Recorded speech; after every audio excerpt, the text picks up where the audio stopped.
It is Monday. It is 3D Town Day.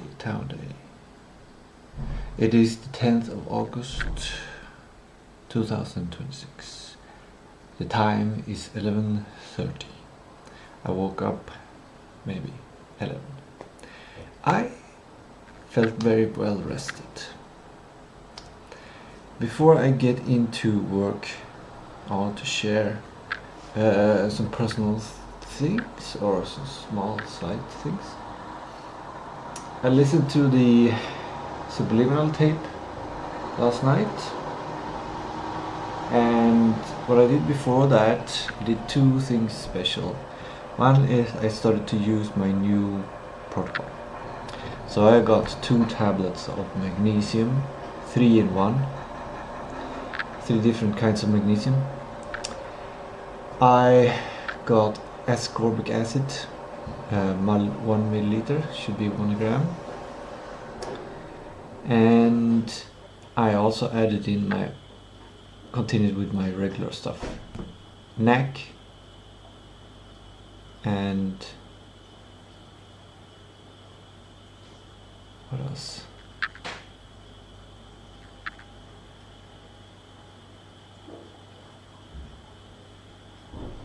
Nothing?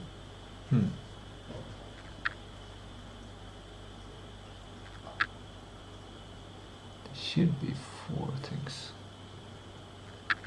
NAC, magnesium, ascorbic acid, glycine. Glycine is a new one. 4 milliliters, 4 grams. And since I woke up pretty well rested, I think there's something to at least one of those things. And not NAC. Probably mostly to the magnesium, because that's what I experienced before. Similar things.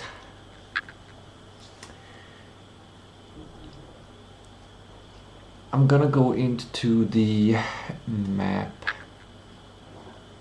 developer, town developer. First, I'm gonna make sure I've started the day properly. Open the curtain, clothes on, made my bed. I have made my drink. I have not prepared coffee yet, because it's about 1 hour until I get to drink it. I'm gonna do some salutation and then share the stream. It is a rainy day today, a rainy and cloudy day today. You can hear the rain.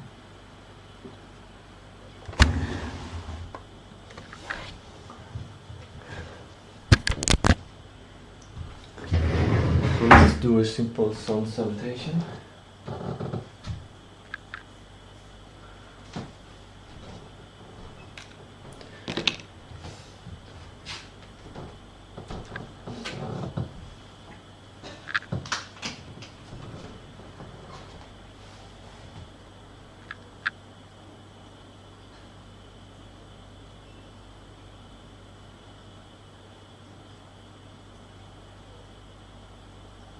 First I try to get into stillness, peace, tranquility, abundance of time.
There's a big post-move truck with a big haul, and he's backing, or they backing.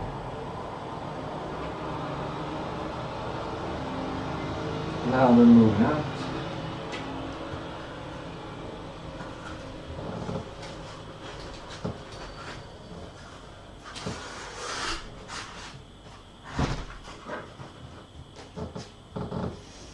And closing the window because I love the air, but closing it will block distracting sounds so that I can focus.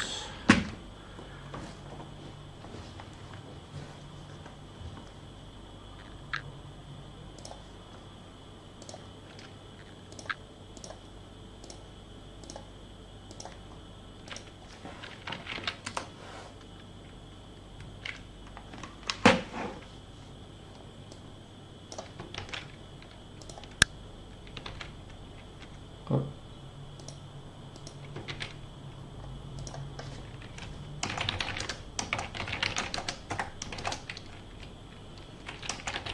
New map editor architecture.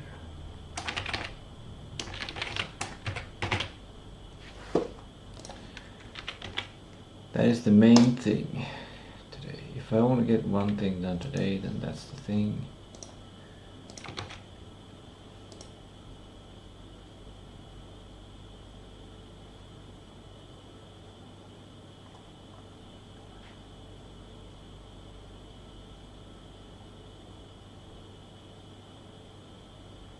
A man with no money and a woman with no beauty.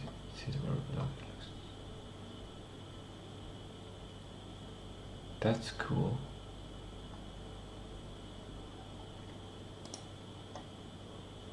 That might make sense.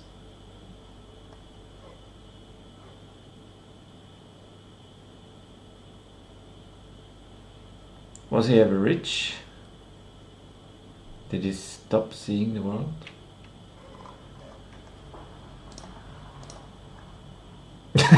What is this shiny?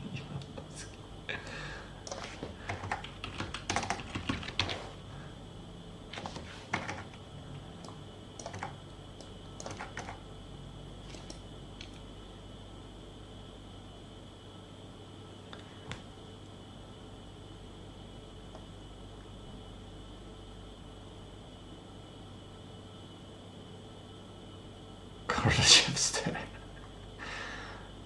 Let's do it. Let's go. Looking forward. Maybe I can help in the future. Maybe I can help.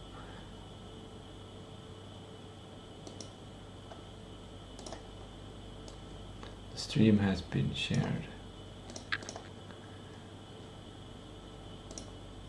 The starting of the day is done. The subject is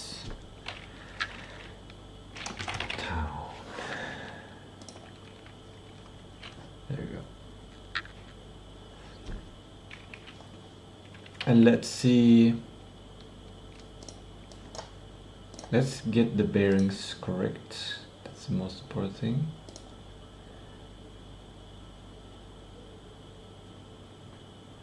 This one is old, that one is old, that one is old, that one is old, and then we have producer folder carries these sprints. Sprint 9 is starting today. Gonna do a little bit of producer work and just save some time by putting this in our town folder, putting this in our PNC folder, putting this in our immersion folder, putting this in our drive folder.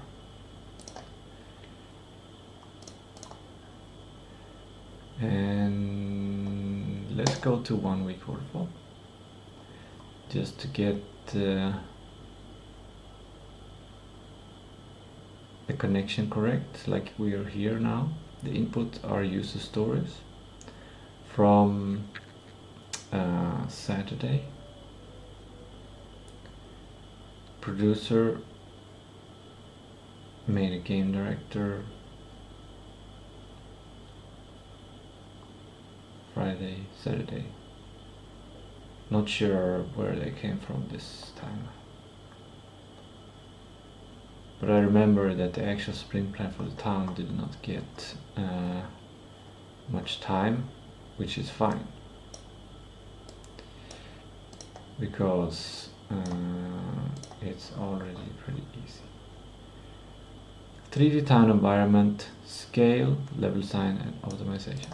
Map editor and make 3D town. Start the week by defining physical constraints of the world. Any changes to layout, scale or colliders happens here. Setting the stage for the rest of the week. Perfect.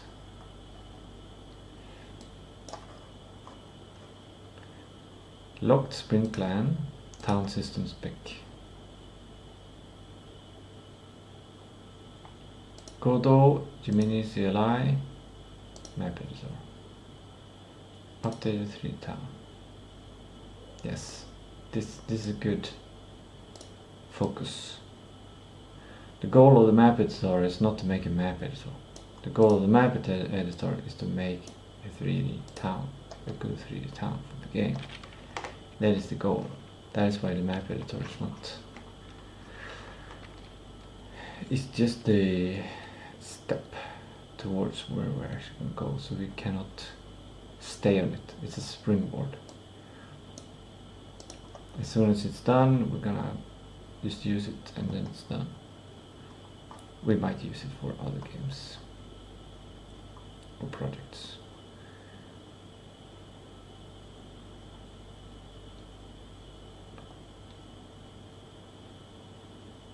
Okay, yeah.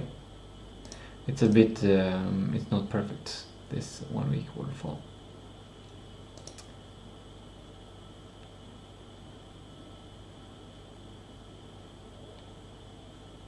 Let's remove this.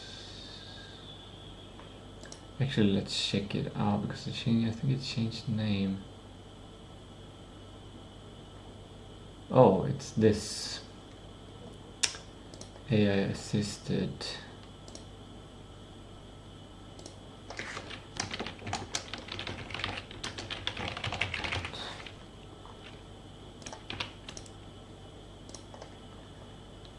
There we go. And then let's rename it.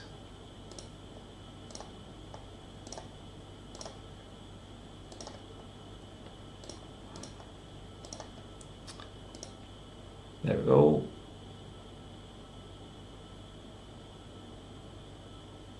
I guess we go here. It's the next step of granularity. Why is this blue?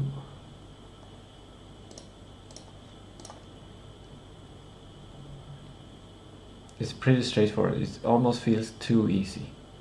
It almost feels too easy.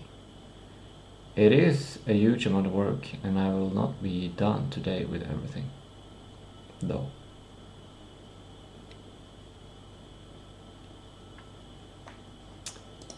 A new architecture is designed that works well with cell chunking, and I understand theoretically how to load GeoPackage files.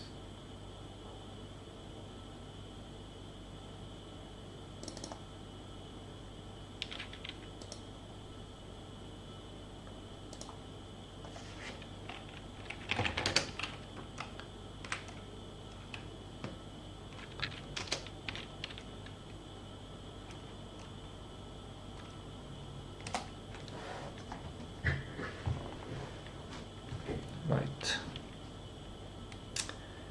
Okay, so we have this big user story here to create a new architecture. It's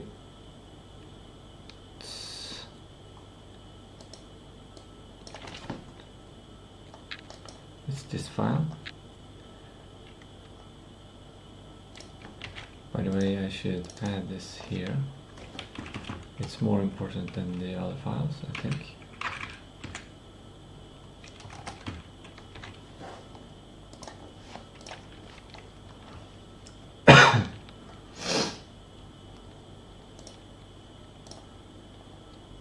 So this one needs to be updated a bit.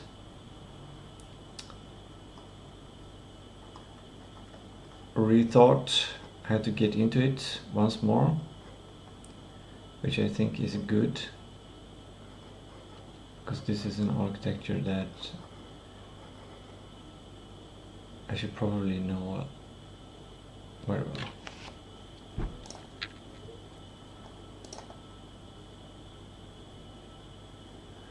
The goal is 3D map editor Google Docs updated the new architecture, and then we have detailed information. Saving in TSCN file is not good enough. We need to save the semantic data for houses, to load the house in the house editor, to accurately be able to change parts. It feels a little like a step back, but it is necessary to make decisions on these large architectural things. There is a, and there we have a conversation.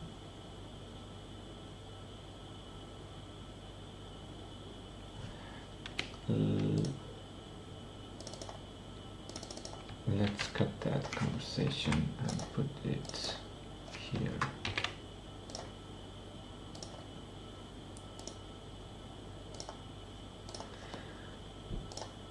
Wait. No, it's not.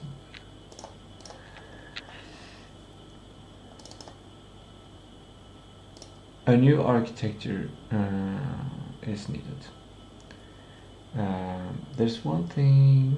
Well, I'm sure I'm gonna get back to that.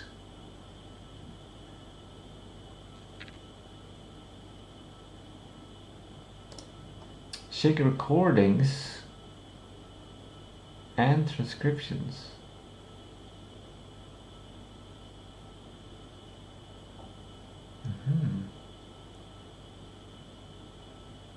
And photos. Check GIP version not 16 town. Go to project in the GIP folder. Gather necessary context and make a new plan with Gemini. Make sure everything is perfect. Okay, so the main thing here is this TSCN problem.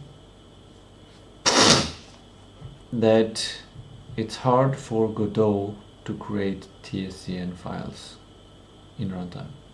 That is, but it's only a hypothesis, to be honest. It's only a hypothesis.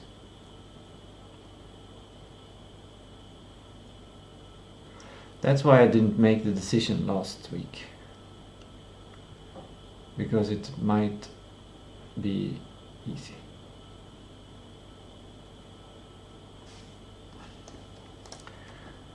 First we're gonna attack that, I think.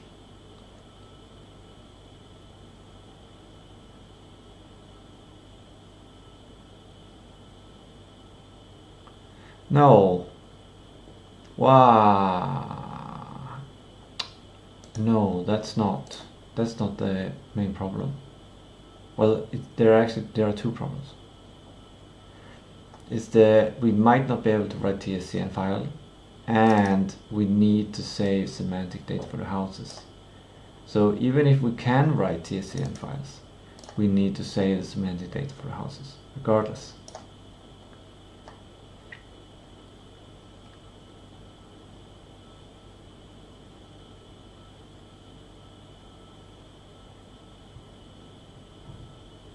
And then there's a separate question. Actually, let's make a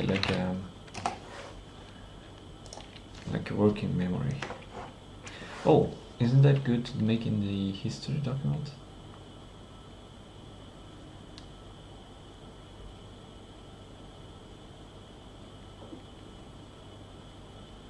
No, it will probably be too much.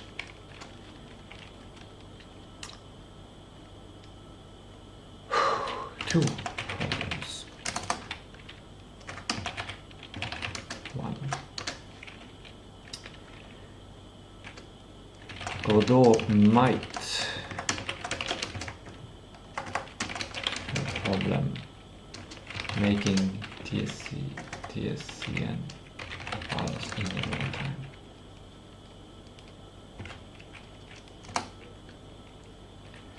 This means that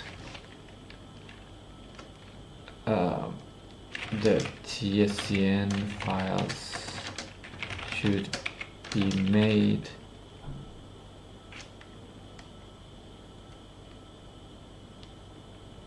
wait. The game assets should... Oh, I'm confused. How does my house editor create things if it doesn't create TSCN files?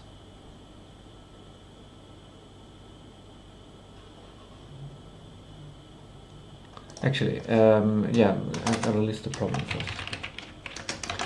Two, actually, how does house editor currently make houses? Doesn't it make TSCN files? And just save in 3D objects.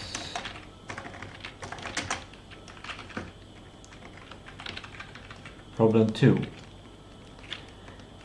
Houses need to be editable. This means the houses need to be saved using semantic data.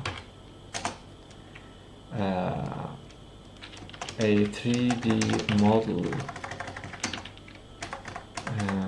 the house data must contain tags like window so that the house editor can properly remove that window.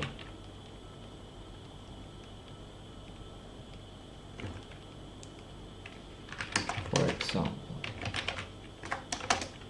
So those are the two main problems. Those are the kind of the first principles we have here.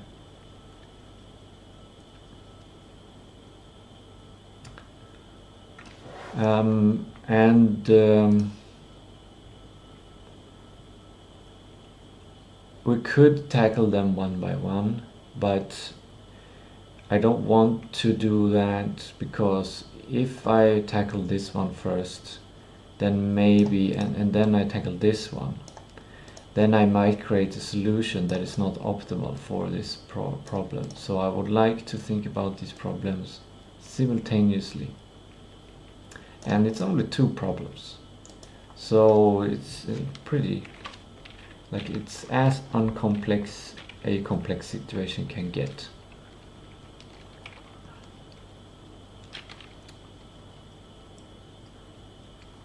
And I'm gonna get my bearings and have my solution first and have that ready and prepared in my mind, and then I'm gonna send that solution to Gemini to see if it is a good solution or if something needs to be changed. That's the best way to handle this, because this is a new way of, this is a new kind of software thing. Gemini doesn't handle it well.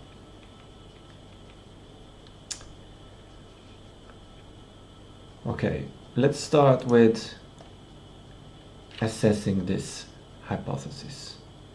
Does Godot really have a problem making TSCN files? Wait, I should finish this. Assets cannot be saved as TSCN files and not stored and not transferred.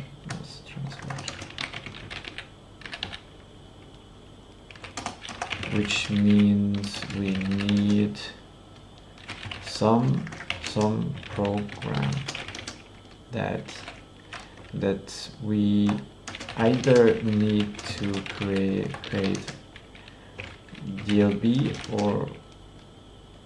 GLB, GLTF, let's say GLB files,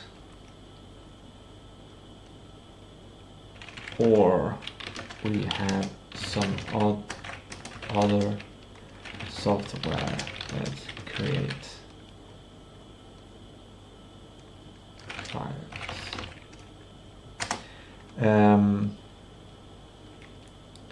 Sub problem. Godot might have problem loading TSCN file in runtime when it's already built.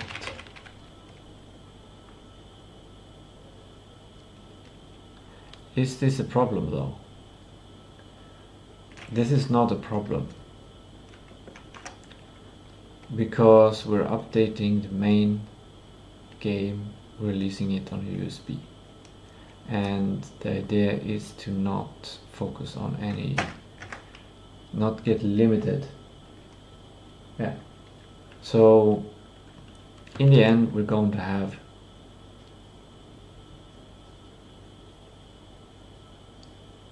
TSN files.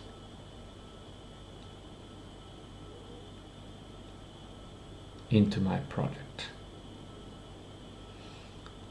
from the town editor. But it's either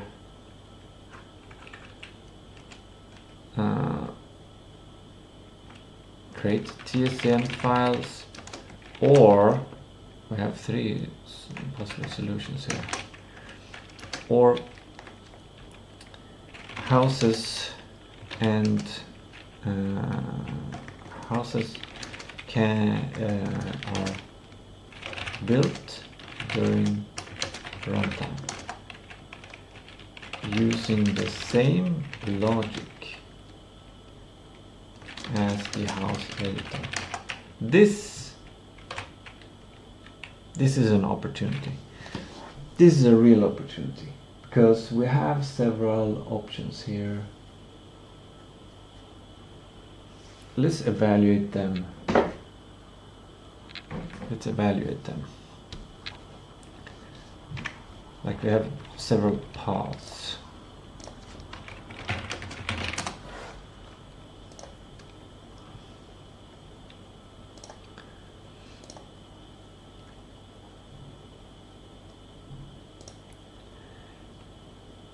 Or what paths do we have?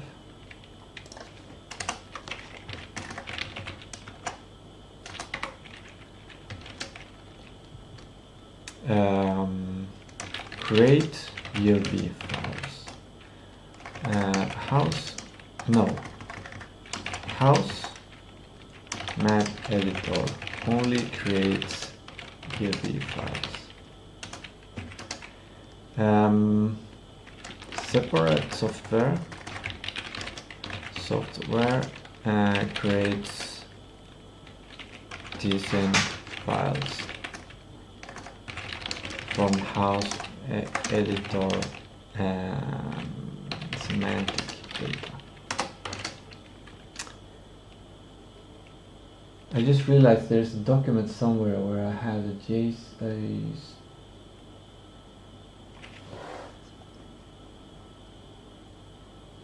There's a document somewhere where I have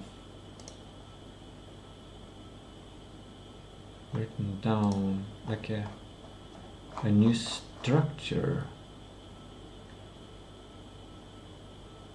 Where did I write that down?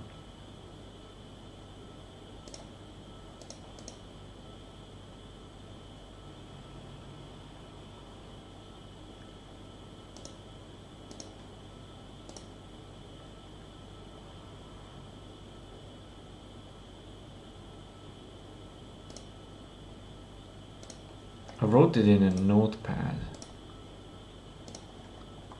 But where did I save it? Did I save it? Did I just save it in my local computer?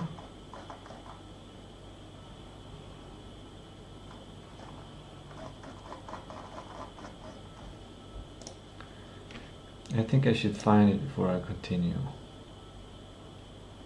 But where did I put it? Is it in documents? No, I don't think I put it in documents. No. It must be either here or in the main. There's no way I put it here.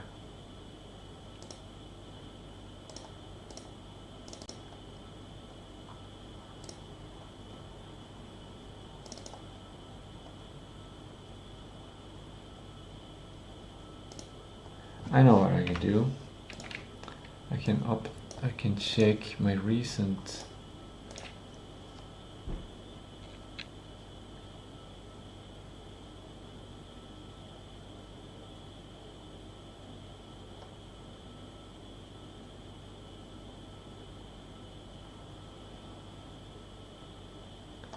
There's nothing there.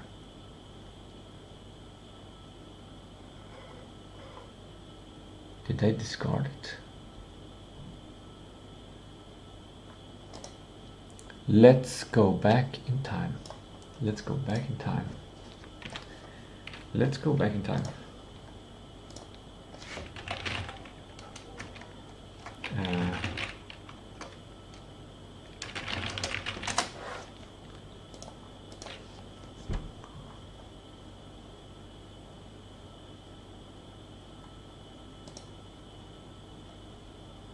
1 week. Monday, Sunday, Saturday, Friday. Thursday, Wednesday, Tuesday, Monday.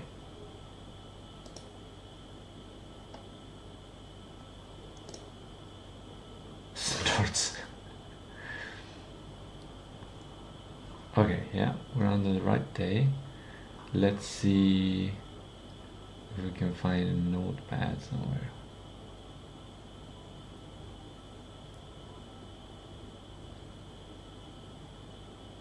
Damn, we're just feeding stuff.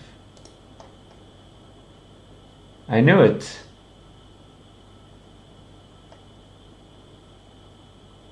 Yeah, where did I put this? It's amazing to be able to rewind time.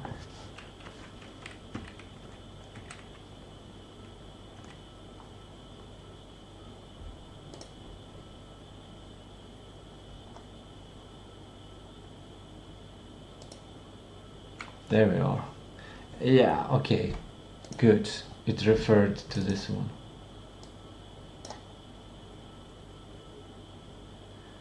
Good, good, I had it. I forgot that I remembered it. So it's safe. It was safe for how long? Okay, we're gonna come back to that one. So, but it's not in the JM project, obviously. It is the in town project.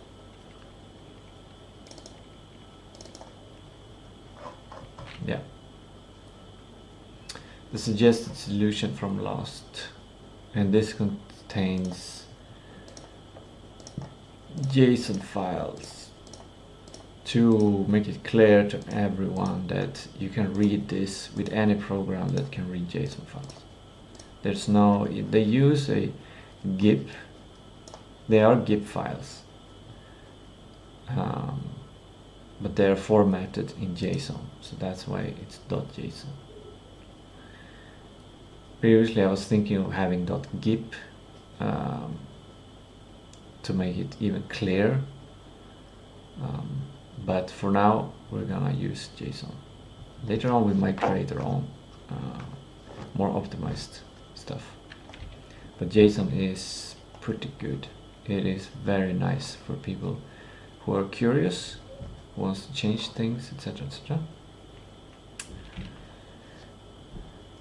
And just roots the project. Okay, in the user test games folder, all town data is stored.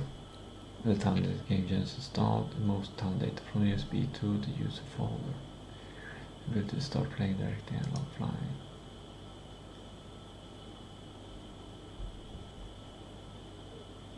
Why did I decide to do this?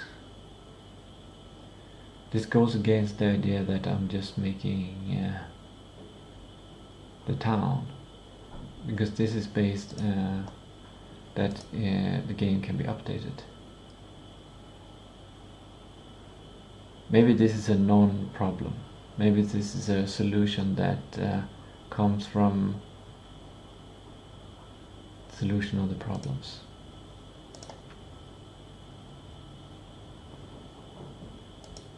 Because yeah, okay, good. We're back on track. The last one is GM project uses the same code as the house editor to load houses from semantic data.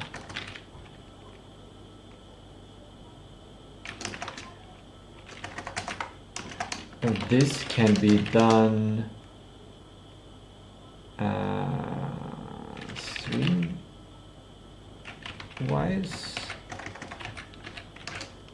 or we can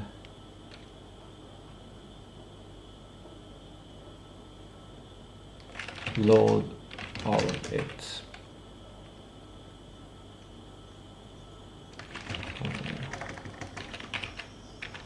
And use it. Whew. Okay. So we have three options here.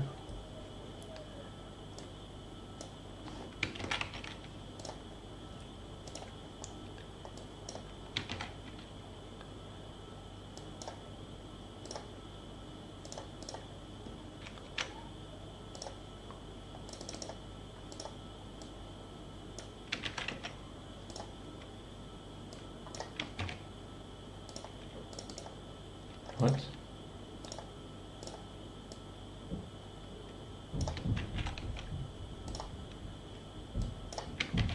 What? What's the problem?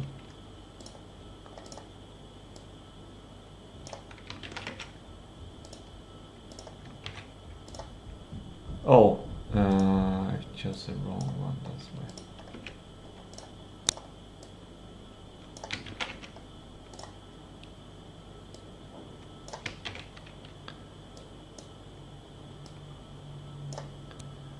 Go.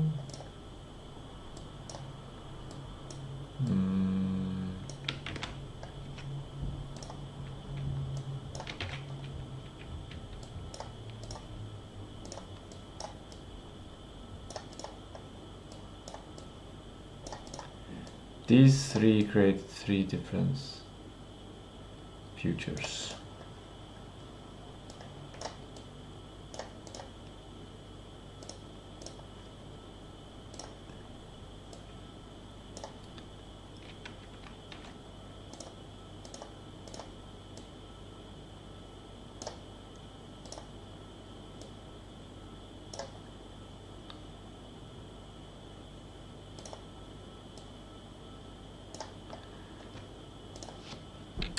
Okay.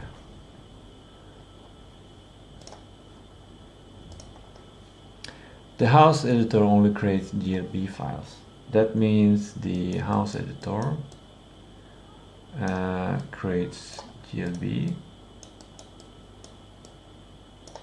and then those are sent into the GM project, and then there's a build that contains everything. This means that we need a converter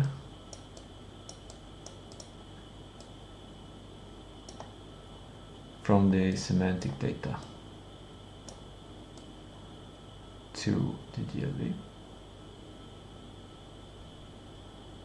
which is when I think about it now, is it's so I've already done this. I think it's complete. So this path is completely legitimate. This one works. And then we have separate software creates. This means that the house editor creates the semantic data, and then the semantic data is saved as tscn file.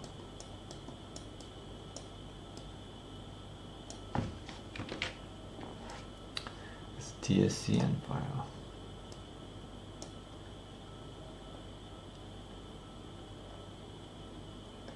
And then that is imported directly into the GM project.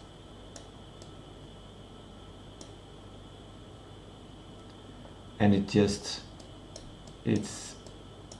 orgasmically nice because then we don't need GLBs and everything is just, oh my god, the building is, yeah, nothing problem. It's just so incredibly pleasant.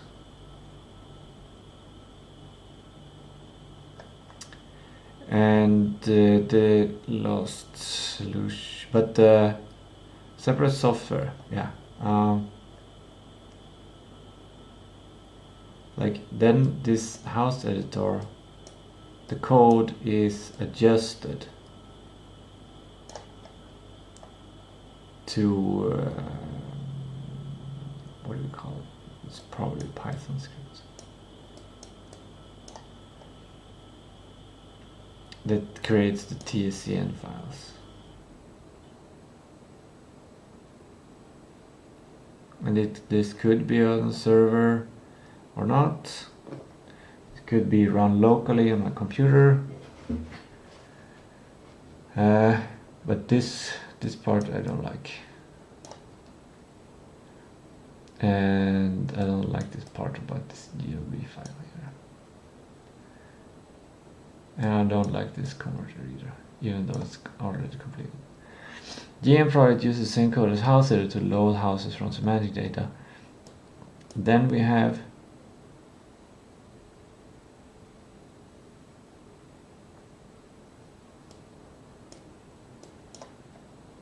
that looks like a 5.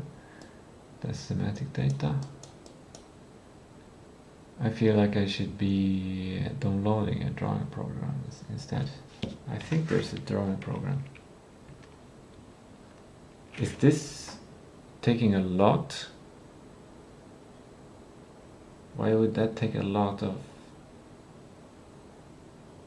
Maybe it's not coded in the proper way.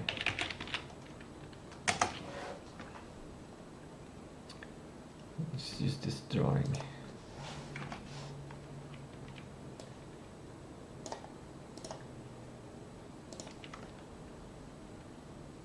And this is not running.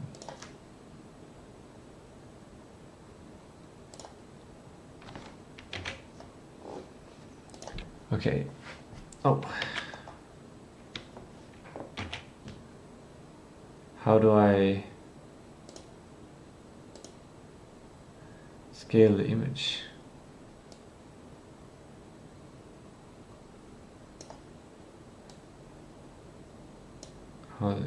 Why can't it?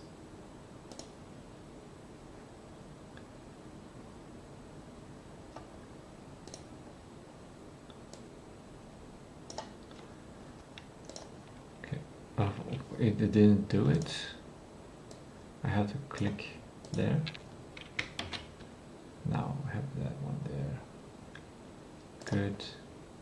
And can we delete it? Where is my selected color? And why is it black?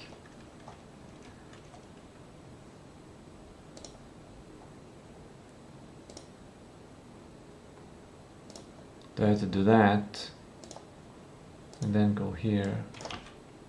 No, that didn't work.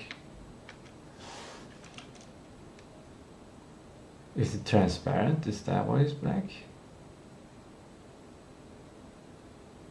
Okay. Oh, maybe that. You know what I should have done? Should have done. No, because this scales the image. I just want to cut it. Yeah, this is better. Okay, good. I'm learning.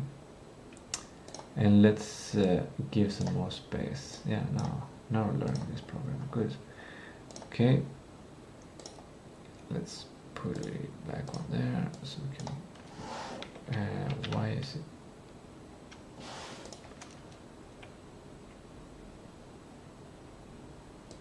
Where's the transparency? Why is there a huge amount of transparency? It's round. Anti-aliasing. Pixels. Is it this color? Does this contain transparency? Normal. Highlight.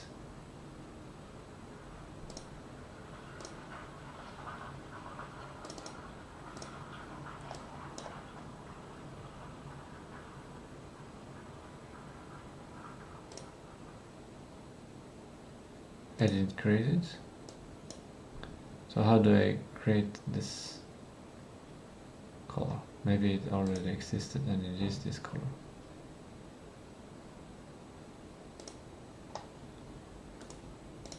Can I select different options?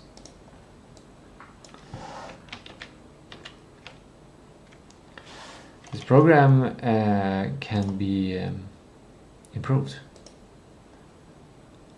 Do these also? Yeah, that's also transparent. Is it because this? Is it? Am I using this color? Well, it's not transparent. I'm actually using this color.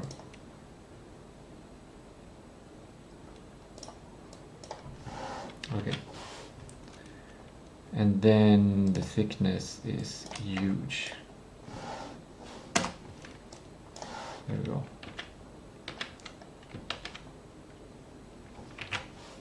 It's still lagging.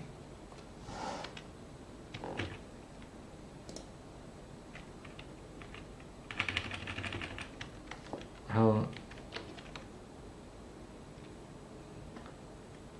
I can't do.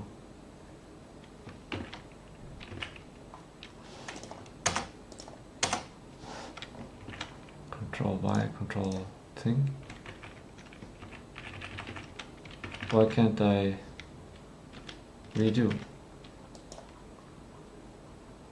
Is it lagging?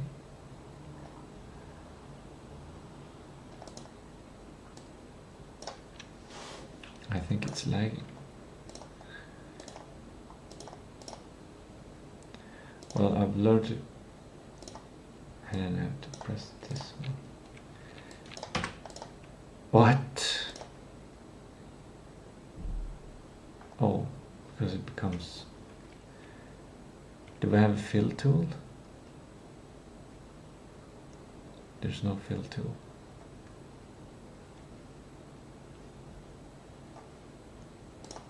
I flip this, give it 80, then I can repaint this.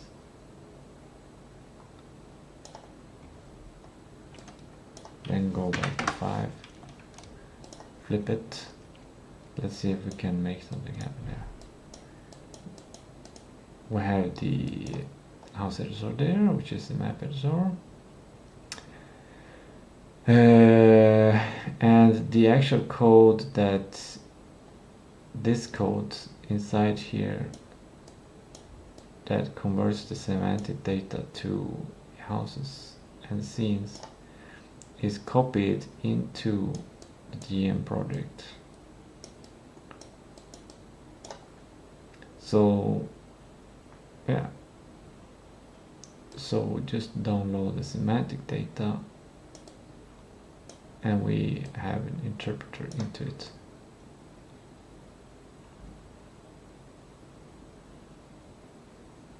This is the simplest system. However, yeah,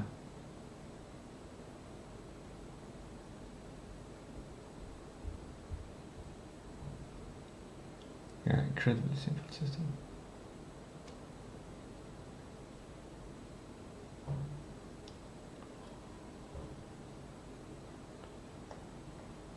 The sub question is,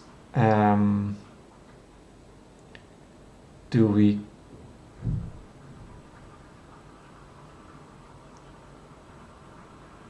have TSCN files?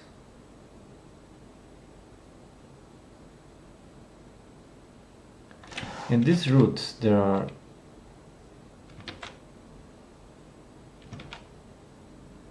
oh my god, how long it takes to redo. Oh my god, that's annoying. I need a better computer, maybe. Maybe it's the streaming, or maybe it's this program as well. Maybe this program is not done properly.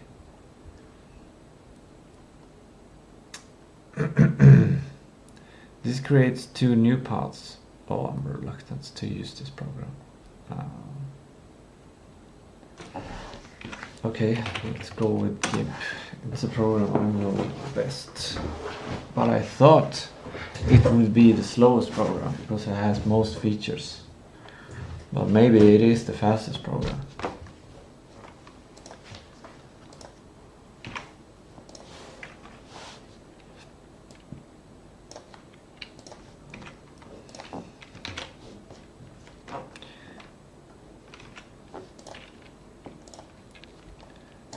But it is not prototype friendly. Like, it's not easy to make a box and stuff.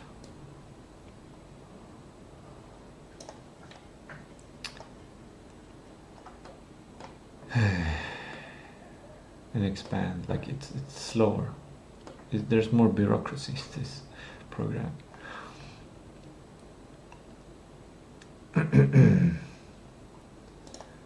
Can we do? No. We have to do, if we want to increase canvas size, we have to do this.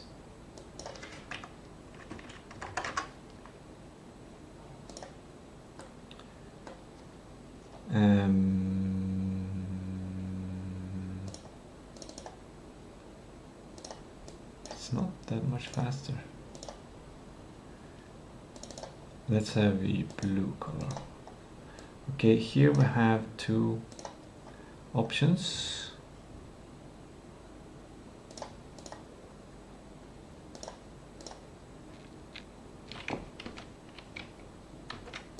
Let's just make a new layer.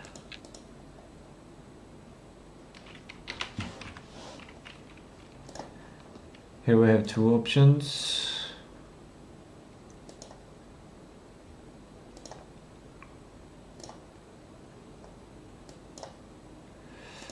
Boom. And boom.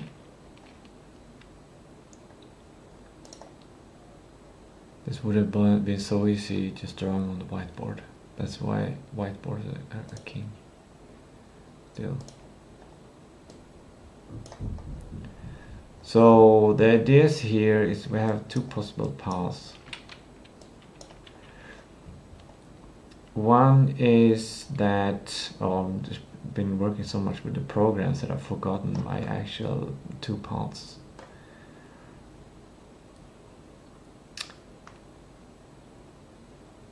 One is either runtime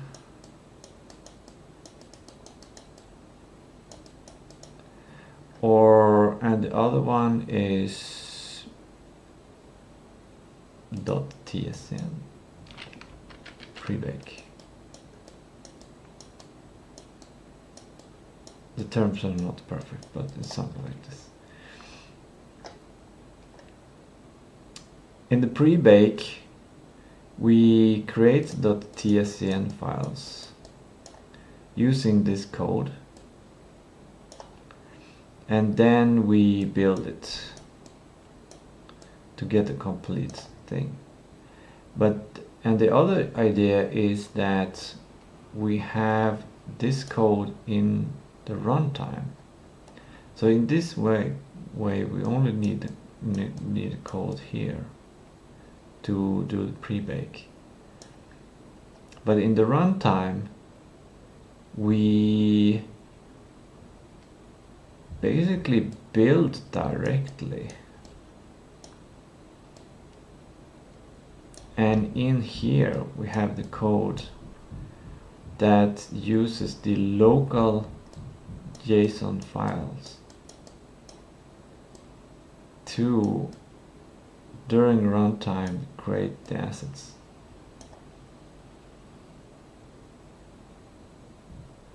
The question is this going to be optimal?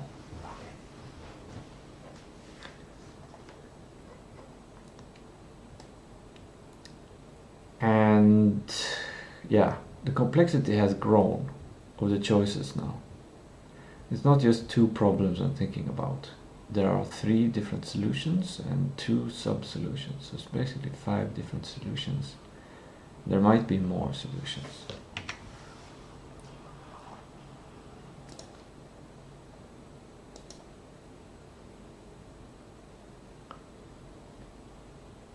Godot might have problem making TSN files in runtime. That's because the house editor needs to run in runtime. The house editor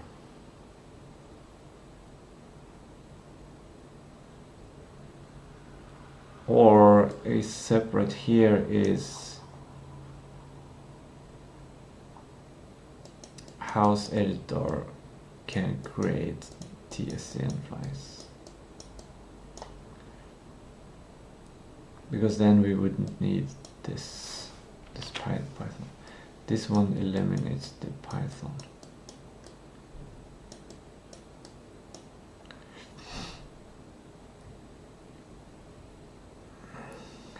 This is a very more controlled thing. In this way, the player, the user, the customer could change the JSON files. And they can play around, and then can make their own town if they wanted to.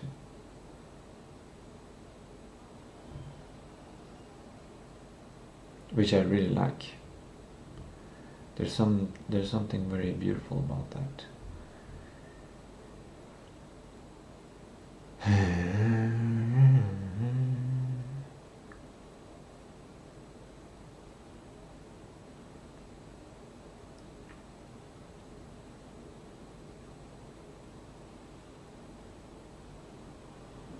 Now I'm gonna make a coffee. I'm gonna let this brew in my mind.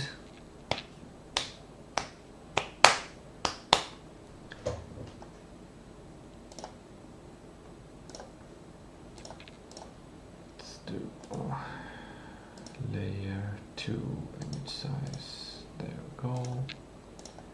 And then we'll just export this somewhere.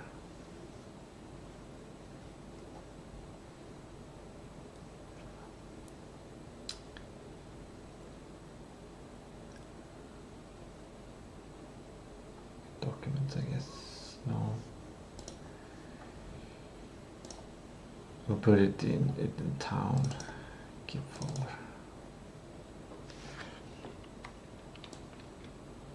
Four paths. Three paths. 3 paths of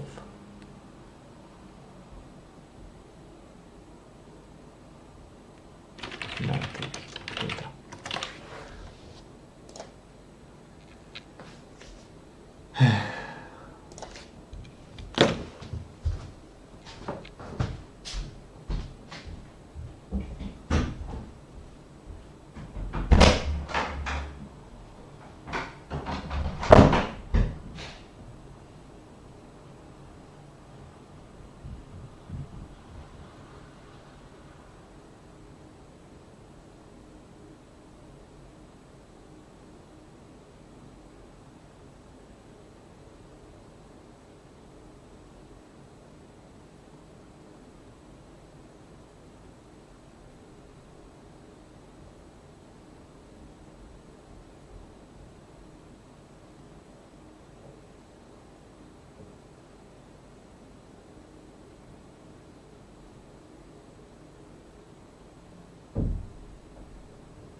The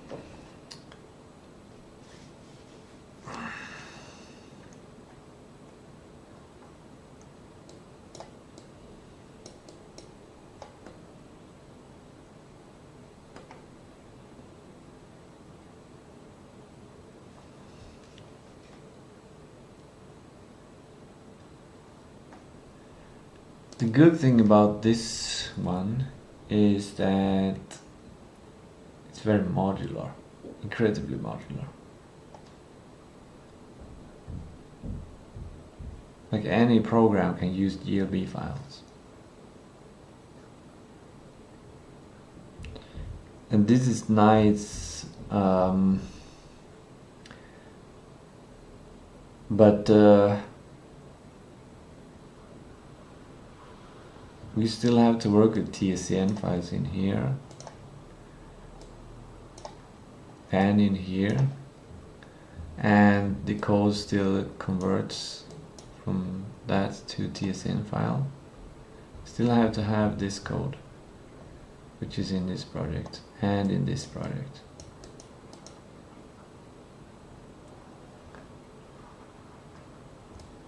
So we still need these assets here.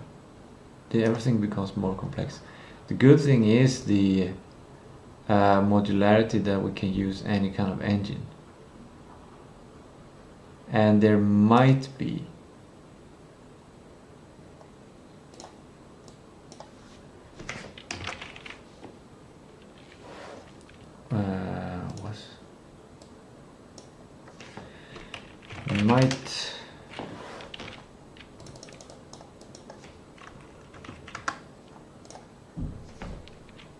the benefit of runtime.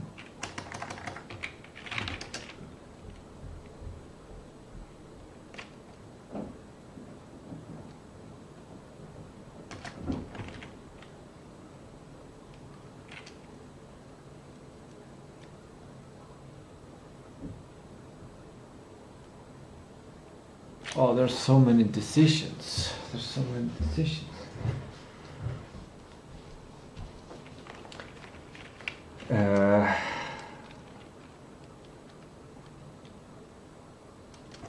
Compared to option 3. Oh my god. This program is not made for this. Might be benefit of runtime compared to option 3.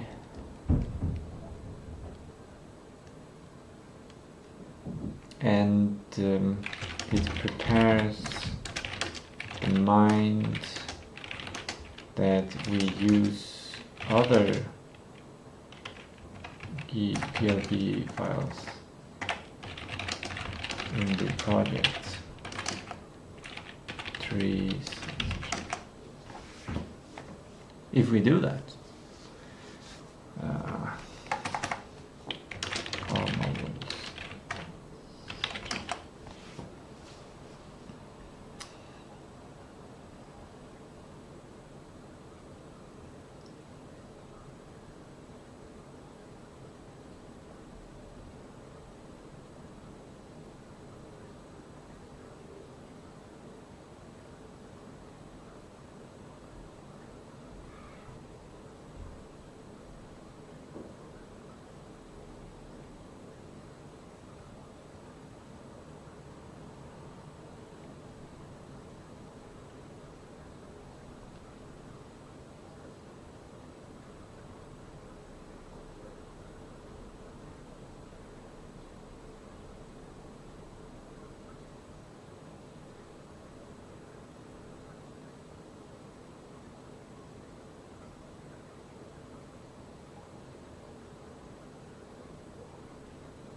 No code in GM project needs to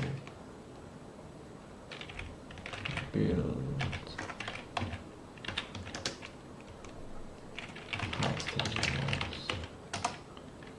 GM project still needs to get colliders, etc. from JSON. Semantic data.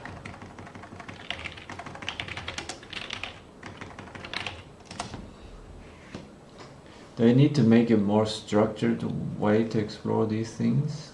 Is it a hard decision? Do I need to make like an Excel sheet and compare them? Do I need to make a SWOT analysis? Or should I just pick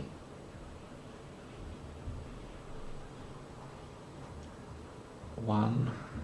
The problem with just picking one is like I keep coming back to rethinking things, discovering things like I did before, which was that I don't need GLB files.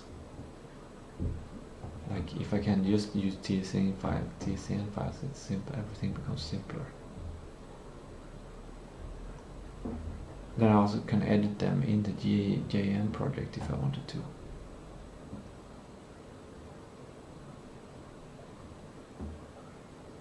Directly. Which is a nice feeling. But there might also be a nice feeling in that the 3D map is complete and that it cannot be edited in JN projects. It becomes a more solid foundation that cannot be changed, but it's less agile.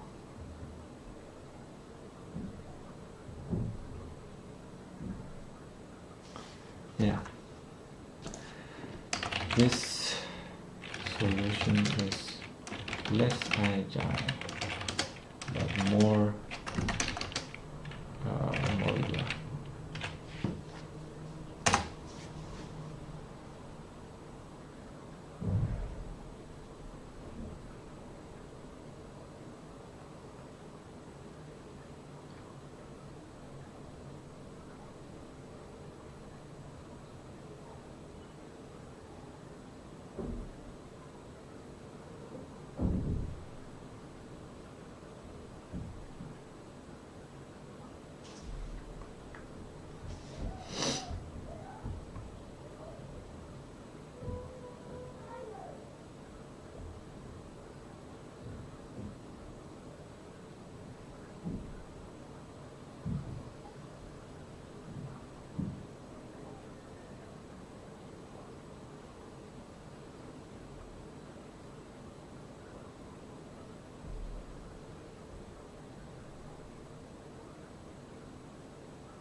This where's the painter? Oh, I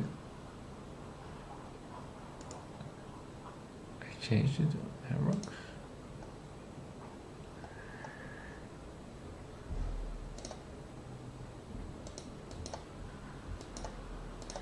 This idea is scary. This idea is scary.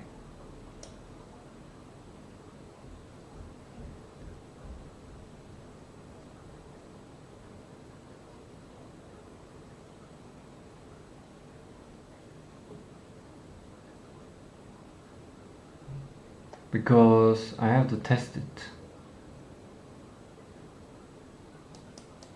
This requires testing. So this is a big minus.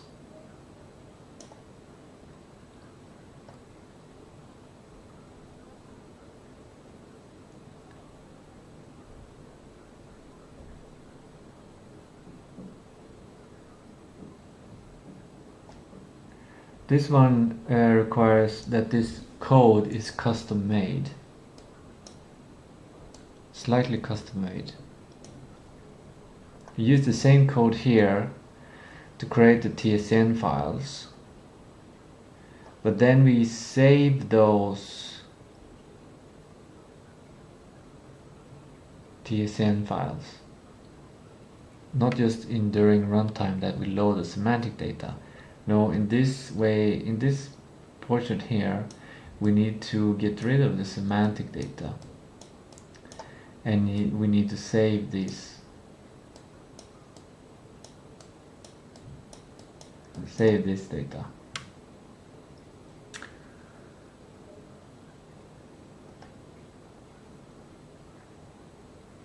In this solution we have this Python program.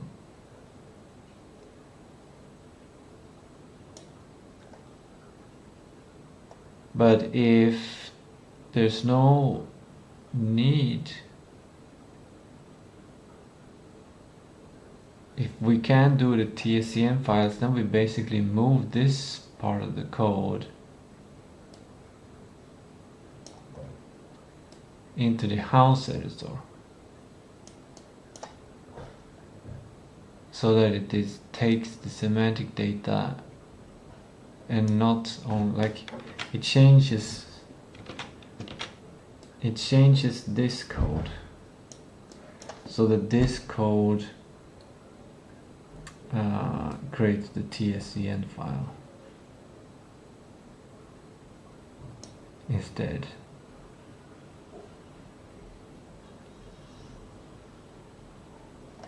And this is a question mark. Can it be done? So this is a minus, because it's a conversation with Gemini, or like we have to learn something, and there might occur some problems. There's a risk. There's a risk, and there's a risk. The risk ones are very costly, very dangerous for this project.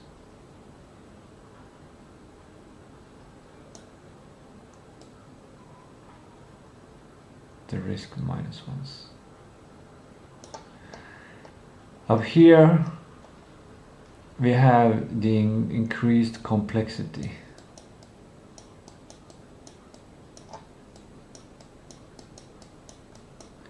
Which reduces my ability to think clearly. And that is, in this project, as an indie developer, it is a huge cost. If the project were simpler, or if I had team members, then this wouldn't be a problem. Probably.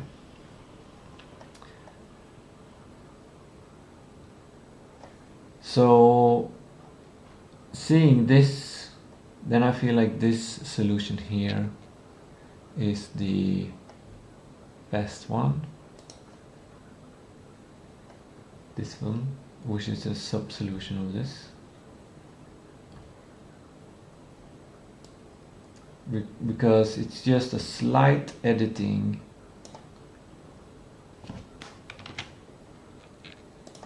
We can do that.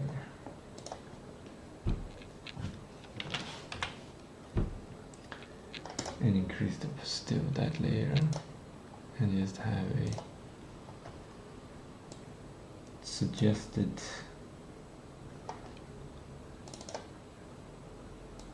selection box.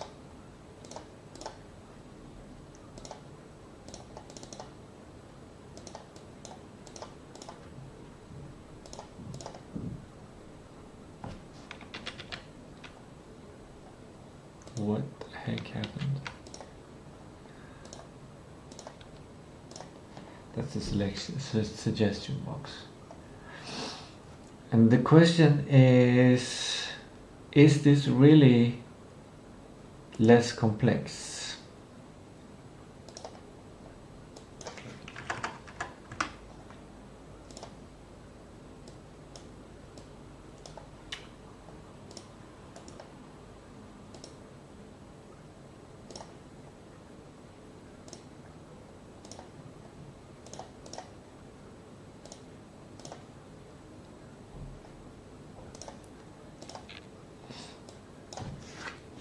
is this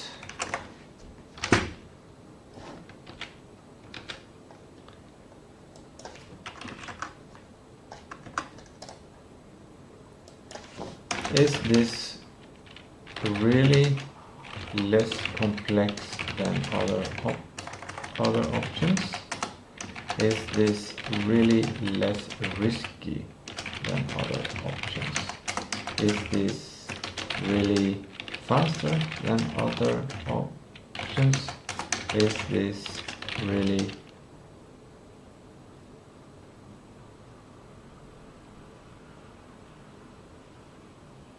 enough for the project? I think those are the questions. Could probably remove the really part, but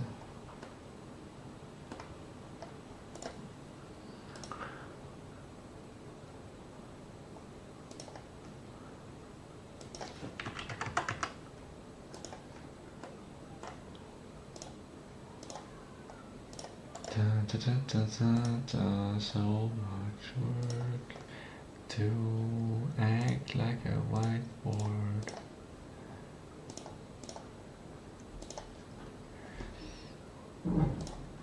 Okay. Is this really less? Okay, let's explore these. These are 4 questions. So let's give them some space. One question can be answered here. One question can be answered here. One question can be answered here. And one question can be answered here. So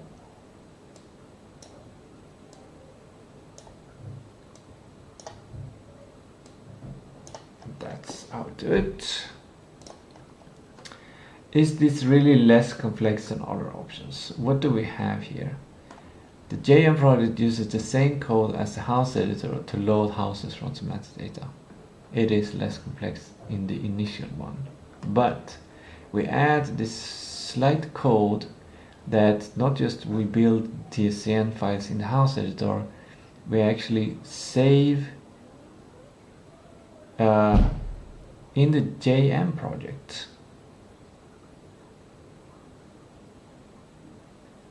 It's like this solution is still possible,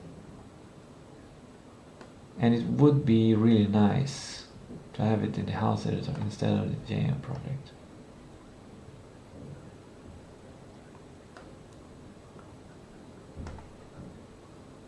But there's something I'm missing. There's something regarding runtime, because the house editor creates the scenes in runtime, and it would be the same for JM projects. They would get the semantic data, but there's no problem in building TSCN files in a tool in Godot. So it's less risky, but it's the same risk as this, or very close to this,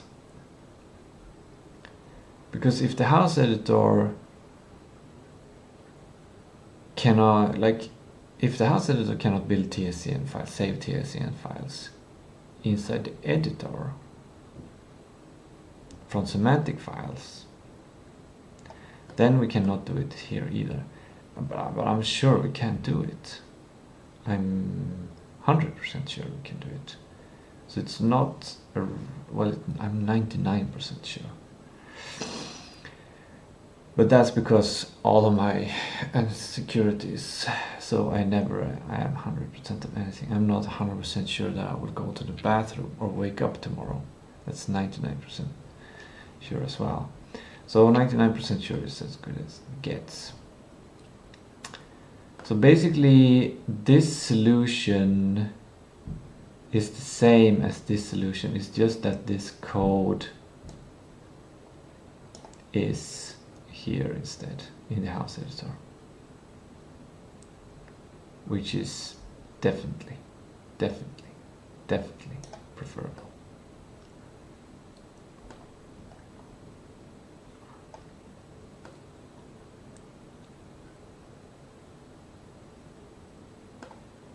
Okay.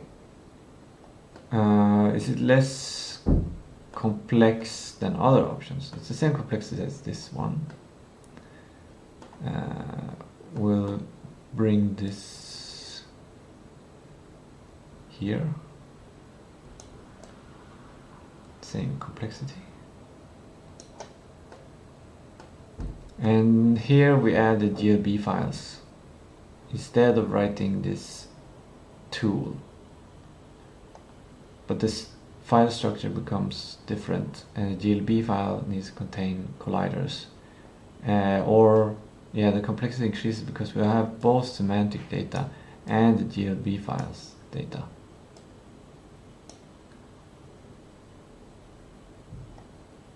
We want to avoid that. Okay, done. Wait, this one. This one it's not less complex than this one. This one is lessest complexest. So this one wins the lessest complexity.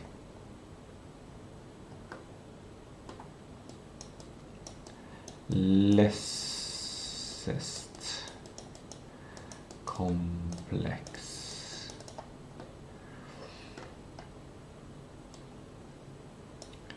Is this really less risky? It's less risky than this time, than this, and less risky than this, because this complexity baffles my mind.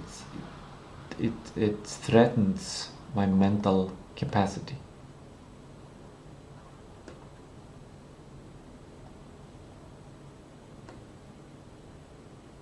It is the same risk as this, but it's less risk than this Python thing, because this adds another layer to everything, which I don't like. More complexity. Is this really faster than other options to develop?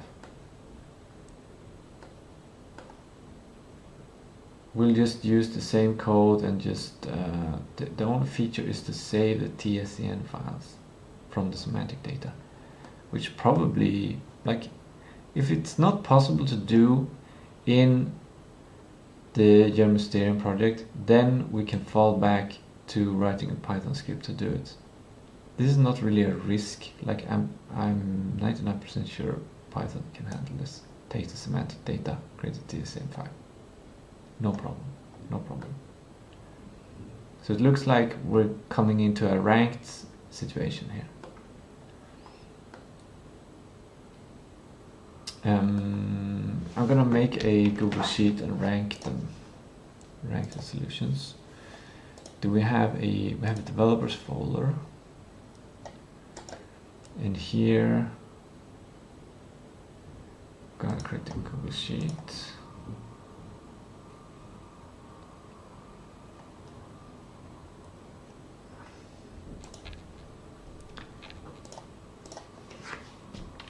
Solution rank, or I don't know. I'm getting sick of making tables now. Town data, or no, town data, town.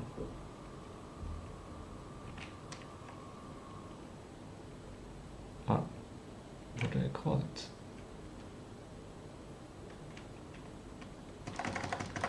Map editor architecture. Oops.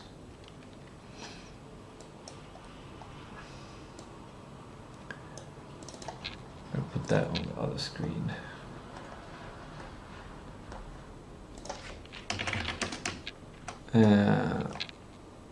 Map editor creates dot house.glb files. And another one, Python program converts converts JSON to TSN, house JSON to house TSN, and a subcategory of that one is map editor converts house JSON to house TSN, and JM project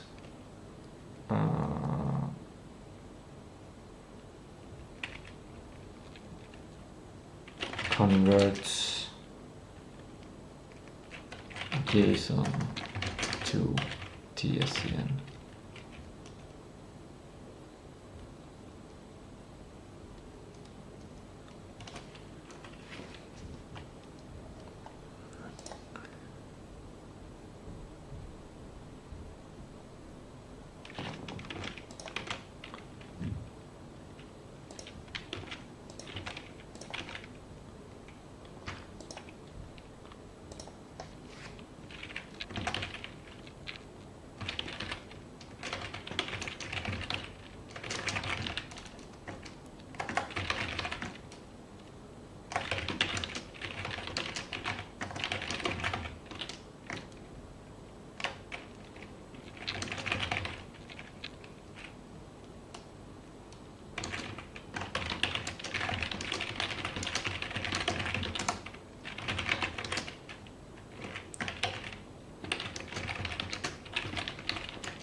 Okay, is this really faster to develop than... Maybe we should have different, like, complexity, development speed, enough for projects. Double check. Risky.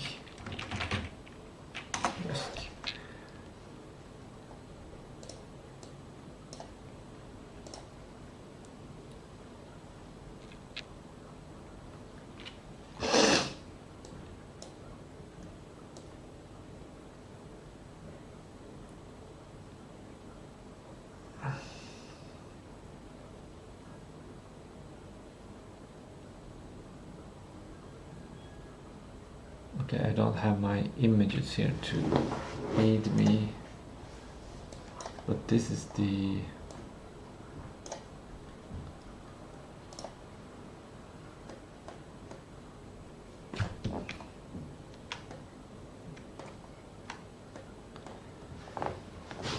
maybe I can save it to that image.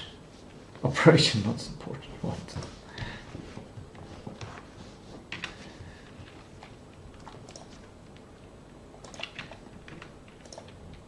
I feel like my computer is gonna crash soon and I don't know why.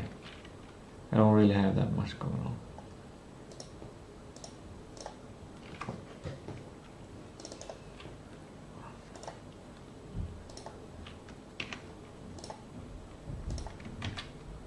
It worked.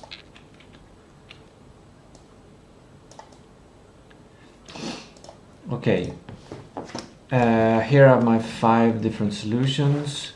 1, 2, 3, 4, 5. Map editor creates house.glb files. .glb files are added to added complexity.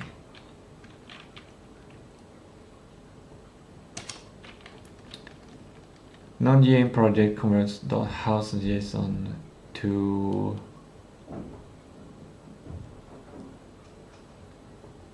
non-JM project converts house.json to house.tsn.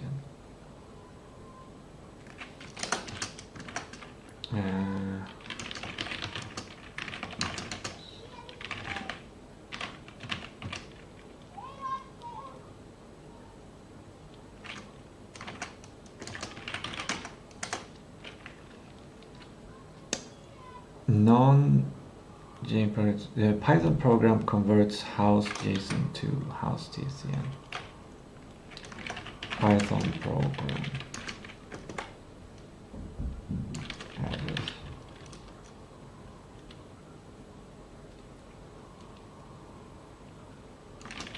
Must be kept for every update.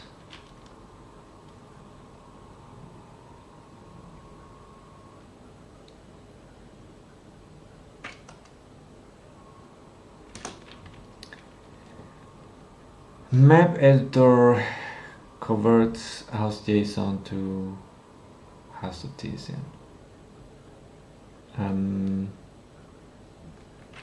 Godot tool editor tool added.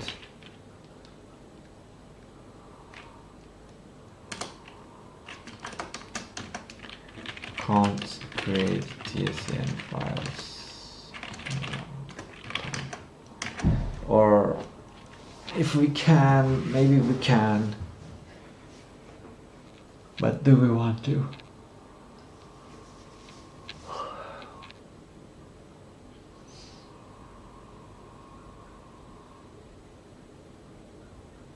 We kind of want to.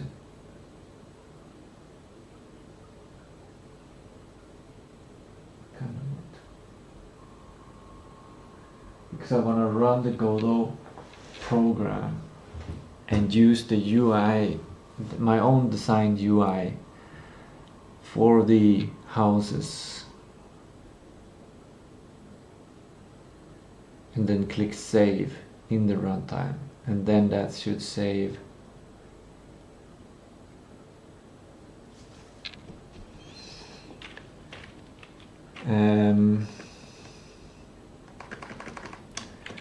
or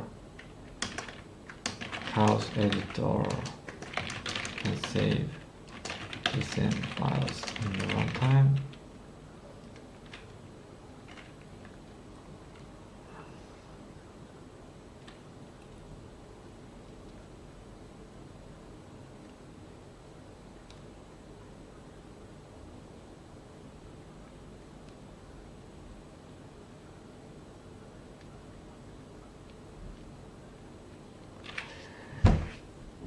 Because I need the house editor, I want to be able to open the house editor in runtime, click on a house, open it up, edit it, remove a window, change the color, add a roof, and then click save, and then it should be saved in the real thing for the game.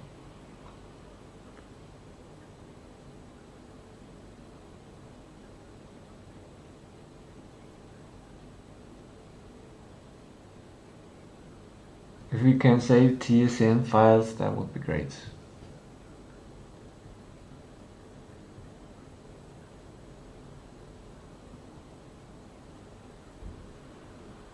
If not, then we would use a Godot editor tool or a Python program or something that can save the tsn files.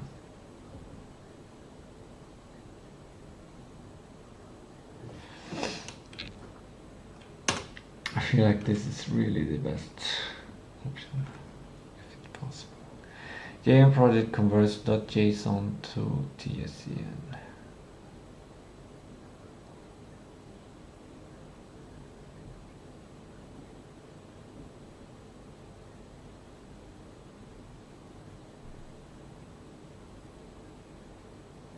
This one is also tempting.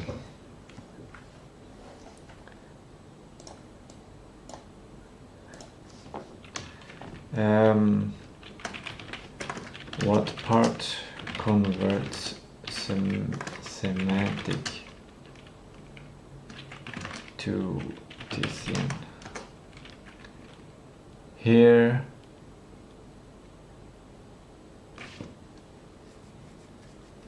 none. Here it's Python. Here is map editor. Here is game project. And here's game project. That's interesting. That makes this less complex.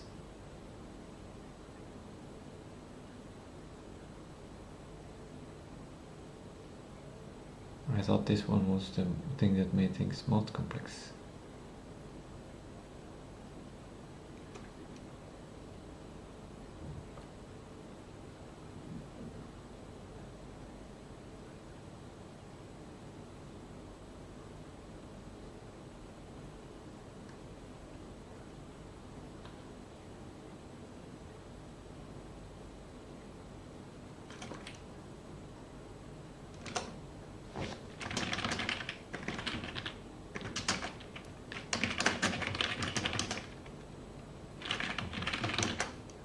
Yes, there's still code that does this.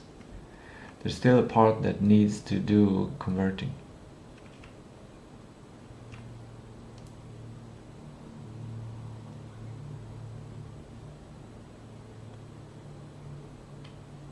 Unless it says in GLB files, which I don't like.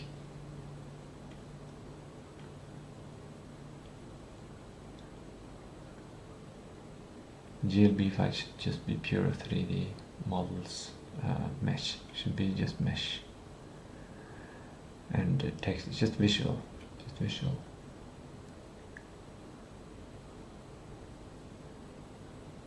But it has been tempting to put game logic in GLB files because that would be such a fun thing to do.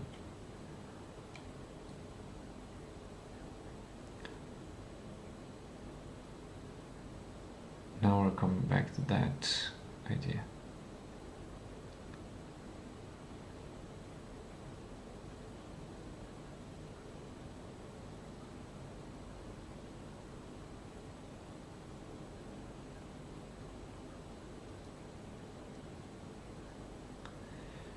The size of the project will be smaller.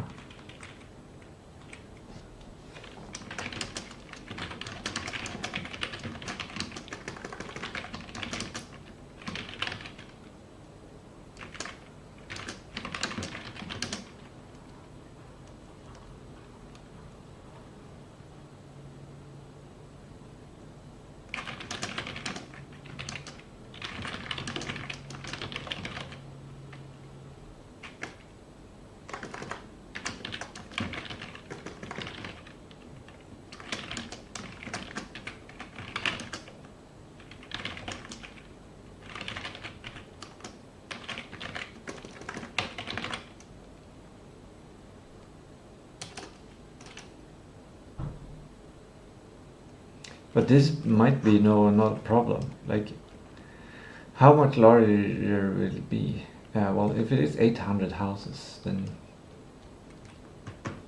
But each house will be less than 1,000 triangles or whatever.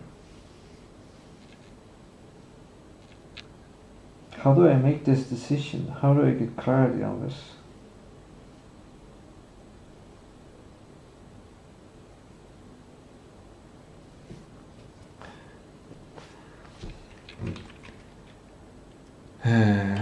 It's the same for this one,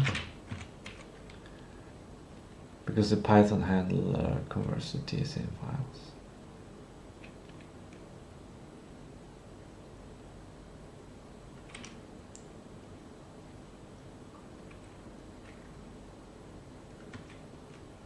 map editor converts to house adjacent to house.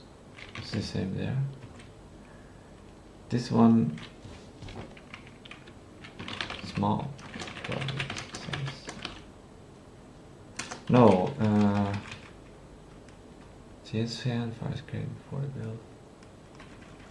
Yeah, this has the same size. This one is smaller because then we can,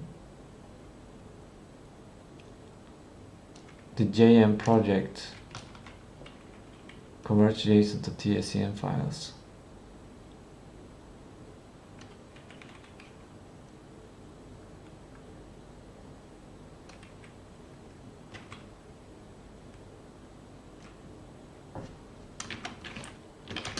Reuse map editor code 9.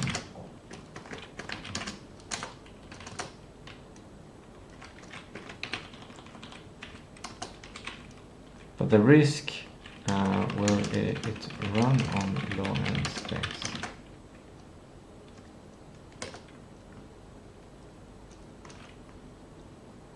The thing is, I think it will.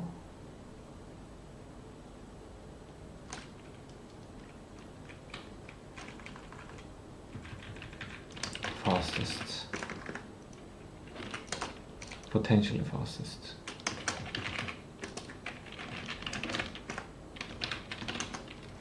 Is it fastest? We just reuse the code from the map editor.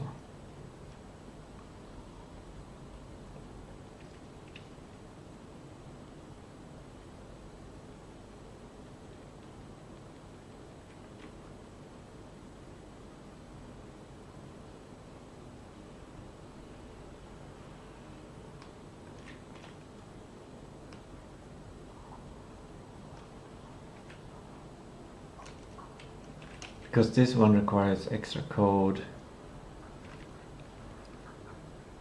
This one requires extra code. Python program converts host JSON to host JSON. Also extra code. This requires the complexity of using .gv files.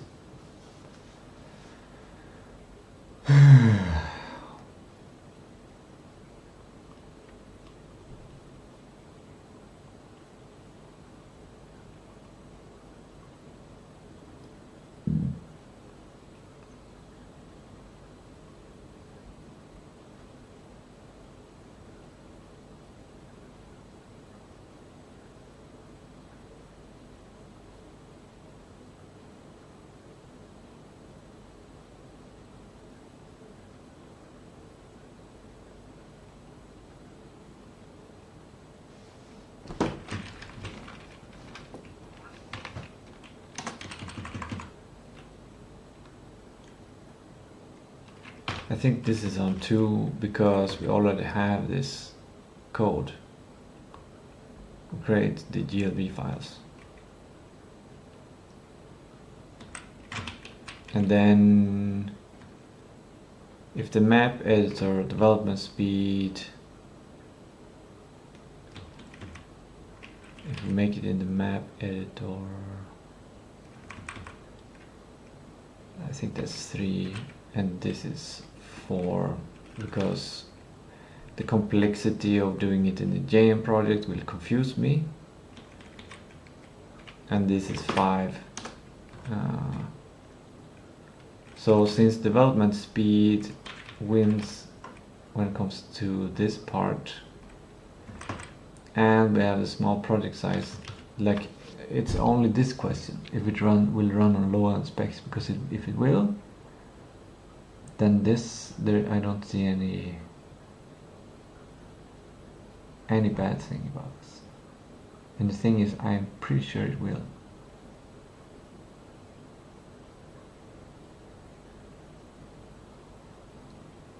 And this is the original idea, which also enables the user to change things. So it's very, I really like this idea. The only problem, what I don't like about complexity is that the JM project will use the same code as the house editor, but it will still need to reuse the code for loading the cells, and then this just comes to loading the actual house models, which means it creates these so let's start a conversation with Gemini now.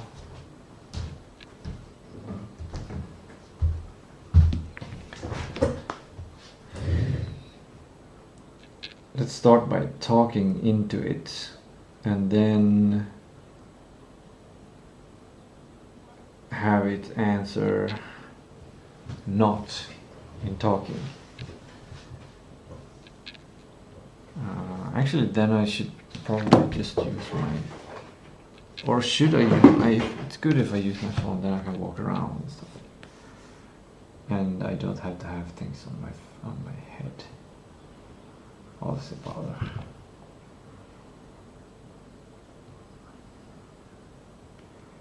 Gemini advanced code, math code, extended thinking. Okay. Am I in the right account? Yes.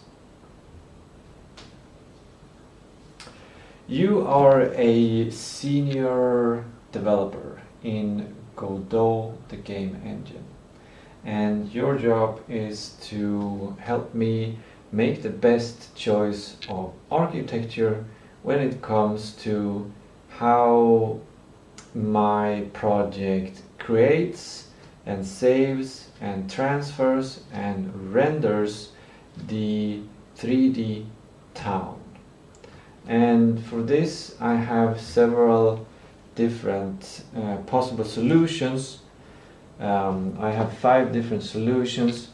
One is that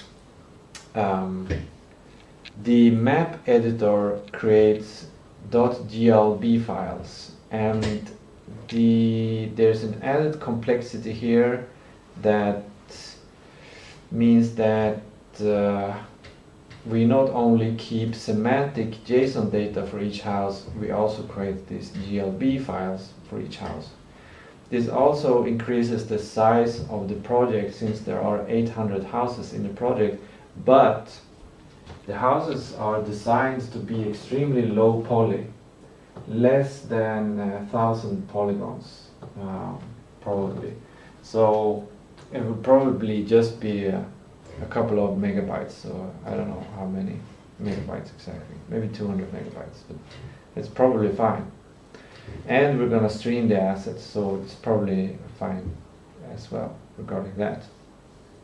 But the main thing is that the GLB files add another part of complexity to the project. Having GLB files, instead of just working with the semantic JSON files, makes everything a little bit more complex and a little bit more confusing to think about. And the second solution is that a Python program would convert the semantic JSON data to TSCN data. And then this TSCN data for each house, for example, or for each thing in the game would be just added to the main detective game, and it can just use the files directly. I like this idea because it's less complex when it comes to files, but it does introduce a new program in Python that needs to be updated every time some feature is changed. Yeah.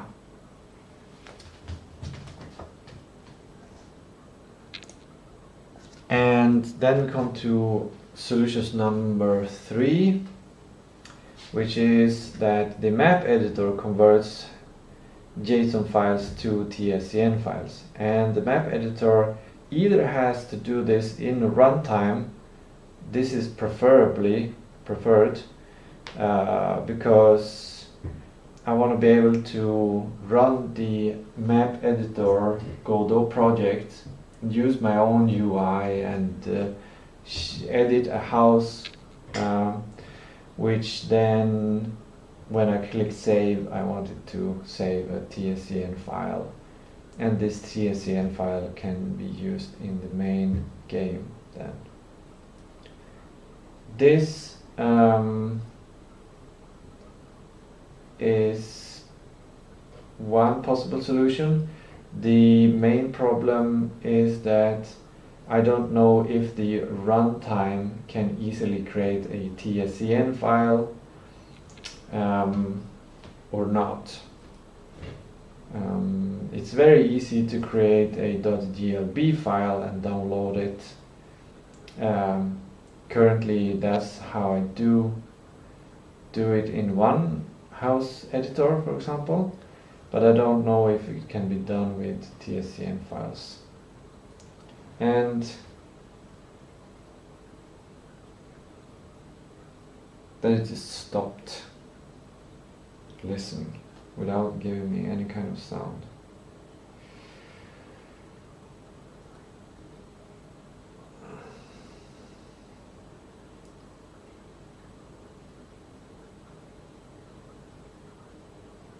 I don't know if the runtime can easily create a JSON file. It's easy to create. That's how I do it. Okay.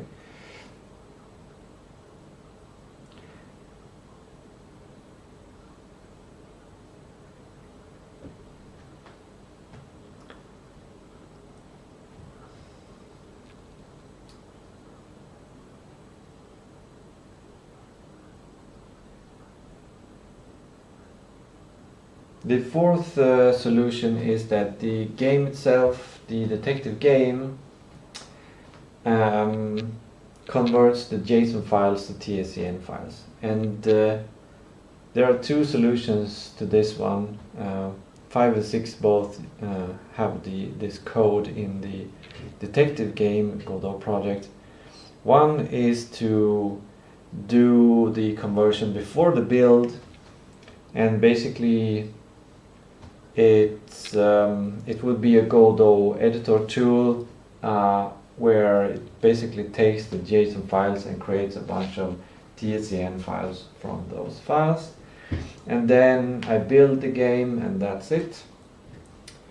And the last solution is that the detective game copies the exact code from the map editor, and in runtime it creates the houses and things from the JSON data. And this would be the fastest to develop, because it just requires the same code to be copied basically from the map editor to the detective game. But the big risk here is that will it run on low-end computers or not? Is this way of loading 3D models just as good as having GLB files or having built-in TSCN files before everything? And yeah, that's where I am. I need to make a decision. Do not make assumptions, ask clarifying questions one by one.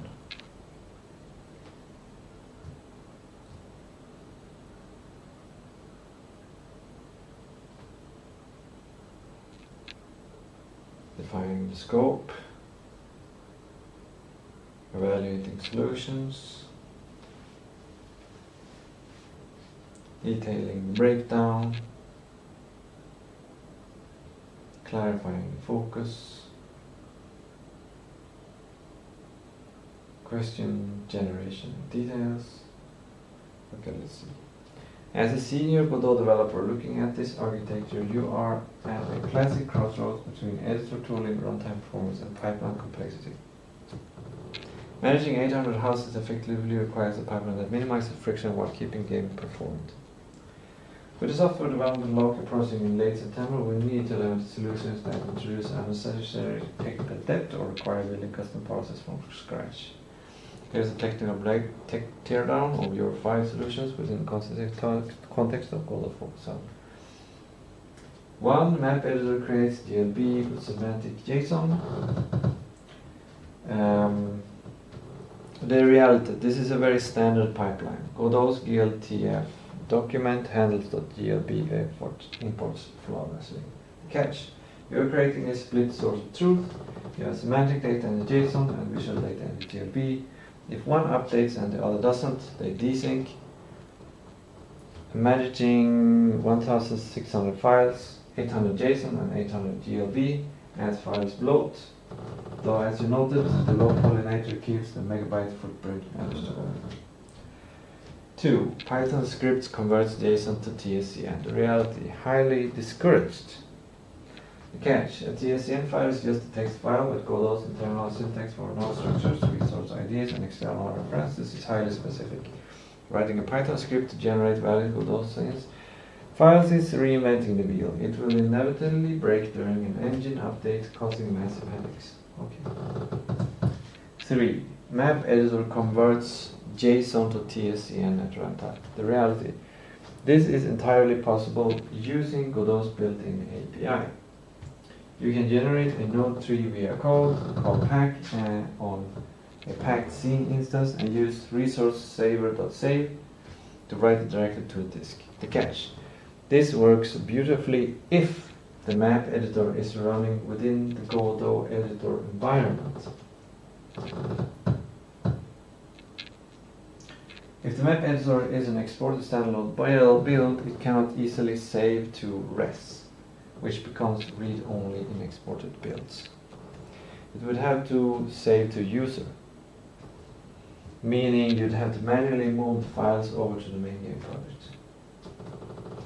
Okay.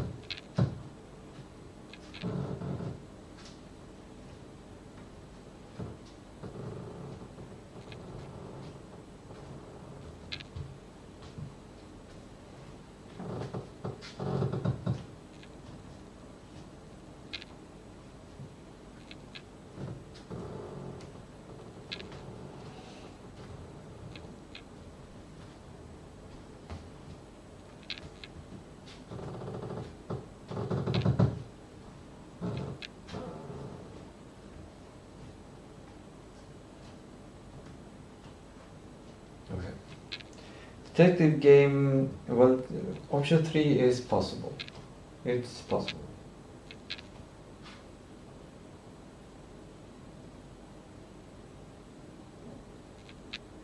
Option 1 is also possible, but option 2 is scratched. Okay, option 4. Detective game converts JSON to TSCN. Pre-built editor tool. The reality, this is the most idiomatic Godot native solution. You write an add tool script or an editor plugin in the main game project. You click a button in the inspector. It iterates through your 800 JSON files, builds the node trees, packs them, and saves them as TSN files into your resource folder. The catch, you only pay the performance cost once during development. The shipped game just loads Godot scenes, which is heavily optimized.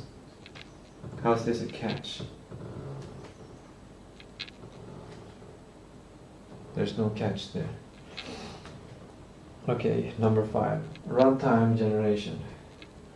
So from this perspective, number 4 seems like a really good idea. Number 5, runtime generation, copying map editor code. The reality, the fastest to develop as it requires no middleman files or editor tools. The catch, this is the highest risk for low-end machines, generating 800 3D images and the collision data. Dynamically on startup via Surface Tool or primitive assembly will cause massive CPU spikes and terrible load times. You would have to build a complex threaded chunk loading system to make it seamless, which is a massive time sink. I don't know if it's correct in this. To help you narrow this down and make a final decision, I need to ask one clarifying question about how these houses are constructed. Does the JSON data contain the raw vertex geometry data to produce procedurally draw custom meshes from scratch, or does it simply contain coordinates and parameters to assemble pre-existing modified mesh pieces?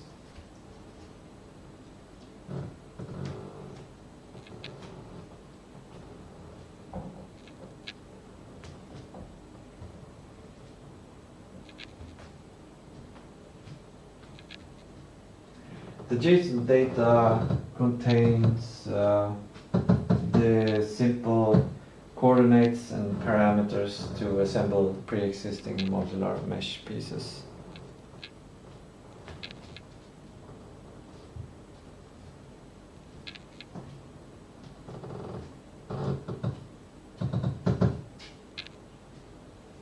That changes the situation significantly, since you aren't calculating raw vertices or indices dynamically, considering house from JSON's purely stashing pre-existing mesh resources signal transforms. However, if every house consists of dozens of separate mesh instance 3D nodes having thousands of active nodes, those synching can create noticeable CPU overhead and draw call bottlenecks on low-end hardware unless managed properly. To determine whether runtime instantiation, solution 5, or pre-built TSCM file, solution 4, makes most sense, here's my next question. On average, roughly how many individual modular pieces make up a single house, and are all of these base pieces, walls, roofs, doors, pre-imported and shared assets in the project?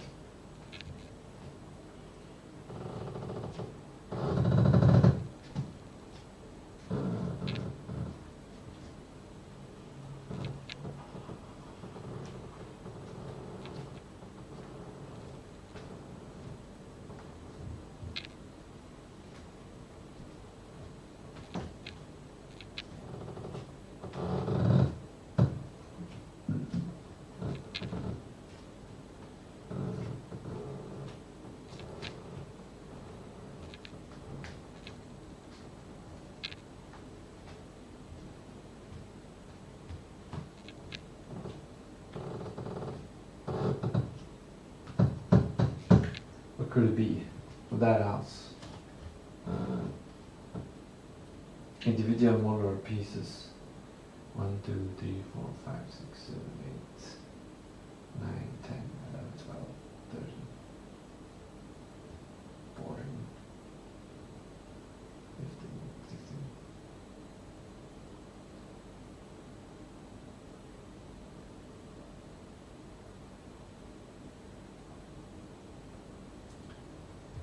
Let's say 30.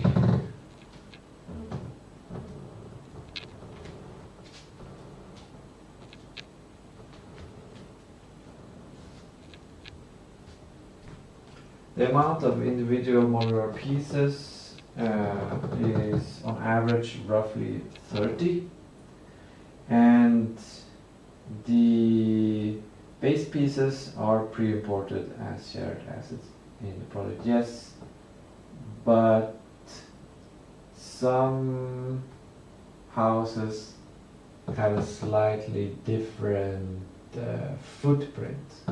So they might not be completely rectangle. They might have an L shape or something like that. So that needs to be solved as well.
The game will stream the chunks of the map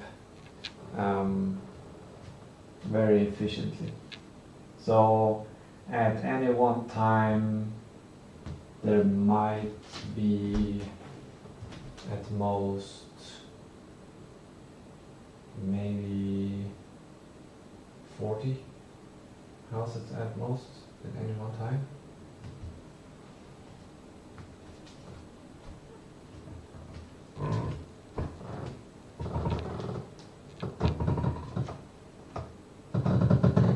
Very efficiently.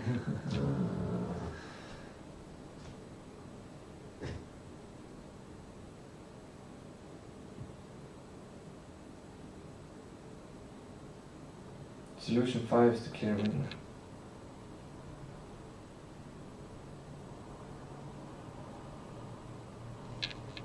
So these modular pieces require physics collision. And so our collision shapes already pre-committed on the shared space.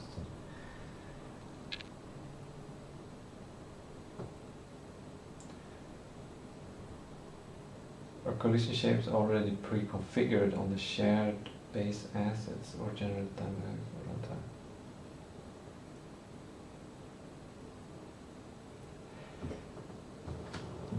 There is no advanced physics, but houses will have collision. So yeah, we will create a area 3D for every house. 1 or 2 or 3 depending on the shape of the house. If it's an L shape, then we need 2 area 3D, I guess. And these are written in the semantic JSON data. We don't really need to write any specific in there. It will basically say, in the JSON data, it will say if it would basically just have the footprint in the JSON data, which is both used for drawing the mesh and to create the collision. And yeah.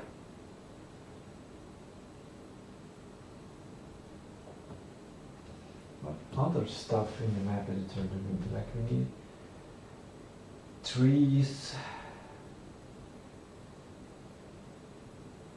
rocks, other cars. No, not other cars.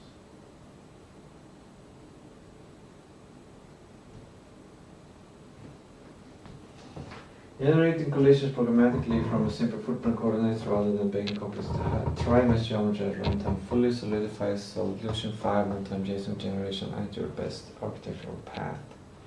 Programmatically instantiating a few collision shape 3D nodes using basic primitive shapes like box shape 3D takes a fraction of a millisecond. Combined with your roughly 40 house streaming window, you avoid off-sync issues. You eliminate 800 plus redundant seed files and keep file sizes small without sacrificing low performance. Architectural breakdown for solution 5. Single true source of truth. Your map editor outputs JSON and the detective game reads JSON. No asset build steps. No external conversion pipelines. And zero risk of visual data desynchronization. Collision mechanics. Since you are constructing the collision directly from footprint data in the JSON, you can assign simple box dimensions to your shapes on the fly. Memory efficiency. Streaming 40 houses at a time keeps your active tree under 1,300 total nodes. Modern devices will handle this without microstutters. Modern. You might need to work with optimization later. Critical implementation details. Static body 3D versus area 3D. If you want physical boundaries that block the player or camera from walking through walls, make sure to use static body 3D with collision shape 3D in Godot. Area 3D is meant for overlap detection triggers, detecting when the player enters the neighborhood, not physical collision response. Okay, fine. Node instantiation strategy. To eliminate potential raindrops, When crossing chunk boundaries, instantiate house nodes across multiple frames using a background worker thread or a simple frame budgeted queue rather than spawning 10 houses in the same frame. Yeah, sounds good. That's a good idea. Would you like a lightweight goal of 4-script architecture battle showing how to cleanly build these modular houses and box collisions at runtime?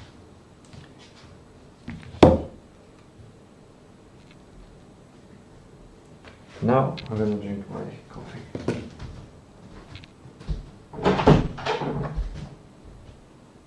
Coffee and tea and chocolate mix.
That was kind of good.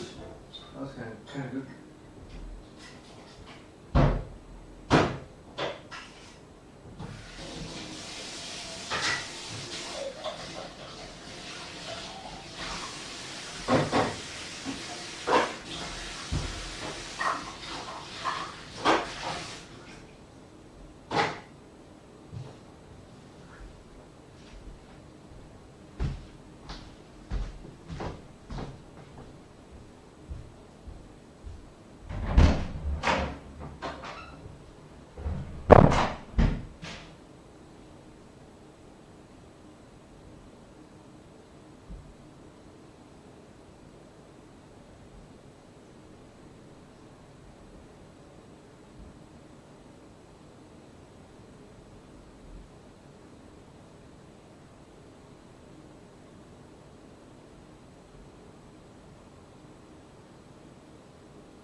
Now what I think I need is like, because this image is not gonna be helpful in the future.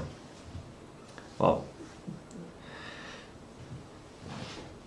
it will be, but there could be more clarification. And there might be a situation in the future where I think, oh, what if we do it like this? And then I want some easy way to understand if that's a good idea or not. So I'm thinking of like making a reason, like a reasoning for each one. Why not? Why is this?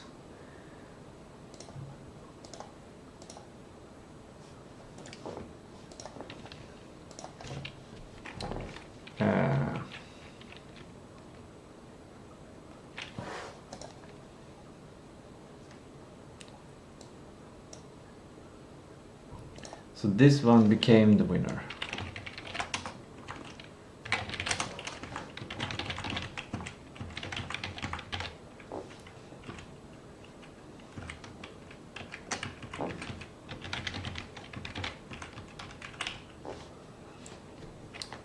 Score.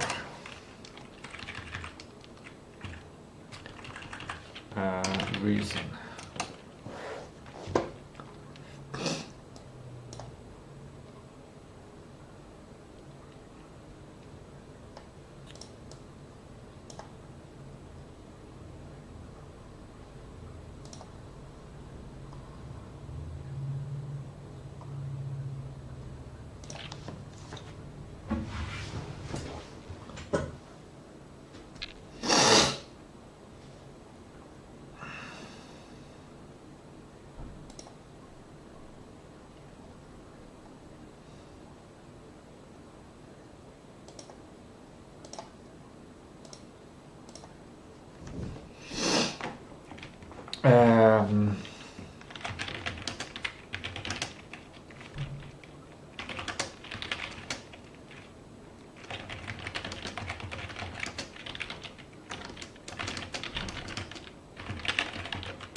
This is not really a good reason, but it is a reason.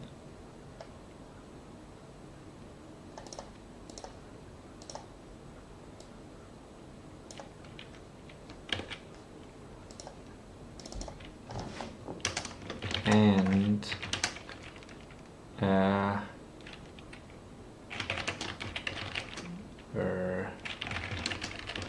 contain no, it's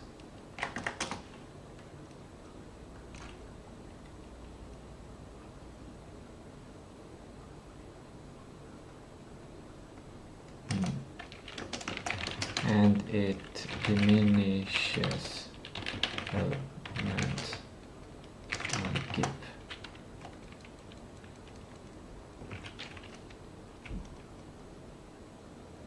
That's the real reason.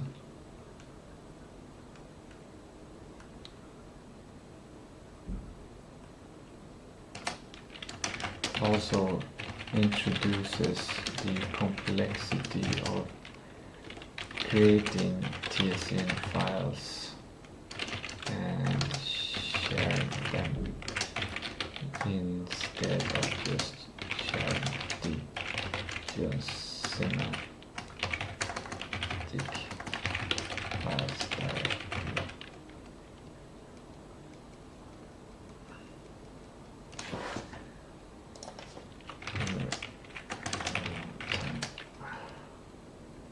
But there wasn't any, that's what it talked about, the problem.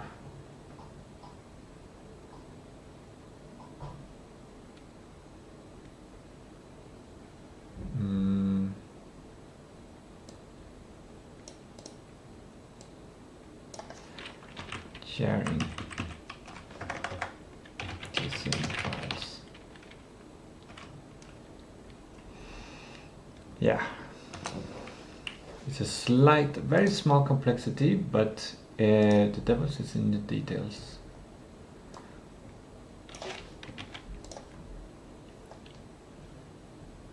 Wait, did I skip one? Did the game converts JSON?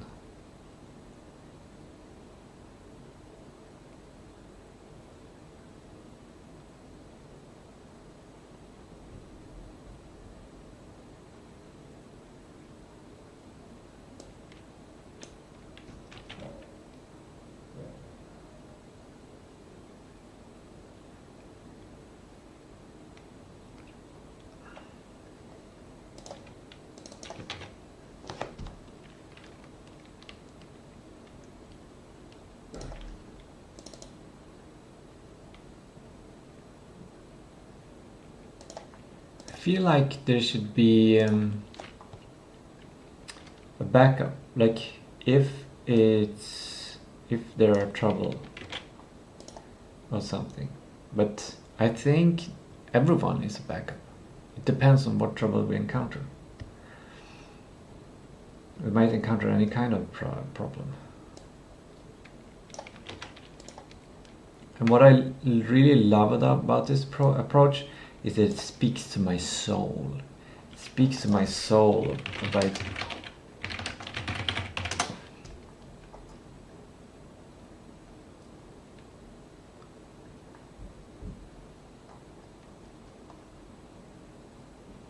it didn't find my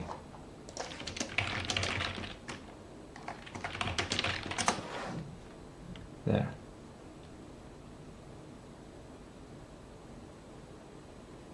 Yay!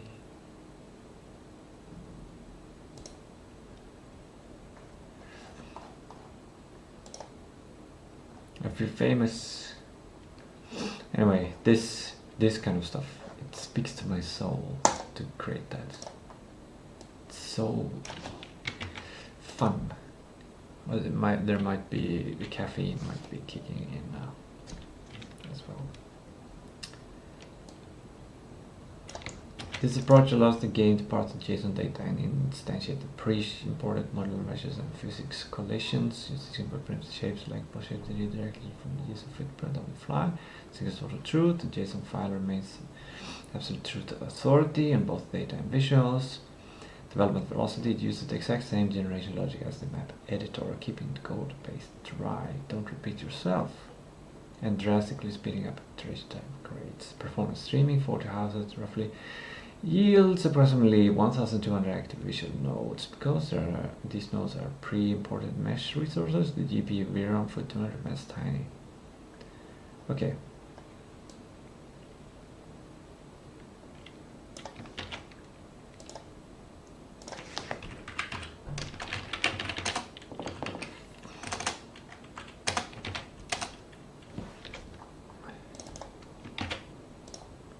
Why did that one get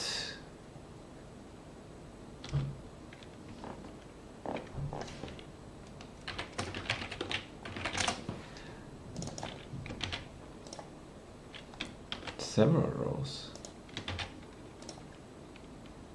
The other ones didn't. Strange. Ah, because they just had one. Yeah, this one actually has new lines. Okay, great. I also want to know if we would have 800 separate .plb files, how much, well, it would be much bigger. I've already calculated that.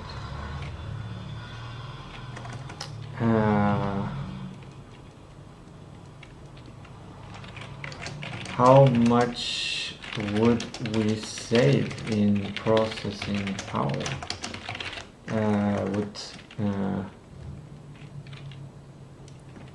Because the GLB files are slightly larger than my files, my JSON files, because they contain so much, not slightly, they are larger.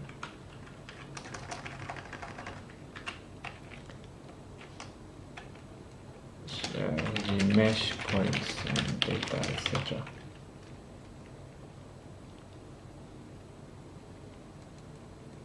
But I guess the processing, that's interesting. Yeah, I'm getting to understand the computer science basics now. If we don't have the data saved, it has to be created, and it's created by the processor.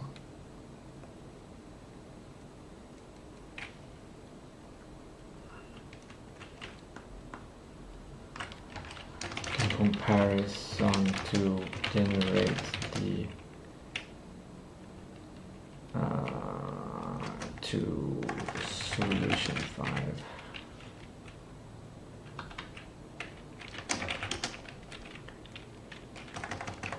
The amount of nodes are more, might be more, but is it really more memory? I think the main difference is something else. I didn't want to say my suggestion because I didn't want to narrow it down. I didn't want to limit its capacity, its super intelligence, to my intelligence.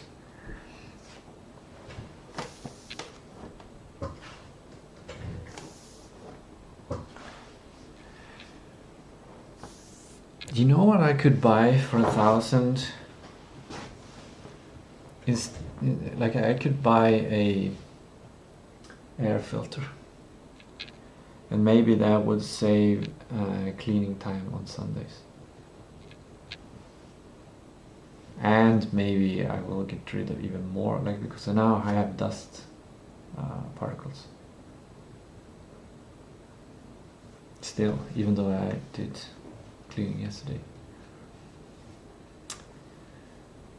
The main difference is not raw count, but fundamental hardware toggle CPU overhead versus GPU VRAM duplication. Here's exactly what happens under hood when comparing 800 unique DLB files against solution 5. The memory route instead of duplication. If you use solution 5, Godot loads your 30 base modular pieces into RAM and VRAM exactly once. When the game streams in 40 houses, roughly 1200 nodes, Godot simply passes 1200 lightweight mathematical transforms, position rotations to the GPU. The nodes themselves take up a negligible amount of system RAM, usually mere kilobytes. If you use 800 separate DLB files, Godot treats every single house as a unique, independent asset, even if house 1 and house 2 use the exact same roof piece. Godot cannot know that. I'm gonna add this one to this one.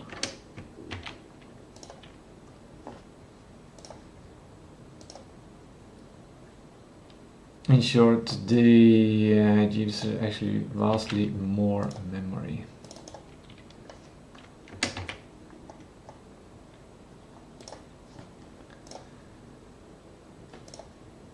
The processing reality. Draw graphs, I like that. Draw calls versus culling.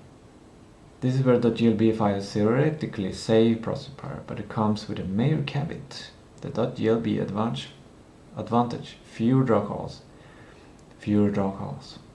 A pre-merged .glb house typically renders in just one draw call per material.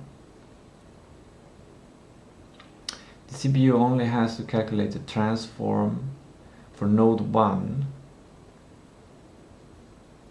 The CPU only has to calculate the transform for one node per house. For 40 houses, there's only 40 nodes for CPU to process. Solution 5 overhead.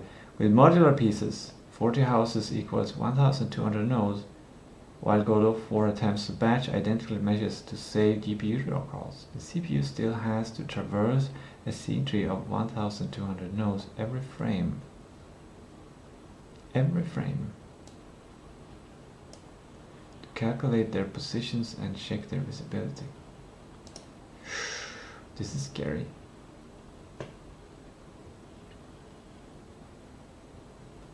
However, Solution 5 wins on culling. Godot's renderer uses frustum and occlusion culling to avoid drawing things you cannot see. If half of a modular house is hidden behind another building, Godot skips drawing the hidden wall and door pieces. Oh! If the house is one giant GLB mesh, the Godot must draw the entire house. Oh, that is very interesting.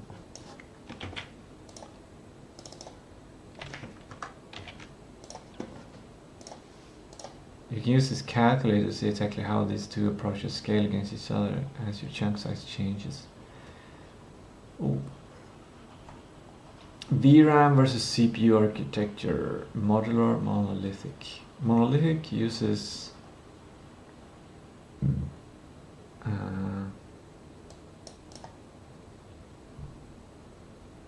oh, this is CPU, this is VRAM. Okay, monolithic uses is monolithic to GLB. Yeah, it looks like the GLB is winning. They made immensely when it comes to CPU.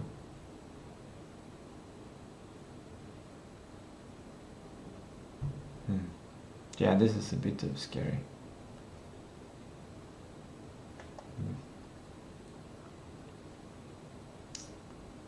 VRAM is 300 versus 35, so the VRAM is much less. But the CPU draw calls is more. And I don't like this because I want this 3D experience to be smooth. Yeah, it's a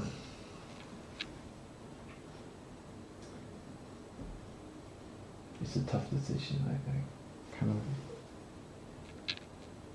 want to backtrack now and consider GLB. But the thing is, GLB doesn't have to be excluded. it's something that can be added on if this doesn't work, and it can quite easily be added on because there's no complexity here. So it's easy to add something if it doesn't work.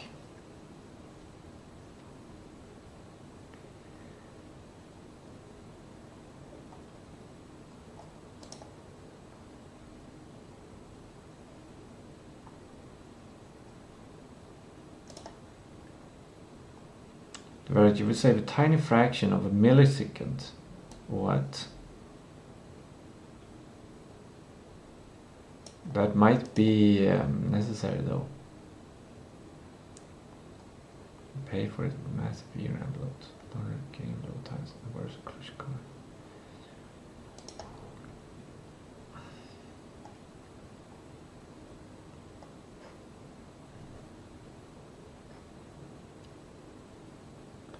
$720 CPU. What does it say? CPU overhead.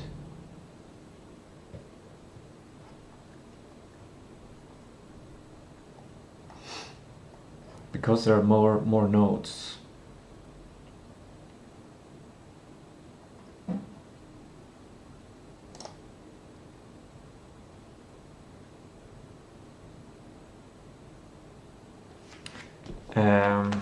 Let's see. I want an extremely smooth experience in this 3D town. So the CPU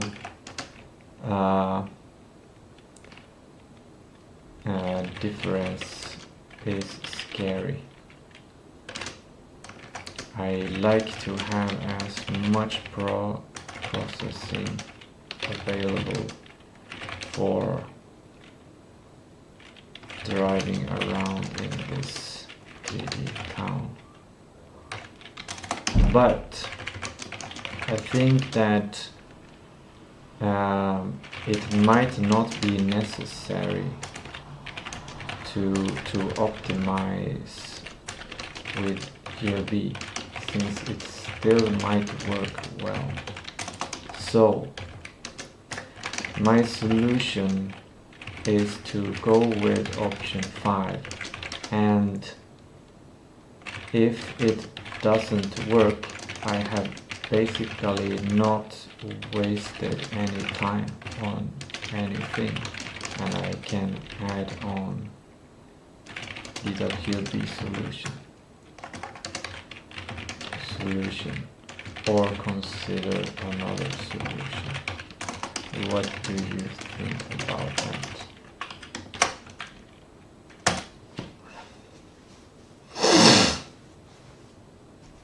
Come back to the ranking. This is the selected one. We put it at the top.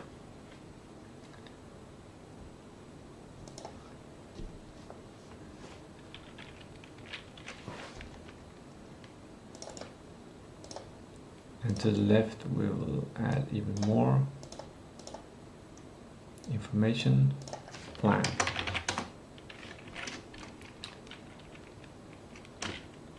We developed this solution since it requires no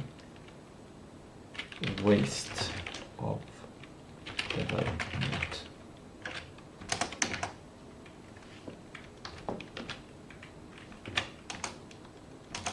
It might be enough.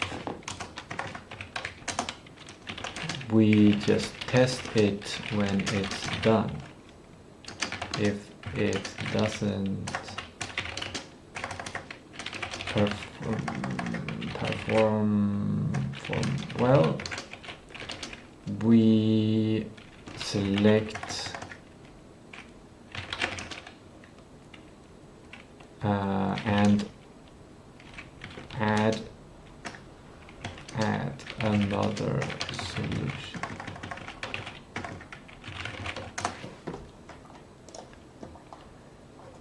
Fully supported plan.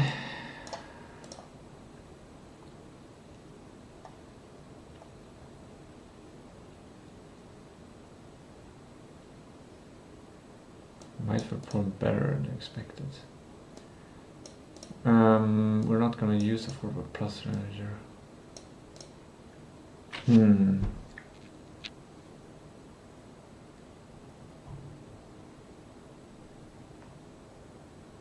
Or are we?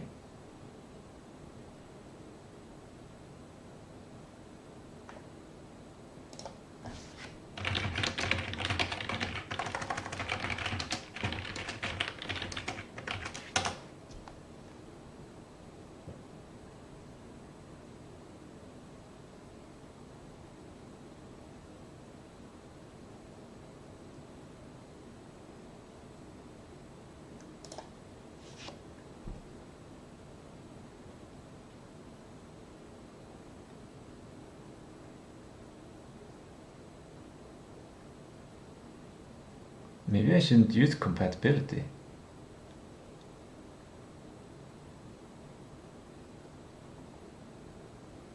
Maybe I should use forward plus and just limit it. Because compatibility might be too much. Like, it enables web, but we don't need to enable web. We just need to make it. Yeah, we're gonna ask this question.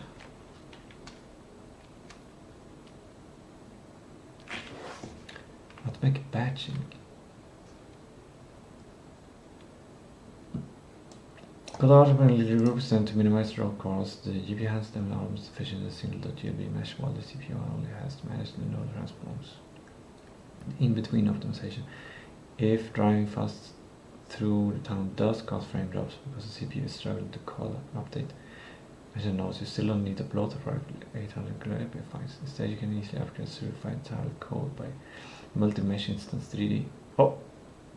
You can raise JSON as usual, but instead of creating a new mesh instance 3D node for every one chunk, it feeds corners into single mothers in a specific chunk. Okay. Well, why not do that in the why not do multi mesh instance 3D already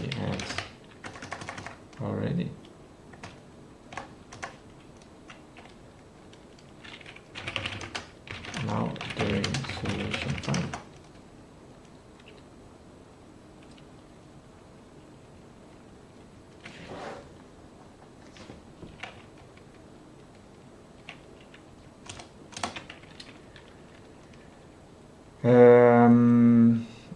Fast.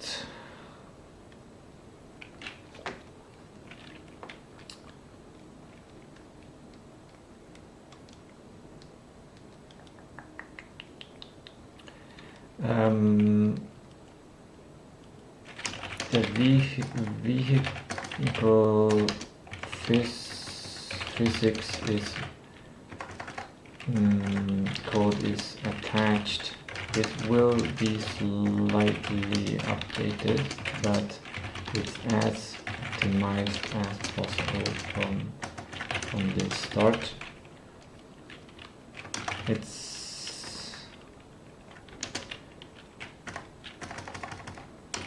doesn't perform perfectly, and I don't know if I should go into this right now.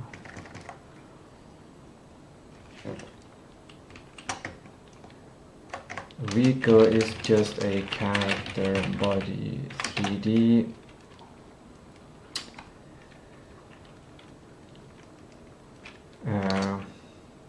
A car that travels maximum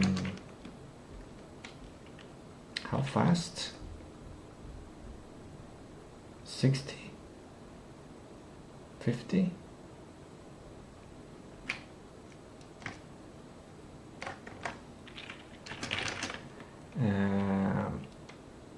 Is a car. The world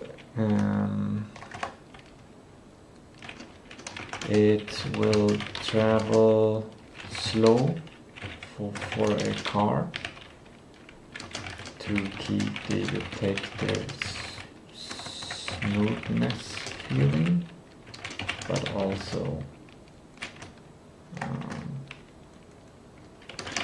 maybe maximum 60 kilometers per hour.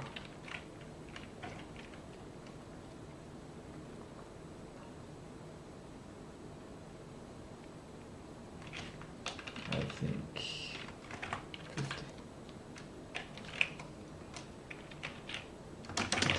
50. It has only basic correlation, no physics really, just that it stops when colliding.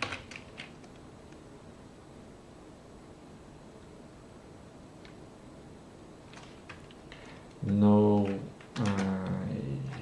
use of physics. It uses move and slide. I don't know if we use forward plus or compatibility.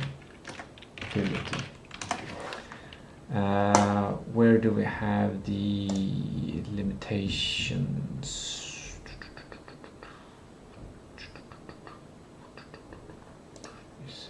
It's here.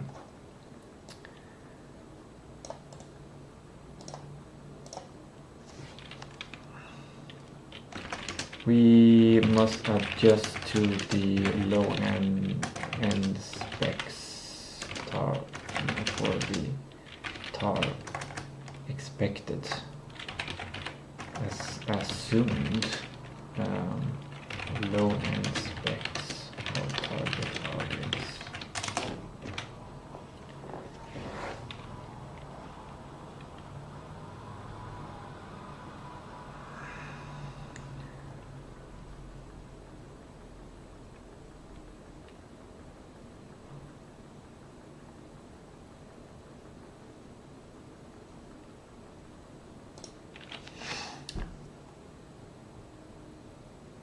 This is, I'm diving deep around all of these solutions instead of just, okay, we're done, we're gonna go with this solution, because I need the developer extreme focus, which means that intuitively all of the other parts of the solution have settled in place. Not just what I'm gonna do, but all of the other parts have settled in categories of not doing.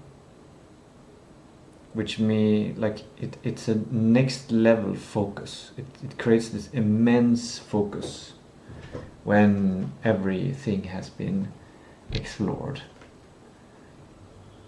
It's a perfect. It's part of perfect game development. You are designing for hardware where every megabyte of RAM and every GPU cycle matters. Given those strict low-end constructs, integrated graphics are limited to CPU in order for give out decision around abstracted multimedia is actually a trap. Okay. The column trap. Multi-mesh instance is at a massive limitation. It does not support per instance frustum or occlusion culling. Oh.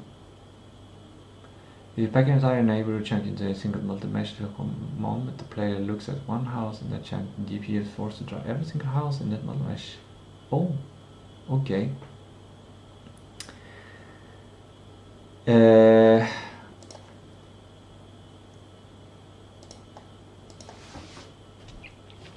Main solution, and then we'll add a multi-mesh, or we should say we should be mesh instance 3D, mesh instance 3D.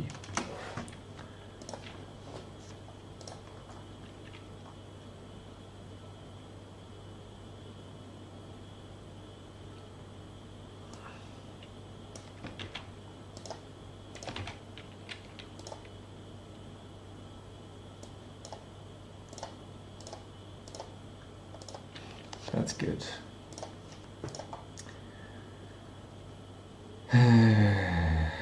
Integrated gives you a weak at handling high triangle counts and pixel fill rates, forcing the GPU to draw off-screen geometry to save tiny bit of CPU overhead is the exact opposite of what an integrated graphics card needs. Standard meshes Tistou TV knows allow Godot to call unseen house individually protecting the key.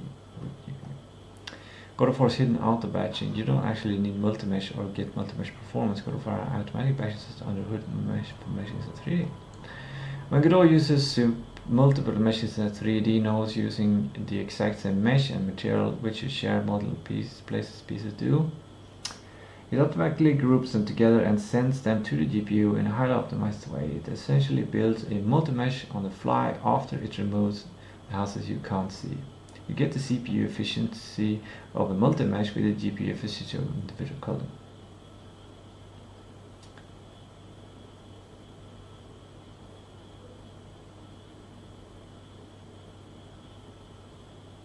Okay, the collision reality. Multi-mesh Instance 3 is strictly a visual tool. It cannot handle physical collision because you detect it needs physical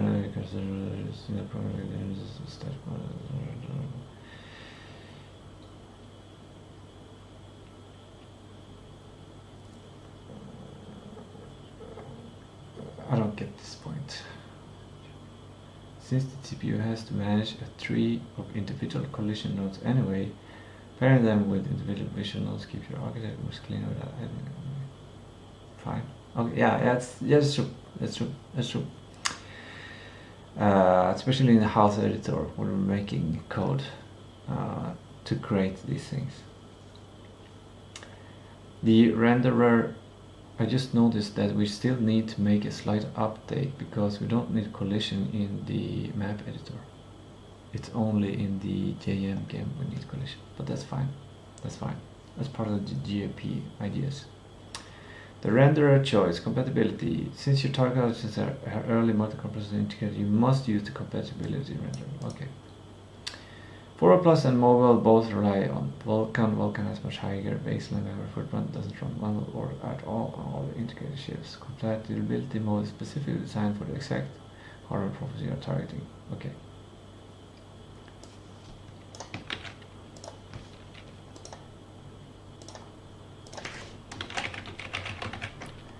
Compatibility.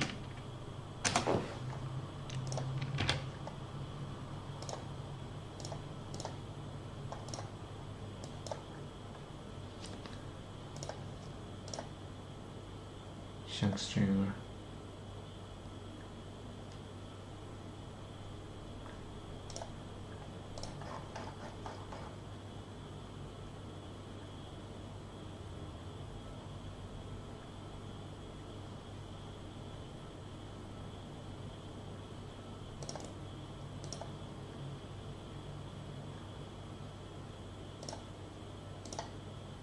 Was this something I was gonna ask?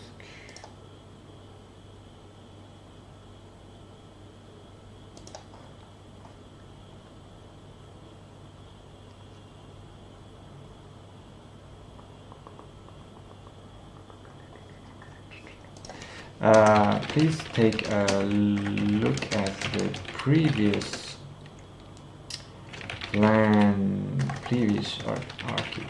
architecture and address and let's create a new architecture with our new knowledge, and to make it complete, do not make assumptions, ask me clarifying questions one by one to create this architecture, this complete architecture.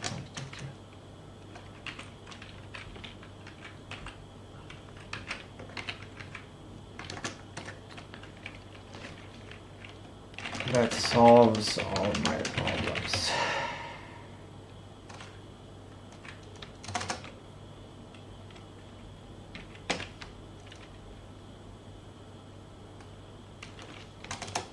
Oh, okay.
should make some micro movements. I'm gonna do the bear walk.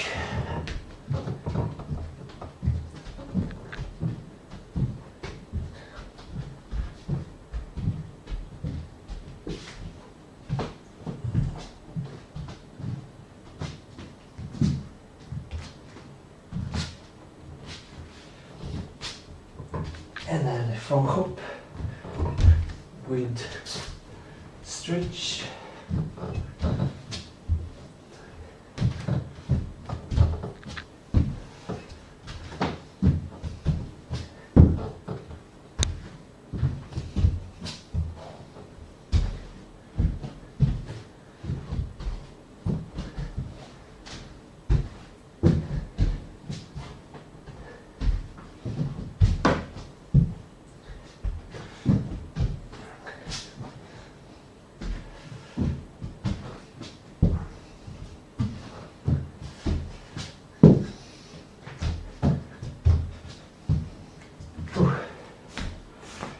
Frog hops with a stretch early. Makes me too warm. Okay, I have read the 3D map editors for the see that you pivoted the architecture based on simplicity and specific principles. No. No. No.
Good.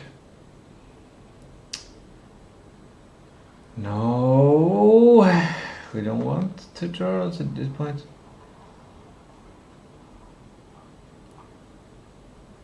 Multi-mesh. We'll get to this at some point.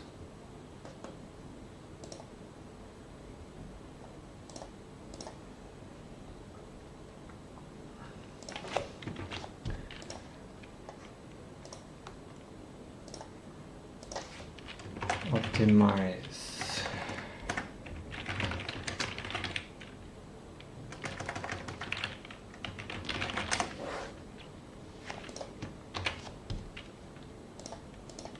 Can we make it a chip? Oh, what the heck? Whoa, I made it exactly the right size. It's crazy. Because the houses are now semantic JSON data, how do you want to handle the spatial chunking files? Should each grid cell have its own JSON file that lists the transforms, or should all the present data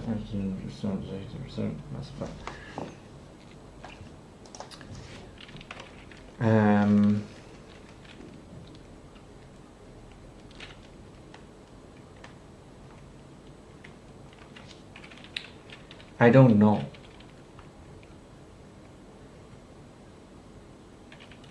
I think it's honestly better to have...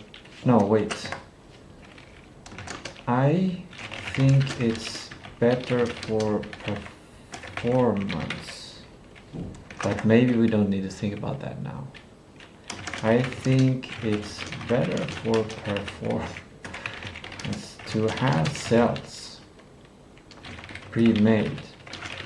That way it's planned to be a quick calculation of finding the right cell file and just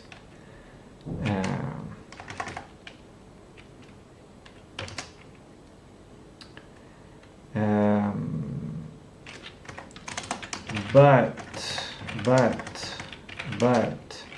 it's a less complex file structure if everything is in town JSON, and we become more agile since we can choose the size of each cell in code, testing out the best size. So I think we should start with town JSON containing all things and have code that calculates, have chunking in code that finds what to draw or not. But I'm not sure if this is a good decision. It might be, since even though the map is 2 by 2 kilometer by 2 kilometer, we keep everything pretty simple and there aren't a lot of details. What we will have initially are on the map, the MVP of the map is roads, houses, bushes, trees, benches,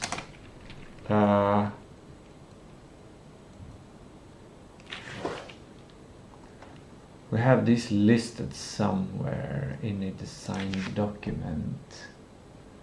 Is it this one.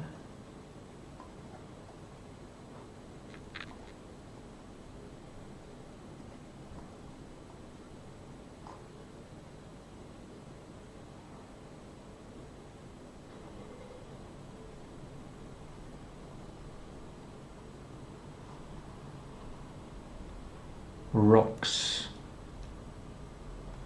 Big rocks. Where is the...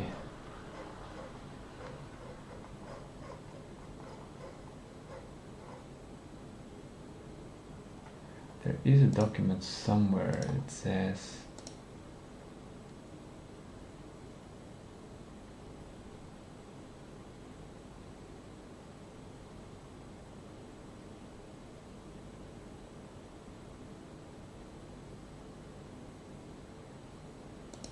Or maybe I removed that part.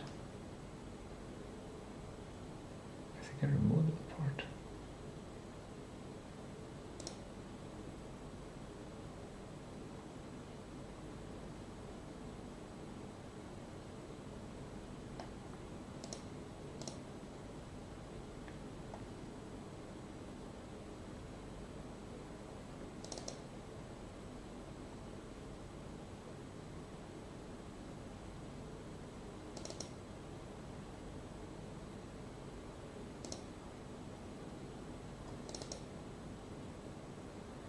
Something like this. We just have houses, trees, roads.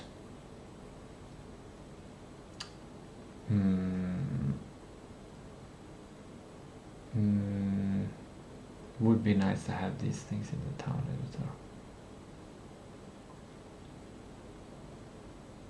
Yeah, I think we will. Then it should be in the JSON, but then it should be built dynamically.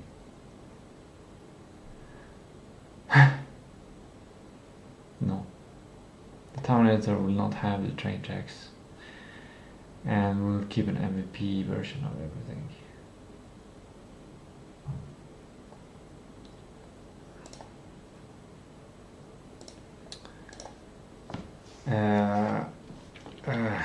Rocks, big rocks. No, we'll not have big rocks. Roads, houses, bushes, trees, benches. That's no, I think that's trees. What we might expand on is to clump together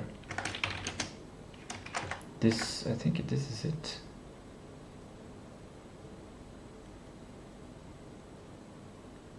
We'll make the water and the roads and everything dynamic, like manually in the JM project, because these things do not need the map editor to save time. That's why these things are all of these decisions. It's like I need to write them down, but it becomes so much big bureaucracy. It's hard to find the answers in these decisions.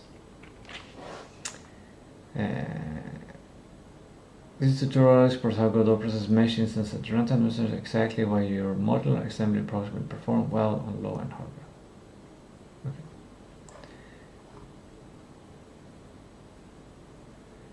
I kind of feel like watching this video, but maybe I'll save it for the future.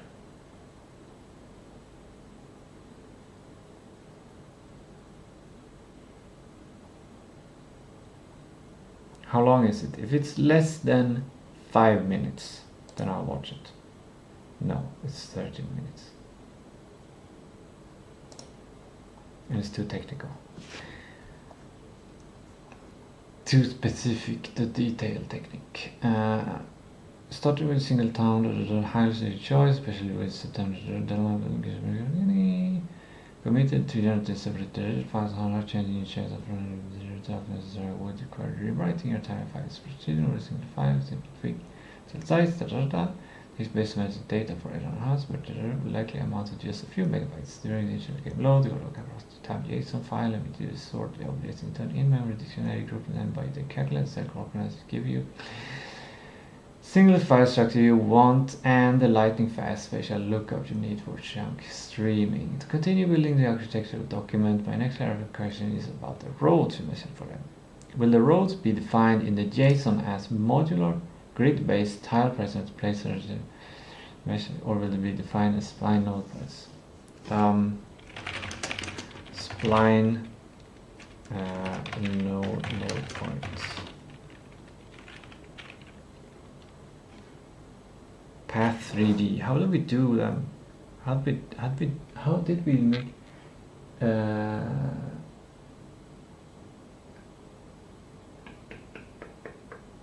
I have rows in the project now?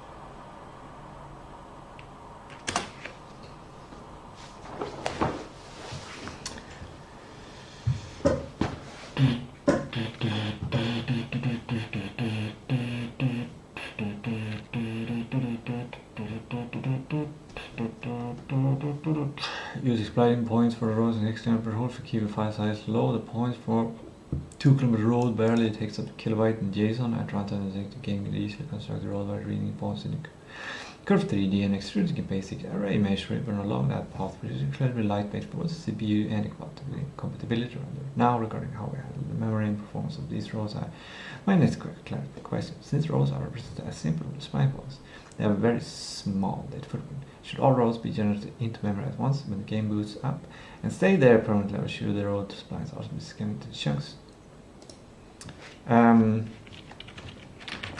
We'll go with the solution that is easiest and fastest to develop, which I think is to generate all the rows at once, and later we'll test it and see if we want to optimize for it later.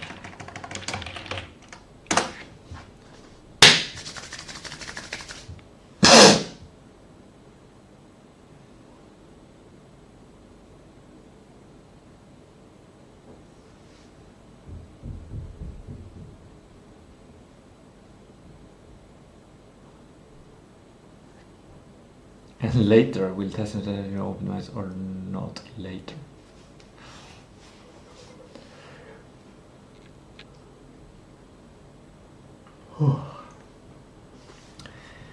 Generating all roles at game boot is the smartest move for your September because the load roles is simple spline corners that you can feed them into a path 3 node at runtime. Use CSD polygon 3 to set a path mode or a script for a simple array mesh ribbon to instantly extrude the road geometry.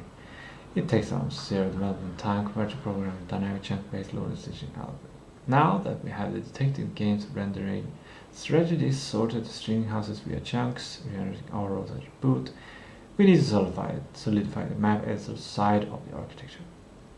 Since the map editor is a development tool running on your own workstation, which is much more powerful than do you want the map editor to also use the chunk streaming system while edit the town, or should it just load all and at once make the inting UI and the town the same as possible?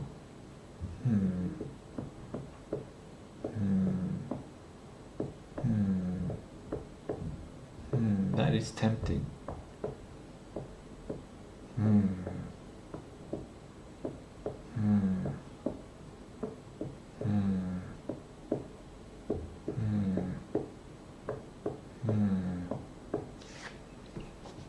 Make the development as simple as possible. My computer is better. High end. And quite high end.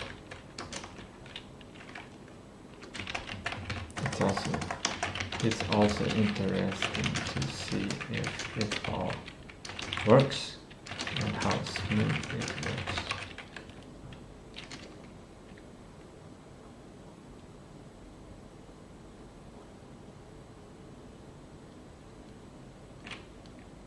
LOD.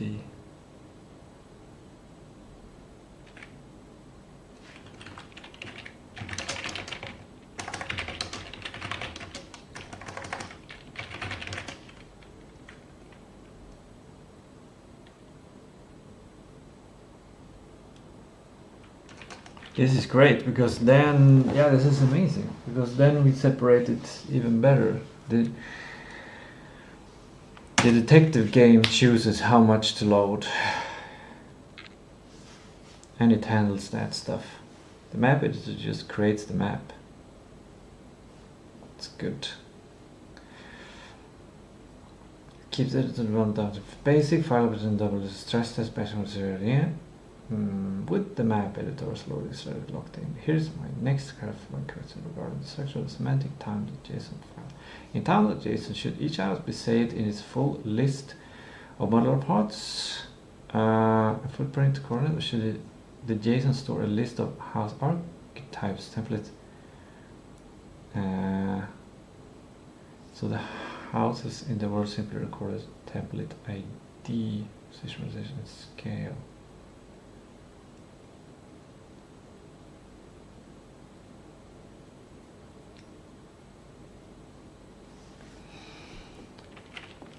Yeah. Each house will be individual and have its own JSON file. So town.json will keep only have position. Maybe should I have a rotation as well?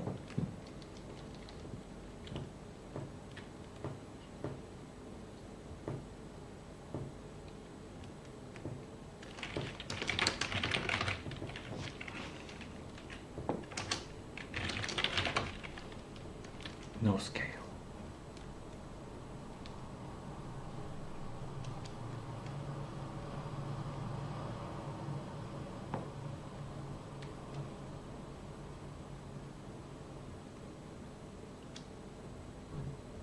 But I don't know about rotation.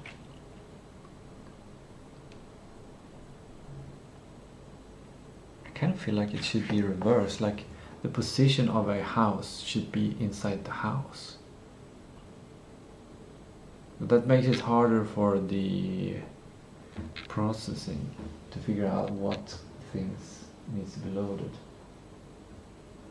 And in general, well, for static things like houses,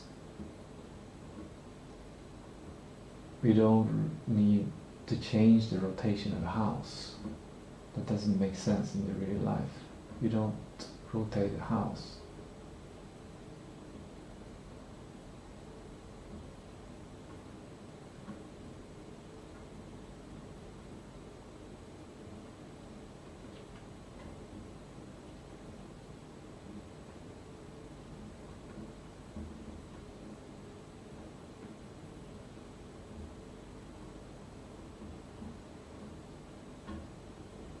Yeah.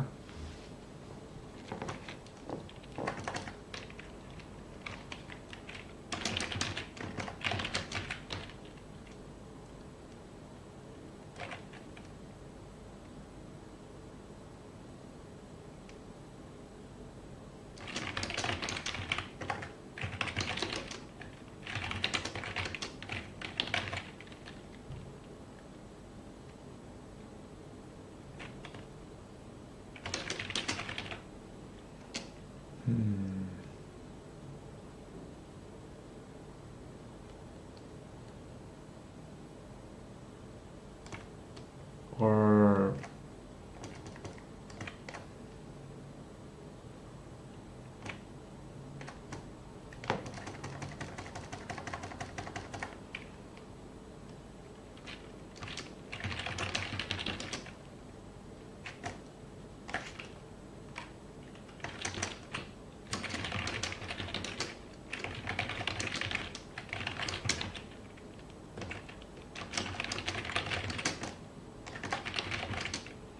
Should the rotation be saved in the house or not?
Ah, it changed to this one and didn't change back.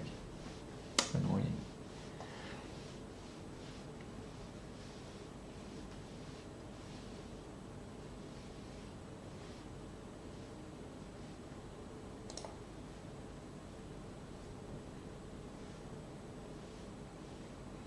Since 800 individual houses and 5 are totally only a few megas shifted to the index and parcel. During should reload, should reload and realize the hard drive on the man's checks.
Oh, here we have version 5.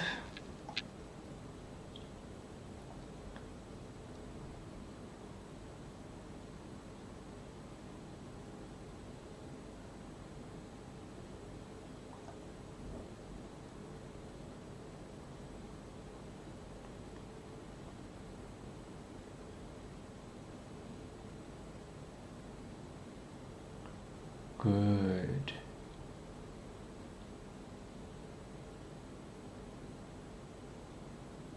GSCN? Huh?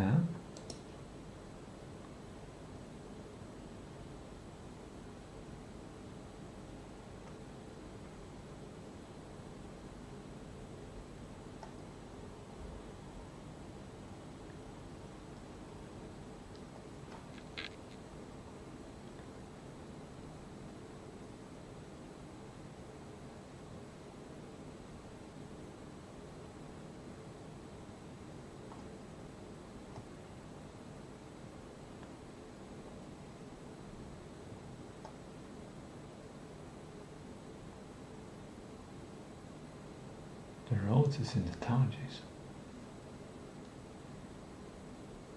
World houses. Okay.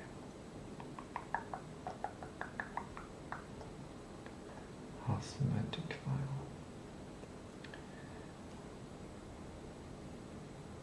Stores model assembly composition.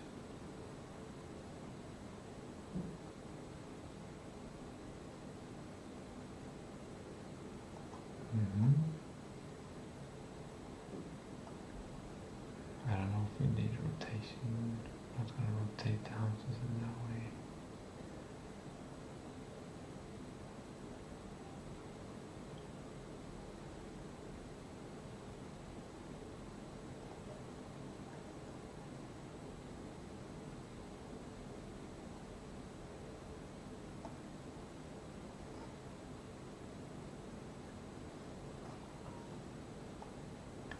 Let's make this into a document, or should we just copy it?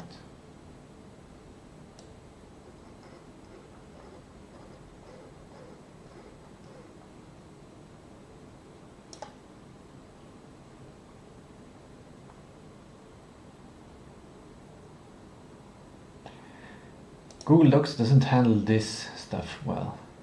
Like, I'm guessing this is kind of markdown.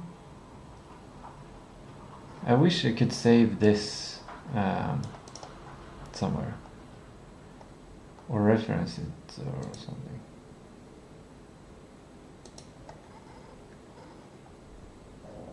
If we do export to docs, what kind of quality do we get?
Yes. Okay, this worked well. Code did not work well.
Okay.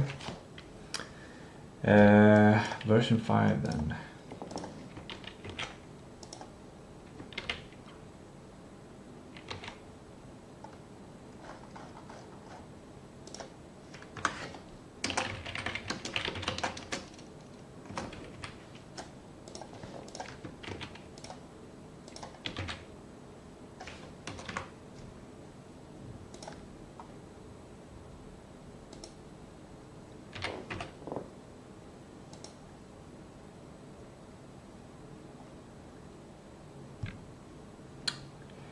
There's some details missing, I feel like. I'm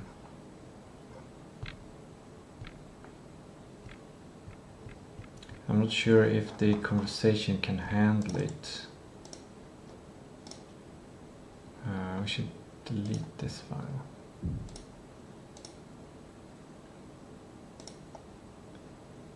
We don't need that one anymore.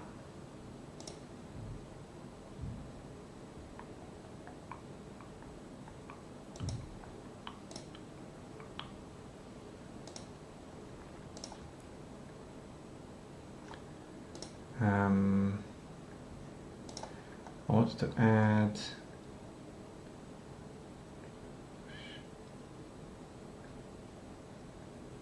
I wanted to ask about this part.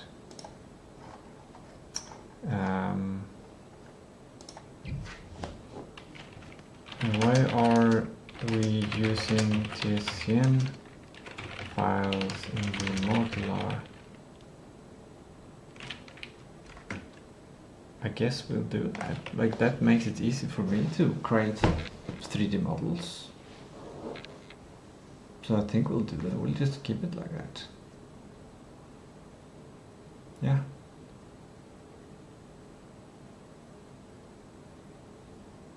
Yeah. Yeah, we'll just keep it like that.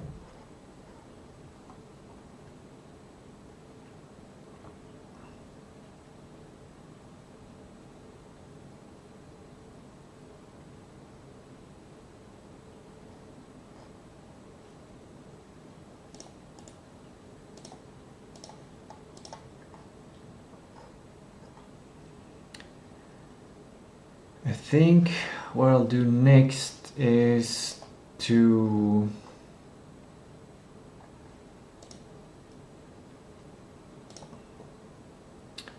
where do we have the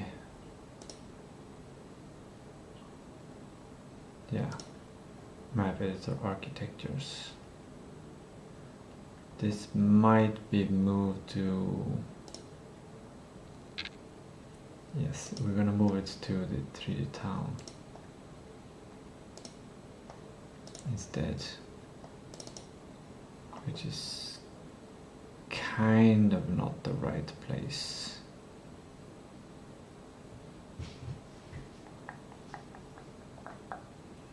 Because then this doesn't become a developers folder.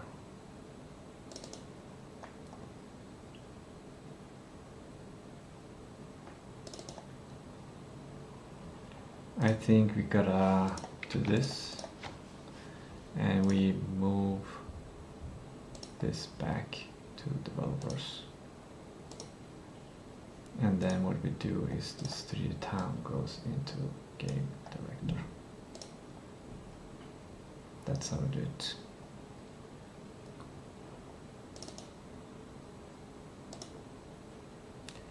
And yep, that's good.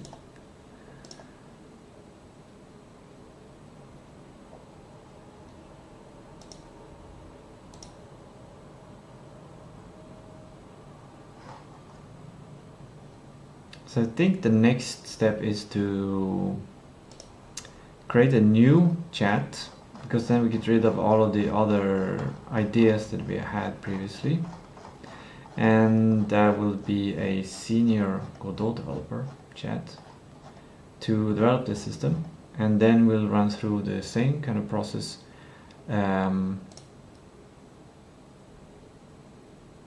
We don't need to pin that one, but we need to rename it. 3D map editor decisions.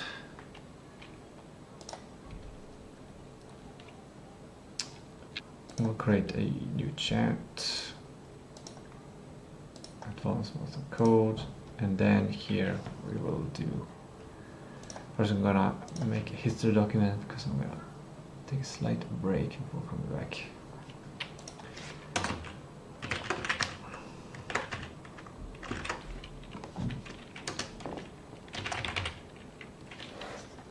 Do I write town? Just town? That's good. Or do I write 3D town? Just write town. No, 3D town.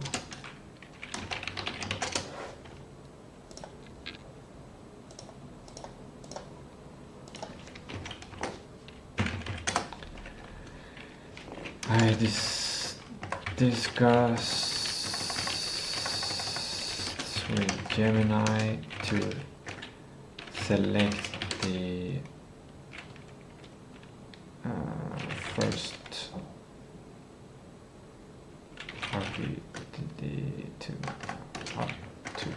to make a new version of the architecture, going through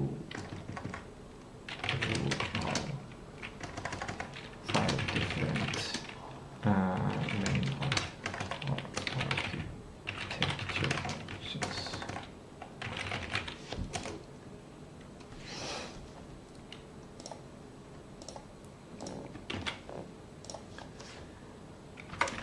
Updated the 3D map editor to version 5.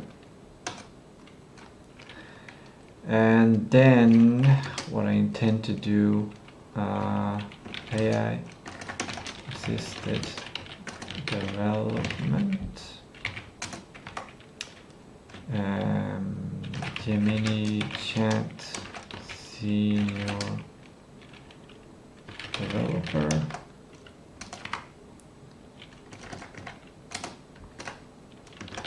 send in the 3D map editor file, create development of the map editor, send check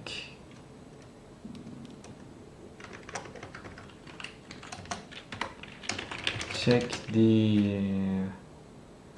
sprint stories and update.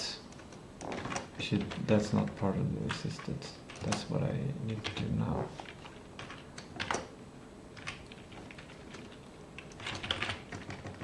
Update. Then it's AI assisted Gemini chat.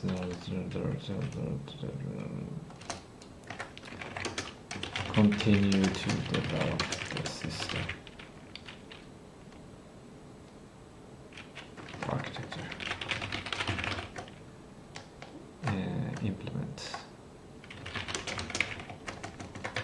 Implement the system.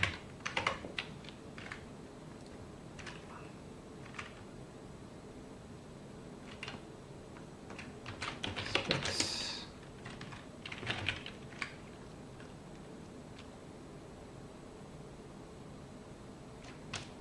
User stores.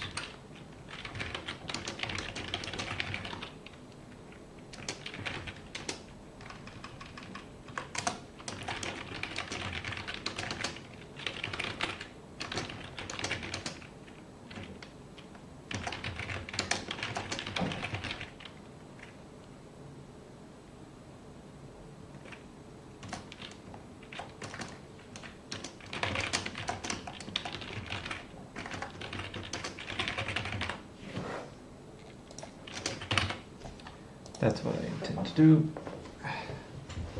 I don't know if I should take a midday break completely.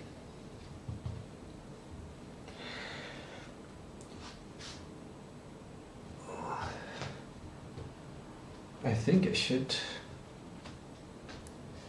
First I'm gonna go to the bathroom and relax.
I forgot to turn on the sound.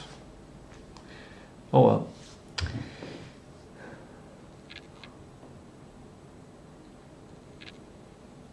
A personal thing, I had an immense headache last night.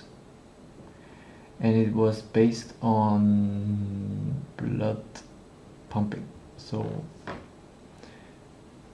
if I moved around and got my pump, then I could feel immense pain every time it pumped. And that's interesting. It might be connected to, well, I think I had the slight headache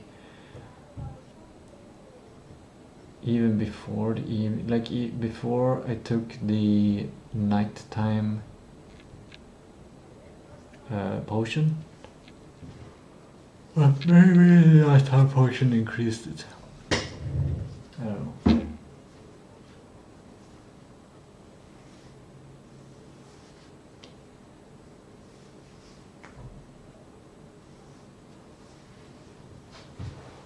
I'm gonna clean that window.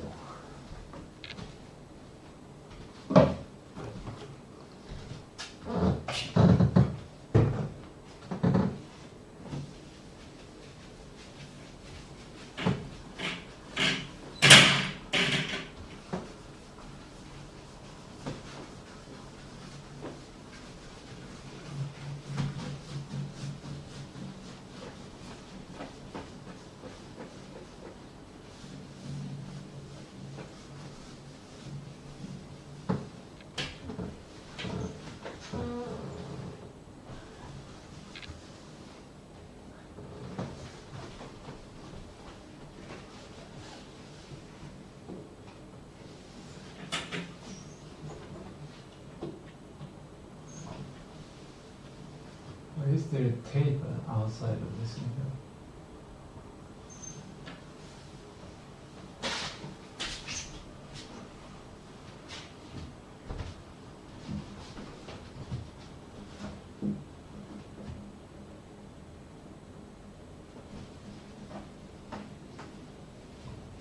Nice.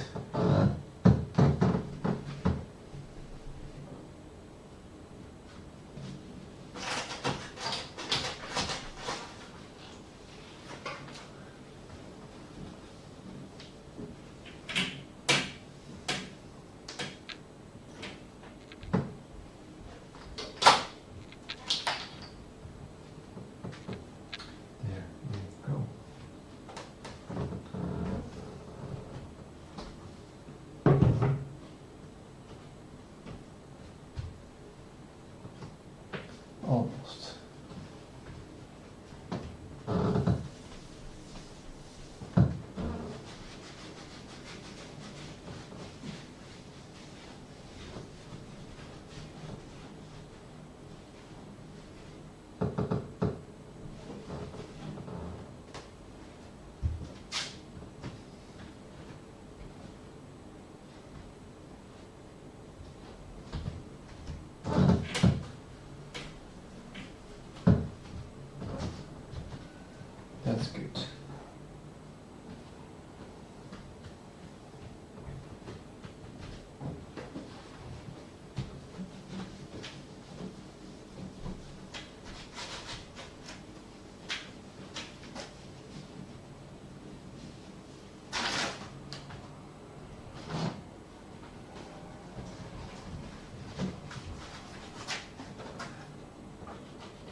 What is the best exercise to do?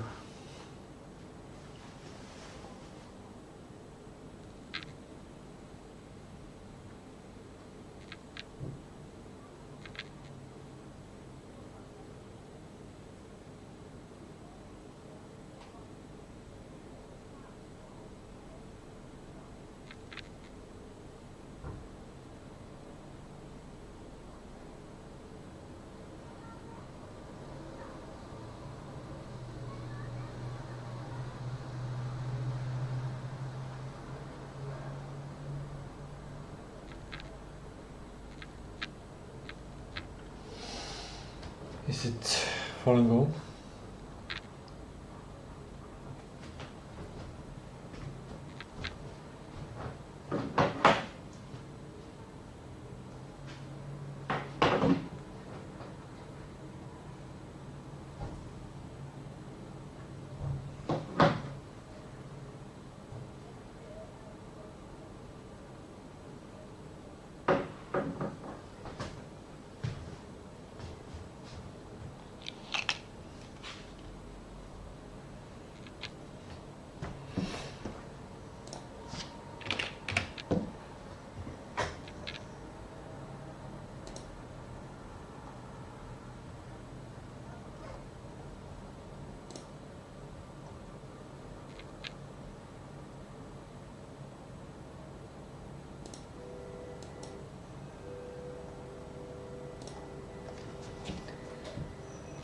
Falun Gong is an advanced practice that was created by Mr. Hongzhi Li. It comes from a Buddhist way of practice known as the Great Way of Falun spiritual discipline. Falun Gong involves cultivating in oneself truthfulness, compassion, and forbearance, the highest qualities of the universe. The practice's theoretical basis is distinct from that of other conventional energy practices and disciplines, as well as from the various schools that practice inner alchemy. The Falun, or law wheel, in Falun Gong practice was developed based on the universe's laws of motion. The Falun's rotation is synchronized with the universe, and it has the same qualities as the universe.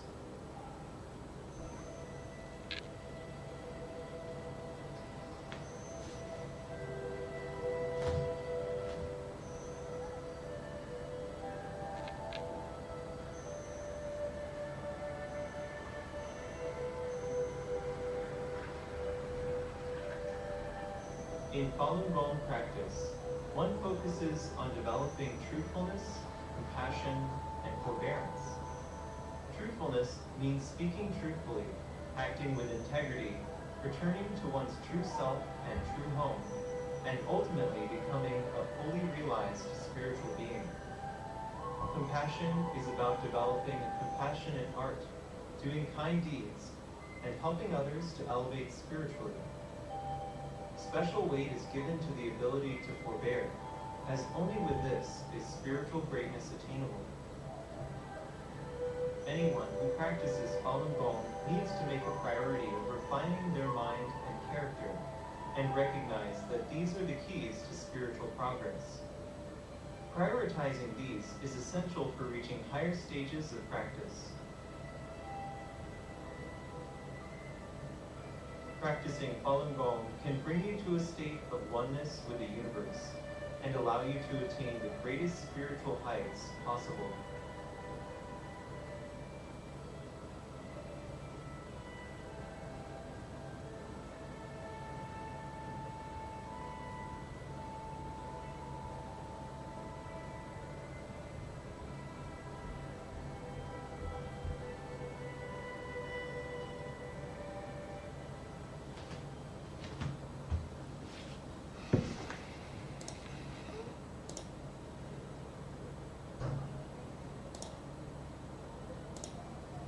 Buddha extending numerous arms. The core of this exercise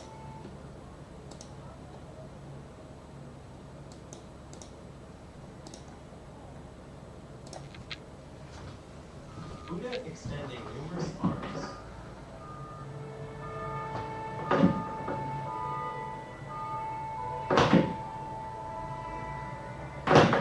Buddha extending numerous arms is Falun Gong's first exercise. The core of this exercise is stretching, which opens up all of the body's energy channels. New learners will find that energy comes to them quickly by doing this exercise, while those who are experienced will find that it enables them to rapidly make further progress. With this exercise, one is practicing at quite an advanced level from the outset, with the body's energy channels quickly being opened up. The movements of this exercise are quite simple, as great practices should be simple and easy to learn. Simple as these exercises may be, they dictate the overall development of what is to be generated by the practice as a whole. When doing this exercise, one's body will feel warm and will experience a unique sensation of there being a strong field of energy. This is caused by stretching and opening up all of the energy channels throughout the body. The purpose is to break through areas where energy is blocked, to enable energy to circulate freely and smoothly, to mobilize the energy within the body and under the skin, circulating it vigorously, and to absorb a great amount of energy from the universe. With this, the practitioner can quickly experience what is known in energy practice as having an energy field. As the foundational exercise of Falun Gong, this is usually done first in exercise sessions. It is one of the methods for enhancing your spiritual practice, and is preferably done 3 times in a row.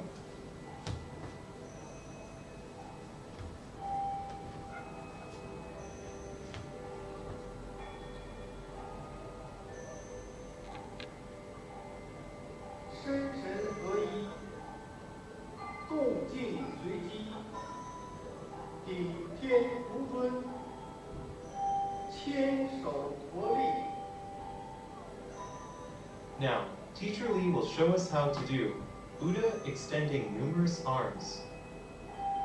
To prepare, stand in a natural way with the feet shoulder width apart. Relax the whole body, but don't slouch. Bend the knees slightly. Keep the knees and the hips relaxed. Tuck your chin in slightly. Touch the front of the hard palate with your tongue. Keep the teeth slightly apart. Close the lips and gently close the eyes. Maintain a peaceful expression on the face. The movement of the hands should follow the energy mechanisms. When moving during the exercise, the hands should maintain the lotus palm position. This should be done with the other exercises as well. Lift both hands slightly, with the palms facing up. Have the thumb tips lightly touch. Let the other 4 fingers of each hand meet and overlap. For males, the left hand is on top. For females, the right hand is on top. Have the hands form an oval shape and hold them at the lower abdomen. Hold the upper arms slightly forward with the elbows suspended so that the underarms are open. When moving during this exercise, as a general principle, the hands should remain within 10 centimeters or 4 inches of the body. Slowly raise the hands from the Jie-yin or conjoined hands position. While raising the hands, straighten both legs gradually. When the hands reach the front of the face, separate them and slowly turn both palms upward. Once the hands are above the top of the head, have the palms face up and the fingers of both hands point toward each other. At this time, push the head upward and press the feet downward, straightening the whole body. Press upward hard with the heels of both palms and stretch for about 2 to 3 seconds. Then relax the whole body. Rotate your hands outward. Bring them toward the front upper areas of the head. Straighten the wrists and move the hands downward.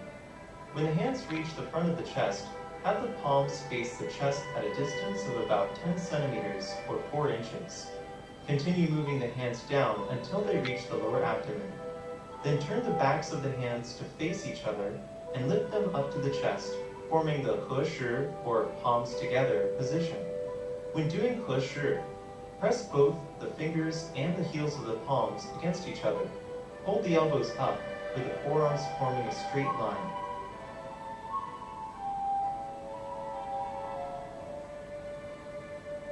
Separate the hands and, as if holding a ball, turn them in opposite directions. Males turn the left hand toward the chest, while females turn the right hand toward the chest, so that for males, the left hand is on top, and for females, the right hand is on top. Then extend the top hand and arm diagonally upward, with the palm facing down, until it reaches a height slightly higher than the head. For males, the right hand, and for females, the left hand, stays at the chest with the palm facing upward. After the arm has been extended, gradually stretch the whole body. Push the head upward, press the feet downward, and stretch hard for about 2 to 3 seconds.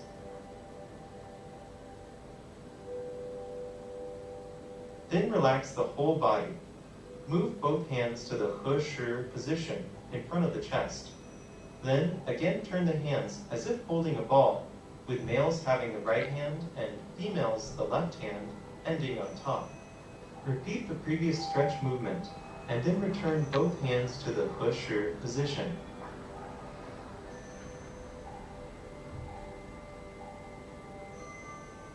From He Shi, draw the arms outward to the sides, forming a straight line with the shoulders. Gradually stretch the entire body.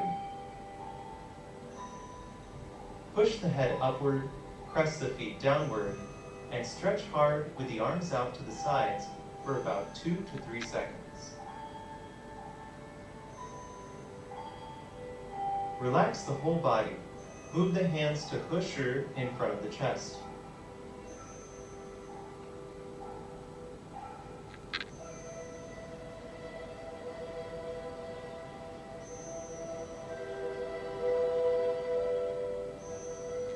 Separate the hands and extend them downward toward the lower front of the body.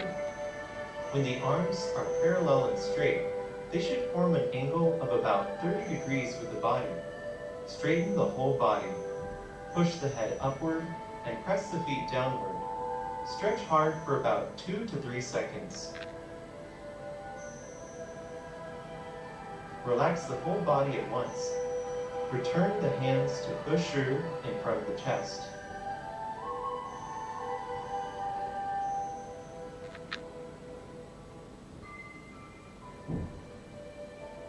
Separate the hands from He Shi and move them diagonally downward to the sides of the body.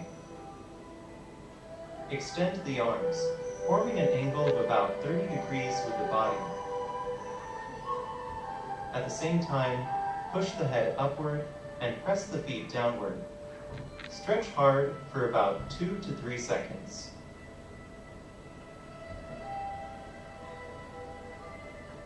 Relax the entire body. Move both hands to He Shi in front of the chest.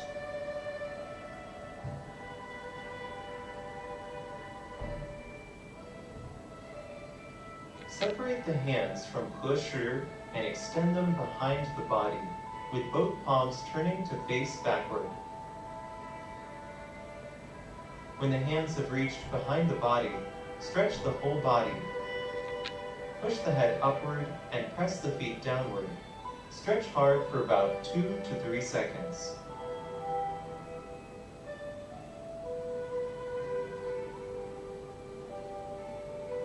Relax the entire body. Move the hands to He Shi in front of the chest.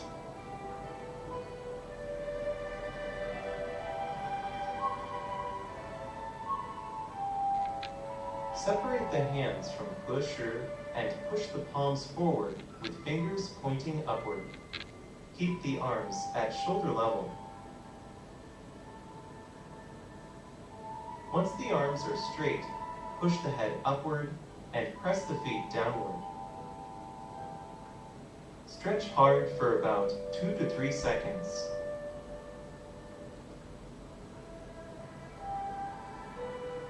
Relax the entire body. Move the hands to He Shi in front of the chest. Slowly move the hands downward, turning the palms toward the abdomen. When the hands reach the lower abdomen, overlap them. For males, the left hand goes on the inside. For females, it's the right hand. Have the palm of one hand face the back of the other. Keep a distance of about 3 centimeters or 1 inch between the hands and the same distance between the inner hand and the lower abdomen. Keep the hands like this for a while, and then conjoin them in Jie Yin to end.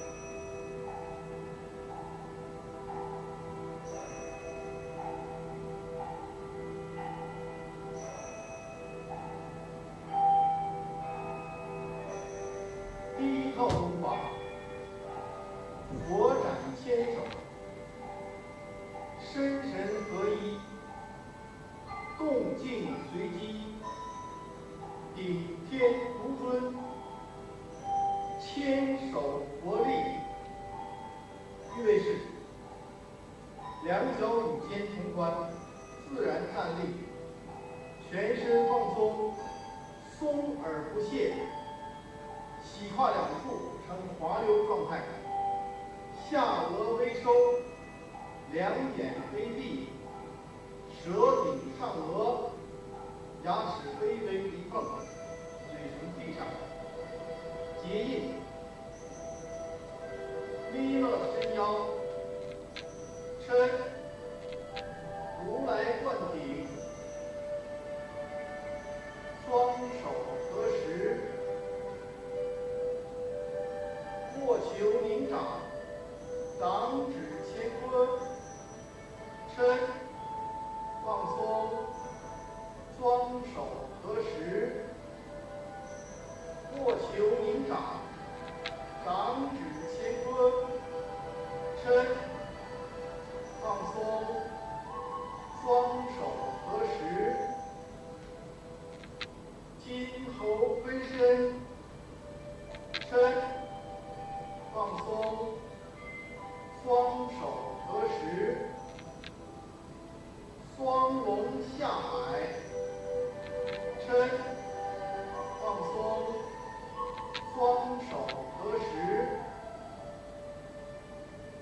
菩萨福莲，嗔，放松，双手合十，罗汉飞山，嗔，放松，双手合十，金刚排山，嗔，放松，双手合十，别扣小腹，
结印。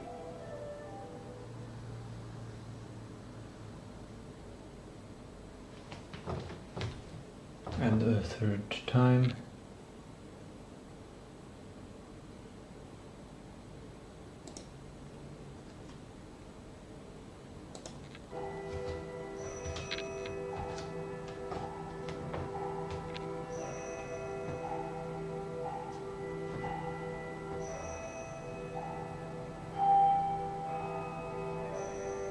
第一套功法，佛展千手，身神合一，动静随机，顶天如尊，千手佛力。预备式，两脚与肩同宽，自然站立，全身放松，松而不懈。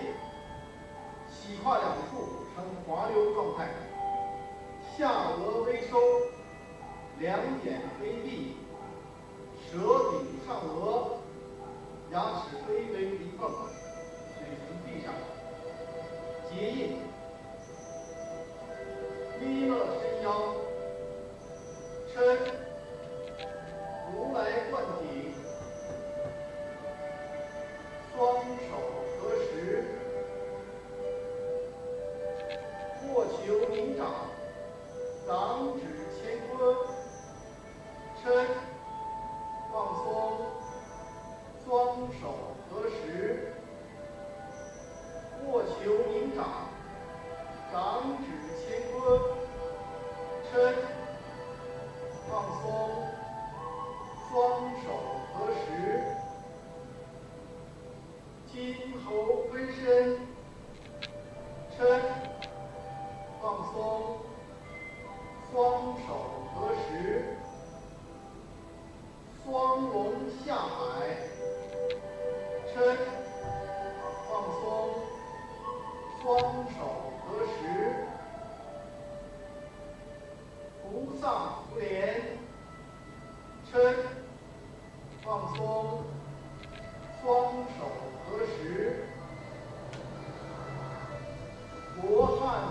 山，撑，放松，双手合十。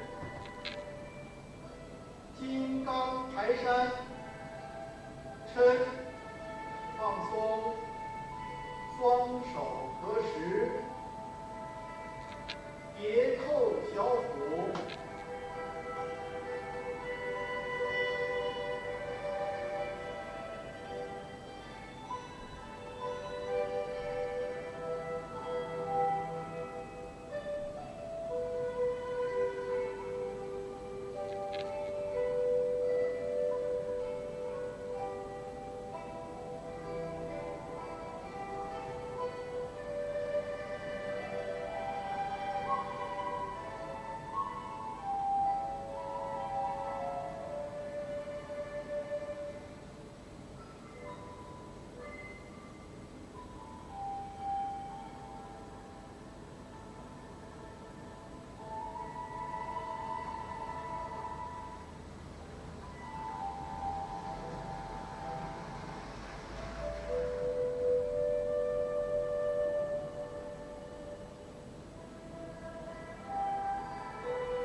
结印。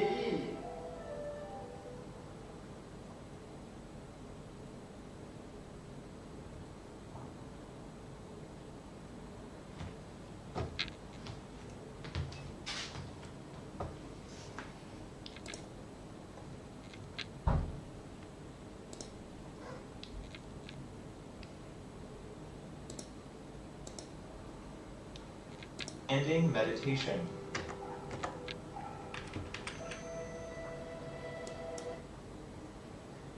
Following standing meditation.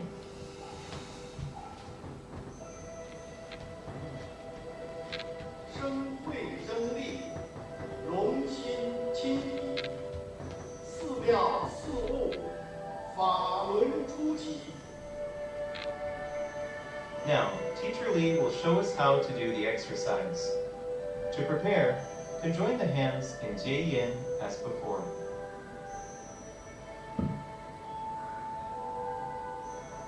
Then slowly raise the arms while separating the hands from Jie Yin. When the hands are in front of the head, the palms should be directed toward the face at eyebrow level. Have the fingertips of the two hands point toward each other. Form a circle with the arms and relax the whole body.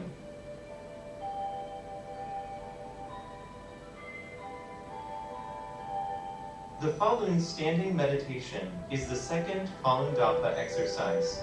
It is a meditative standing exercise composed of 4 wheel-holding positions. The positions in this exercise are rather simple. Each needs to be held for quite some time. Beginner's arms may initially feel heavy and achy.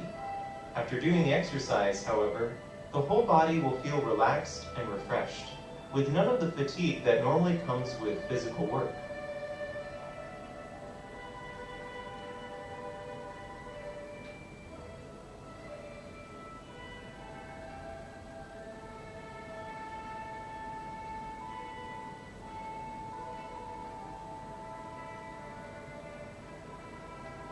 Slowly bring both arms downward from the previous position.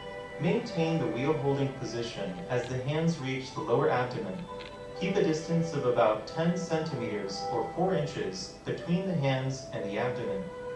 Hold the elbows slightly forward, keeping the underarms open. Have the palms face upward, with the fingers of the hands pointing toward one another. The arms should form a circle. As practitioners increase the duration and frequency of the exercise, they may sense a following rotating between their arms. Doing the following standing meditation frequently will enable one's energy to flow through the entire body without obstruction, and will enhance one's spiritual power. The following standing meditation is a comprehensive means of increasing one's wisdom, elevating spiritually, and strengthening higher powers all at the same time. Though the exercise is very simple, the things it develops are quite numerous and comprehensive. Slowly raise the arms, maintaining the round shape, until the hands are over the head. Have the palms face downward, with the fingers of the hands pointing toward each other. The arms will continue to hold a circular shape. Keep the shoulders, arms, elbows, and wrists relaxed. When doing the following standing meditation, move naturally and keep the wheel holding positions unchanged. Do not sway during the exercise, particularly not on purpose.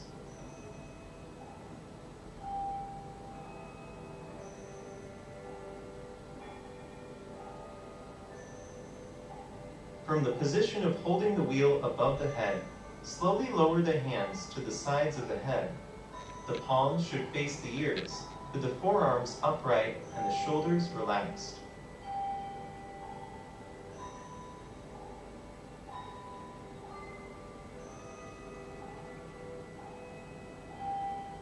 Each of the 4 wheel-holding positions in the following standing meditation should be done for a long time. The longer they are held, the better, but it can differ from person to person as they are able.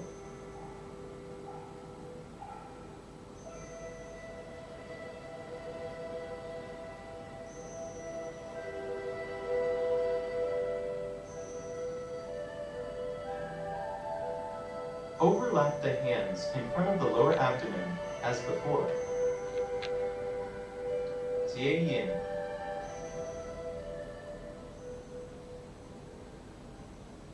第2套功法，法轮桩法，生会增力，荣心清脾，四调四物，法轮出起，双手结印，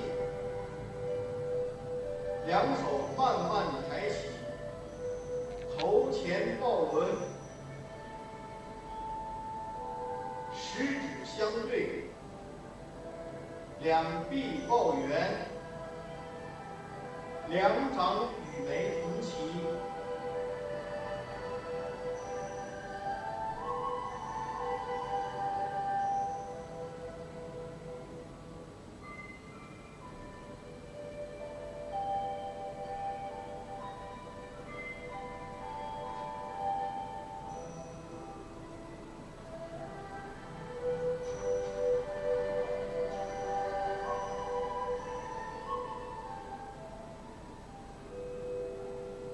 慢慢放下，腹前抱轮，掌心向上，食指相对，两臂抱圆，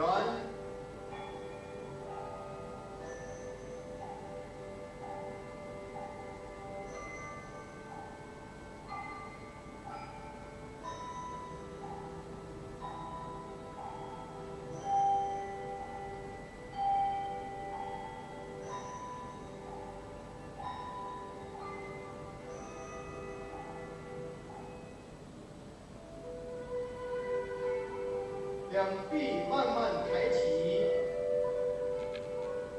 头顶抱轮，掌心对向头顶，食指相对，两臂抱圆。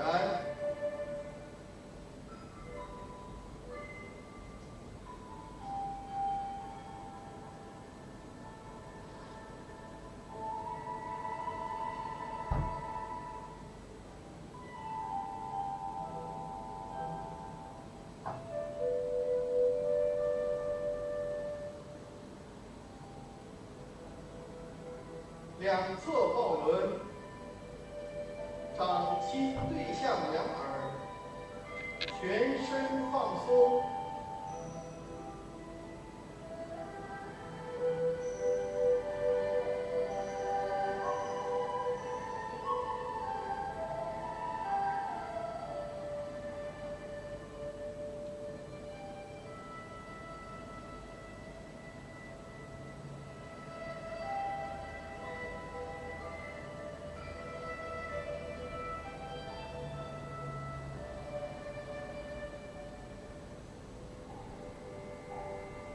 别扣小腹，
第二套文法，法轮庄法，生慧增力，融心亲体，寺庙四物，法轮出奇。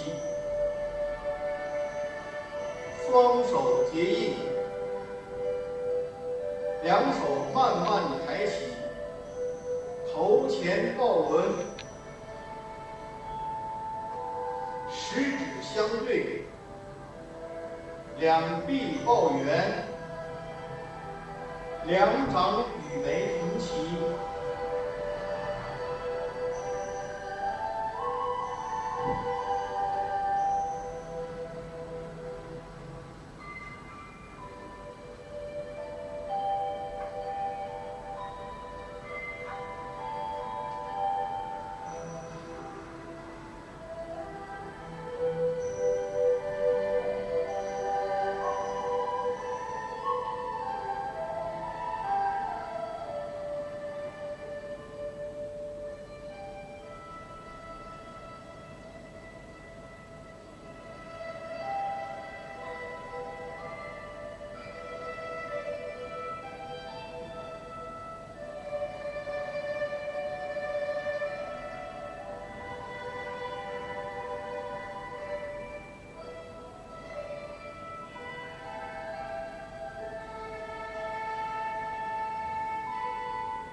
腹前抱轮，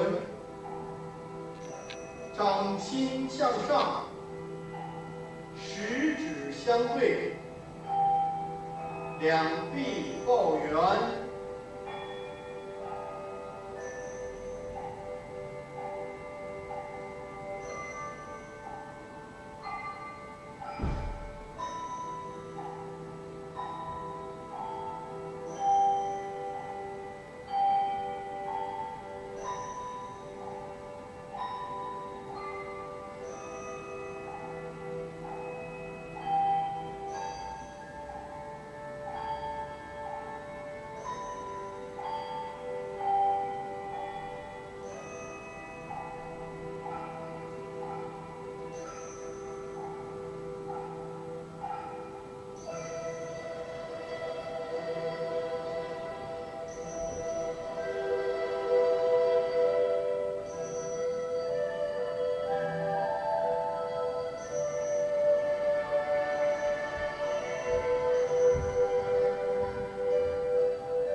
两臂慢慢抬起，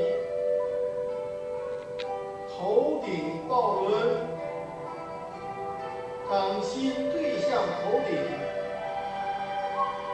食指相对，两臂抱圆。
两侧抱轮，掌心对向两耳，全身放松。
叠透小组。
双手结印。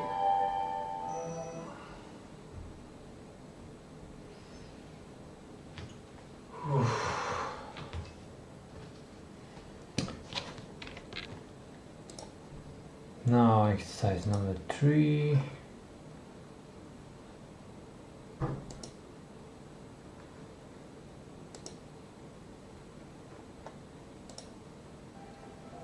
Channeling energy from the two cosmic extremes.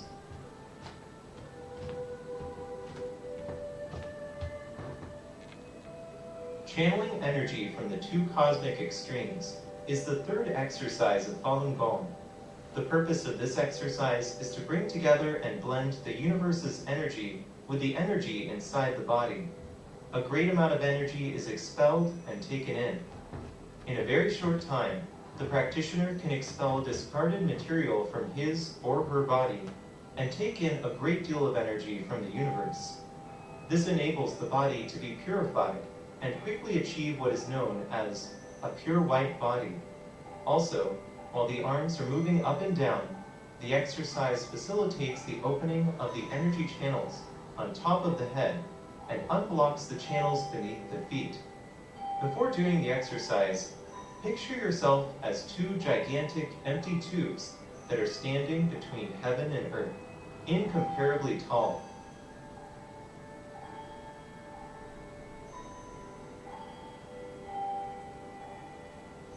During the exercise, the energy inside the body moves in accordance with the hands. With upward movement, the energy in the body rushes directly out of the top of the head to the upper pole of the universe. With downward movement, it goes out through the bottoms of the feet to the lower pole of the universe. After these movements, the energy returns to the inside of the body from both poles. An arm moving up and down once is considered 1 repetition. Do this for a total of 9 repetitions.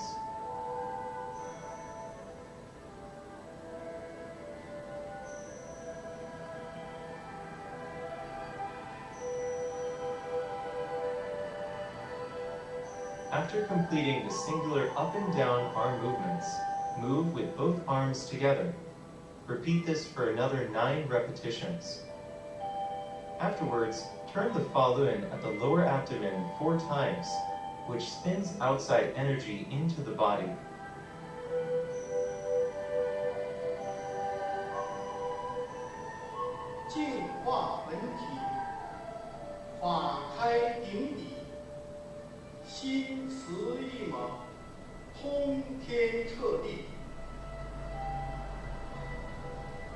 Now, Teacher Li will show us how to do the exercise.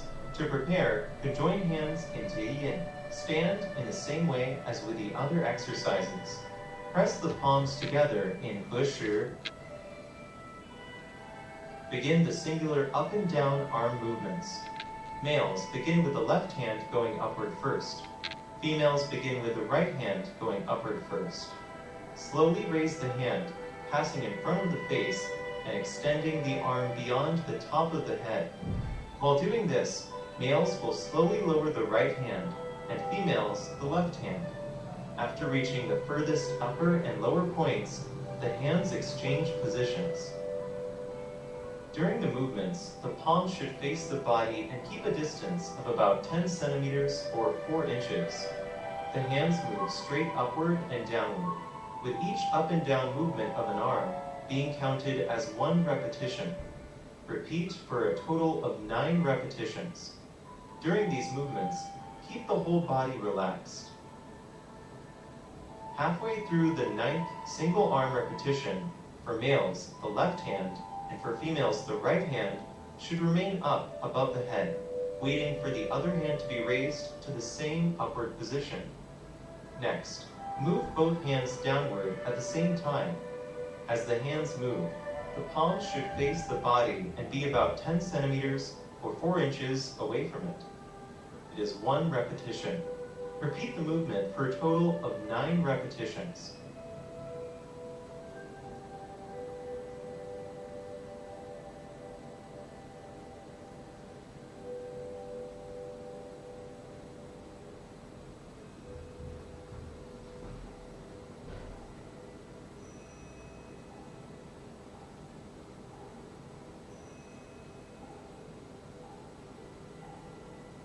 After doing the double arm movements, move the hands downward past the face and over the chest until they reach the lower abdomen. Now, turn the Fa Luang. For males, the left hand is on the inside. For females, the right hand is on the inside. Keep a distance of about 3 centimeters or 1 inch between the hands and between the inner hand and the lower abdomen. Turn the Fa Luang clockwise, as viewed from the front, 4 times to spin the energy from outside back to the inside of the body. When turning the Fa Luang, keep the movements of the hands within the area of the lower abdomen.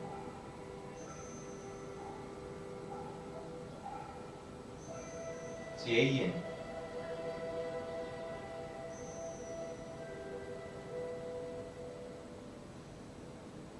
第3套功法，贯通2极法，净化本体，法开顶底，心慈一猛，通天彻地。结印，单手冲冠，合十，冲冠。 冲冠，冲冠，冲冠，冲冠，冲冠，冲冠，冲冠，冲冠。 冲冠，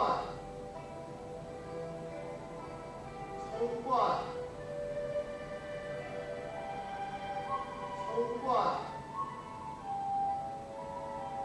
冲冠，冲冠，冲冠，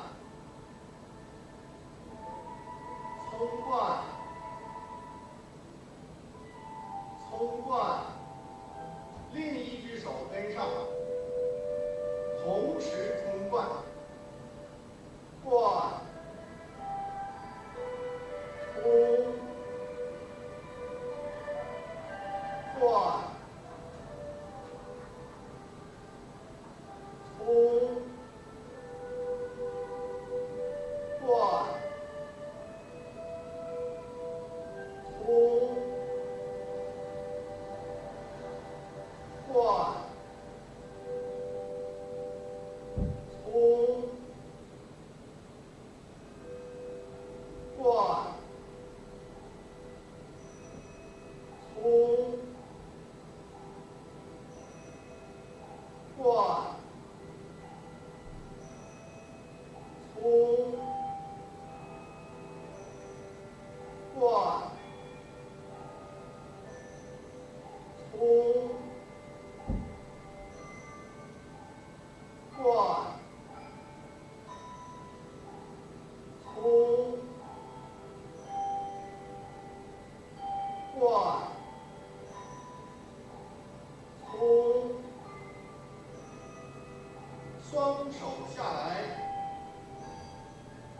时针推动法轮4次。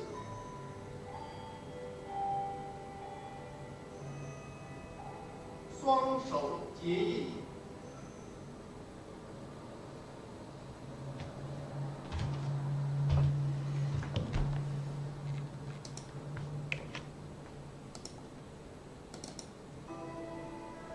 第3套功法，贯通2级法，净化本体，法开顶底，心慈意猛，通天彻地。结印，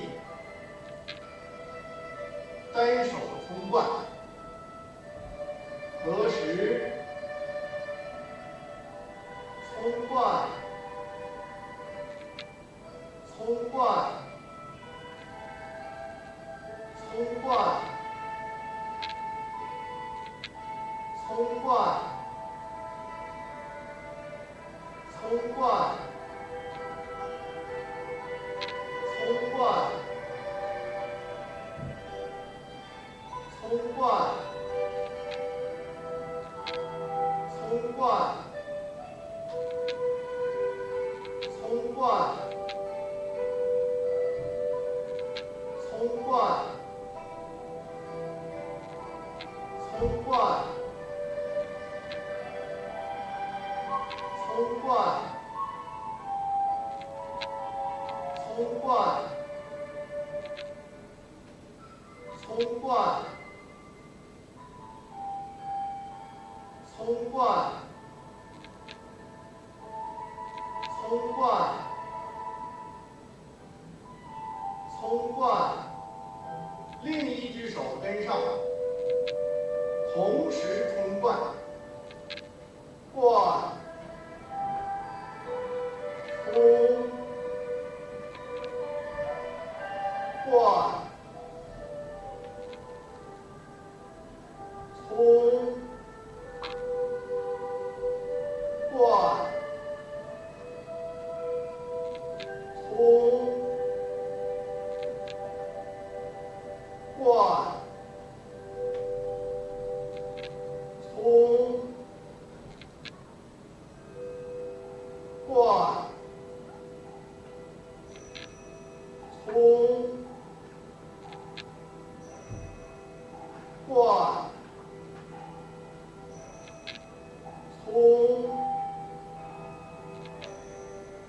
冲，冠，冲。冠，冲，冠，冲，双手下来，顺时针推动法轮4次。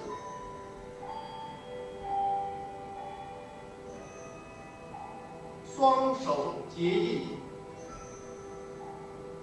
单手冲冠，合十，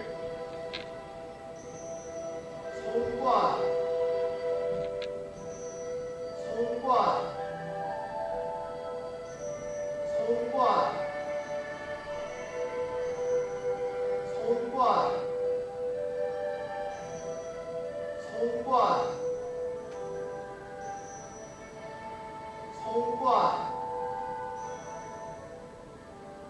冲冠，冲冠，冲冠，冲冠，冲冠，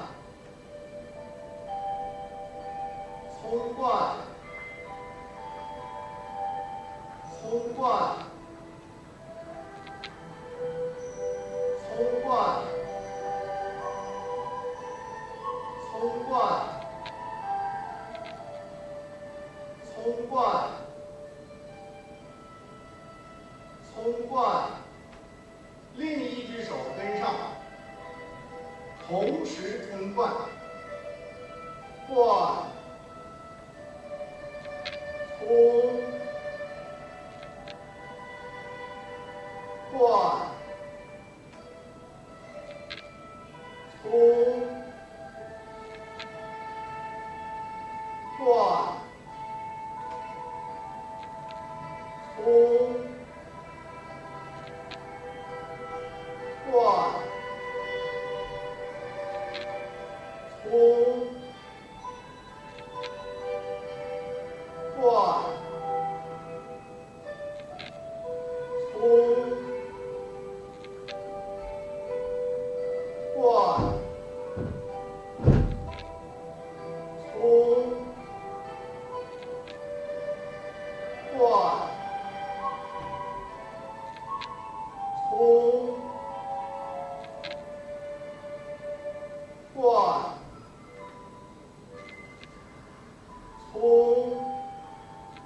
双手下来，顺时针推动法轮4次。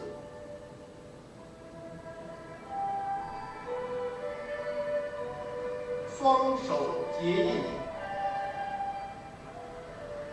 单手冲冠，合十，冲冠，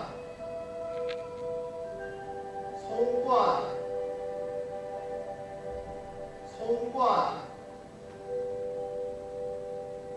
冲冠，冲冠，冲冠，冲冠，冲冠，冲冠，冲冠。冲冠，冲冠，冲冠，冲冠，冲冠，冲冠，冲冠，另一只手跟上。同时冲冠，冠，冲，冠，冲，冠，冲，冠。冲，冠，冲，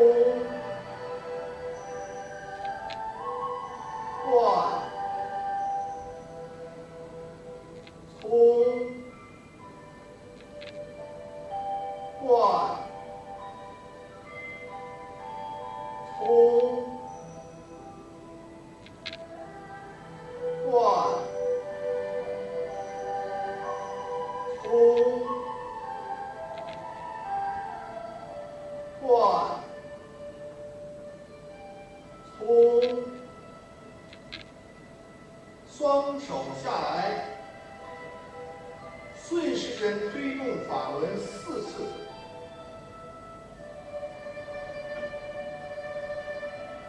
双手结印。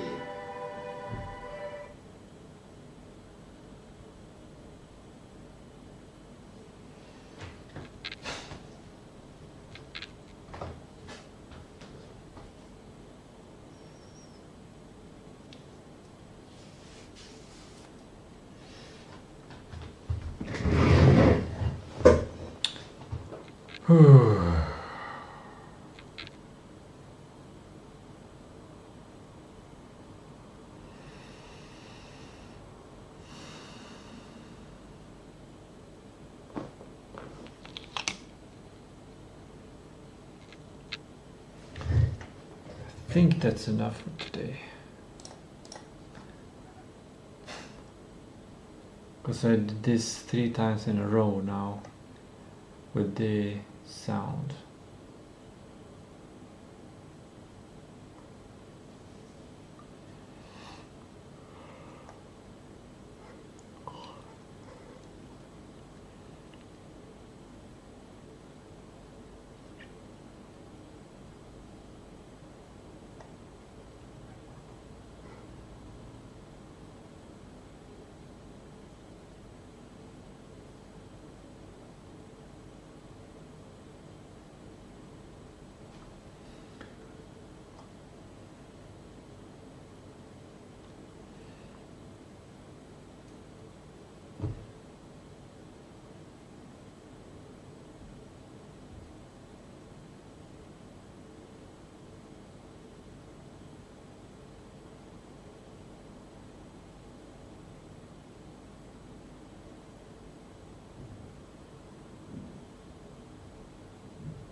It's time to cook food.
dough has fermented, all right. The dough has fermented.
food cooked.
Showering done.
There we are, the daily goop.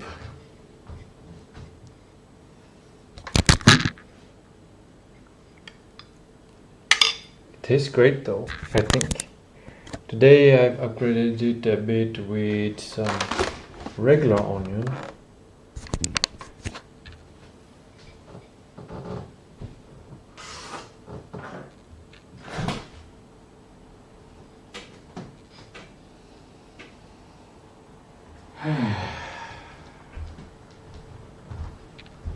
After a shower and clearing my nose, everything smells much more.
This soup is pretty good actually.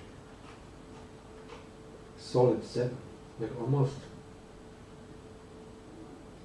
more.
Too much onion.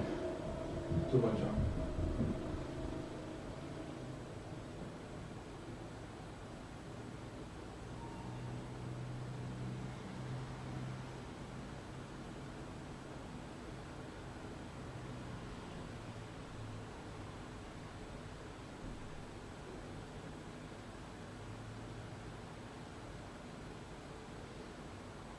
I'm so happy that the game, it seems like it's gonna fly.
I'm starting to think about the next games, which is both a green flag and a red flag. Red flag, of course, because it's a distraction, but a green flag that I feel so starting to feel safe, that things are settled. I can start to think bigger. Well, I don't know if I can, but I am. I did.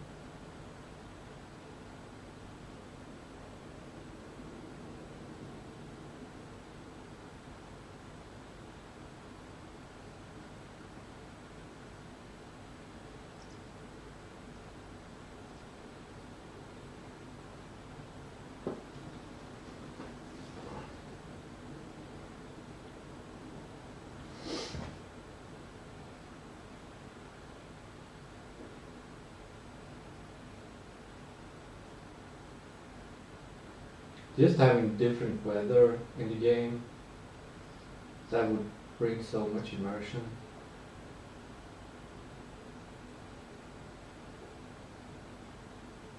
So much, like a type of simulation immersion. Just like Oblivion. Like it gives you different perspectives on the same game. But I think it probably inhibits the storytelling control, because like if you have a movie and you want to have like a melancholic mood, then you decide that there's raining. And if you have a story in a game where there's a melancholic mood and there's a weather system and it's not connected to it, then randomly raining and randomly sunlight will disrupt slightly the kind of power of the combined elements.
Pizza.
like I'm relearning pizza over the basics again.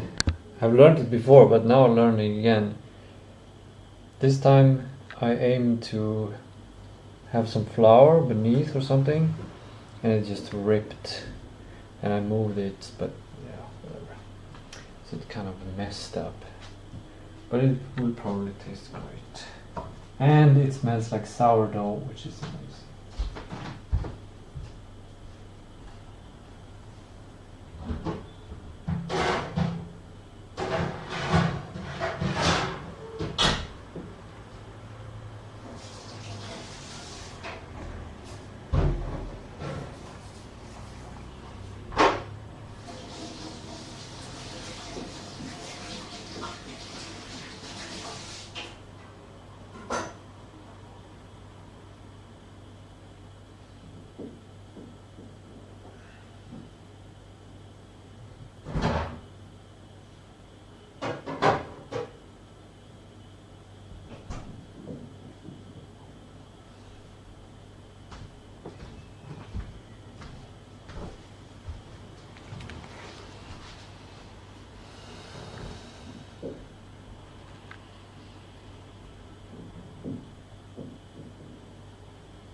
written down a couple of ideas.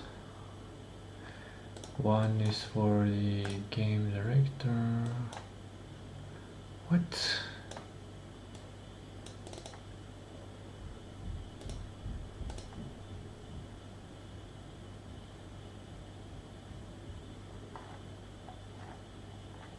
Game director has a lot to do with.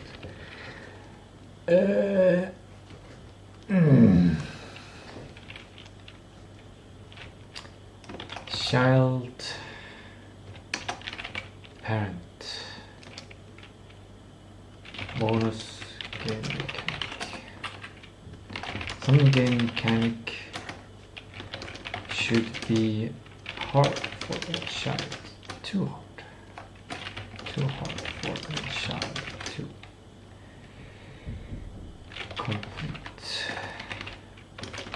so that they have to ask their parent for help. It should not be necessary to beat this to succeed. This game mechanic, it should be a mini game optional. It serves two purposes. There is a connection between parent and child. Parents feel more involved and children feel connected to their parent. Secondly,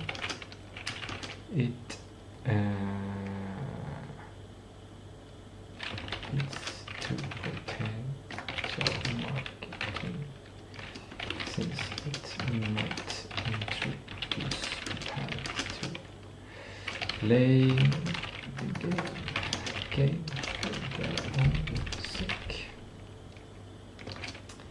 or word of mouth. Very publishy game, very outside, very deep, what do you call it, serious gaming combined with commercialization. Very interesting, very interesting. That's one idea. Secondly, the domain. I did a small little task of counting when I did the garlic. 25, 21 in stock.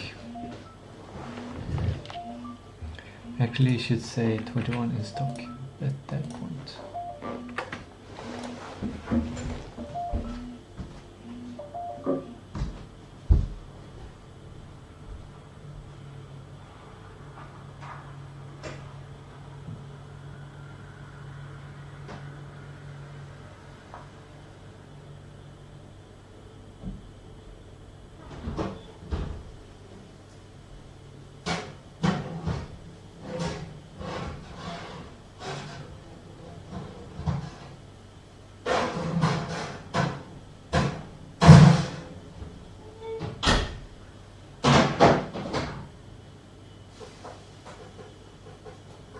Still stuck, but it's probably stuck much less.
Perfectly perfect pizza. Very good. Maybe. No problem at all.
This pizza is really good. It has smart spots where it tastes amazing.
So that was a good pizza.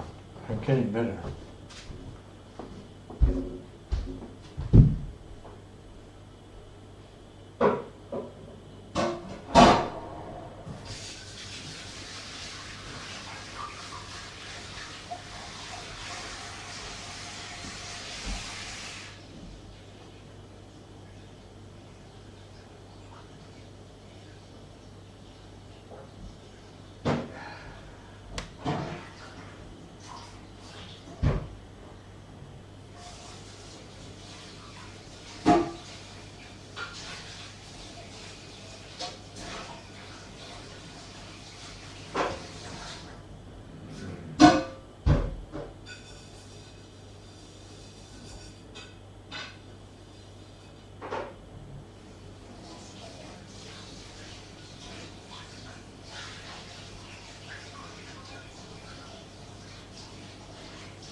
Dessert.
Now I'm doing the main work.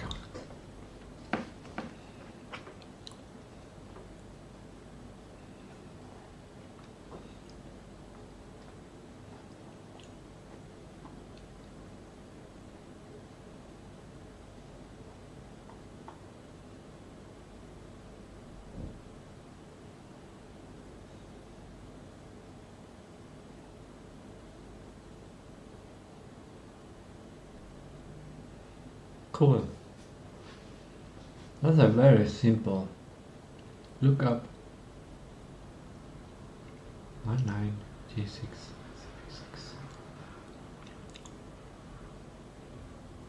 CP.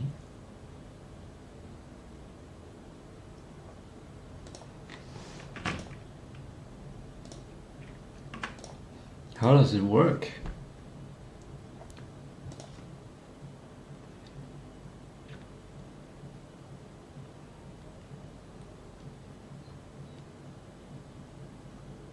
I don't get it. This is just a high number, and this is just the row. Oh, this is search key.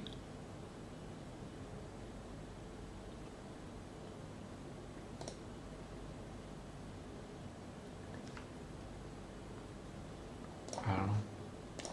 Seems to be working though, and this should be 13 then. Unless there's something there, or something there. Cool.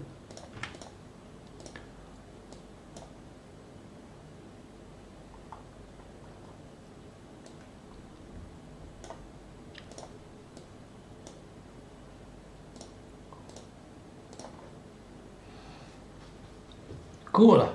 Awesome. Very interesting. And now I can, on the next Sunday, the 16th, I can input a bunch of numbers.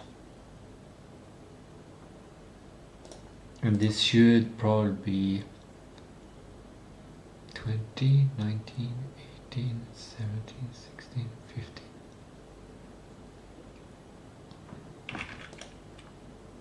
Cool. Okay. Back to business. It's golden hour. So I'm going to have a more relaxed attitude towards the work. And I should be thinking about the other developers and making sure that they have something. And this makes me actually happy because that's what I think we have prepared.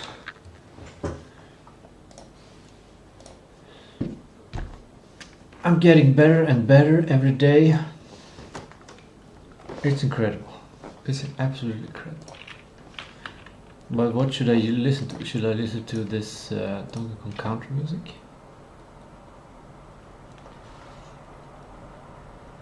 Donkey Kong Country, one of the best games in the world. It has one of the best 2D art. It comes from the generation of creating 2D art from 3D images, and they did it so incredibly well. Rare.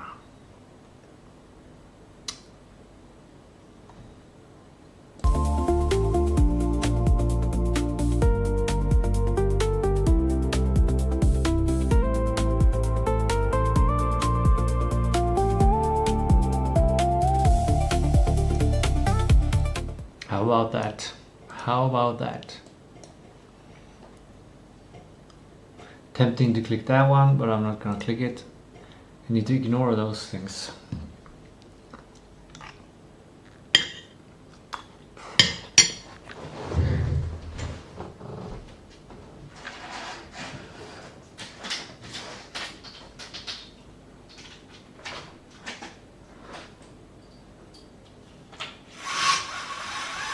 We're increasing the focus, and because the time has passed 18, we close the curtains It decreases the focus by not being distracted by the outside world, and we create melatonin so we can come to bed at some time. I have a little bit of a headache behind my right eye. It makes me a little bit worried that it might get worse.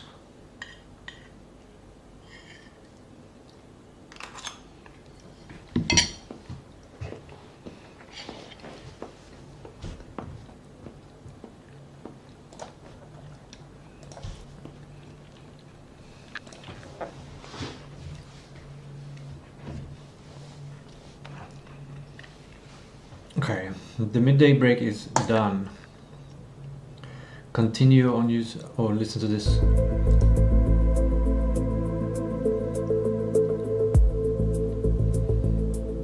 It's a bit. Okay. Oh no, I didn't want to do this.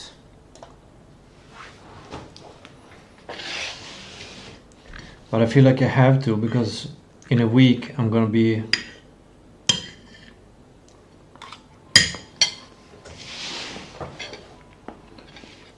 no, actually I think this will be fine.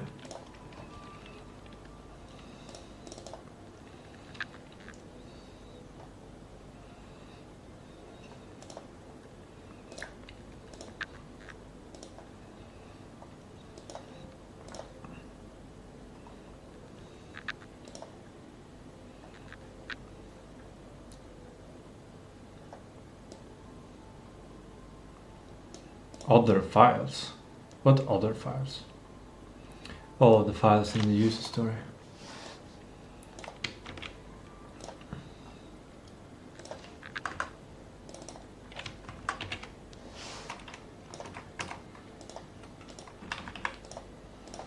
Well, that's becomes next week. Now let's do something for the other developers directly. Because we're not gonna have time to do both.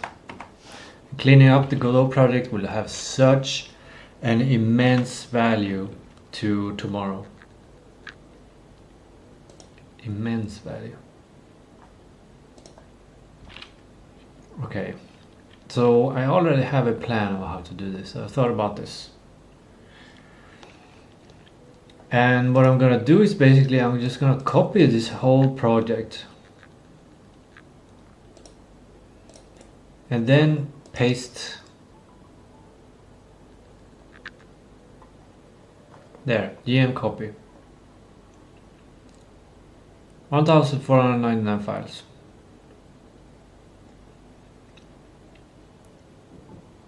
This is not a the standard computer science way of doing it, or well, like it's not the Git way of handling things, I think, but I think this is faster.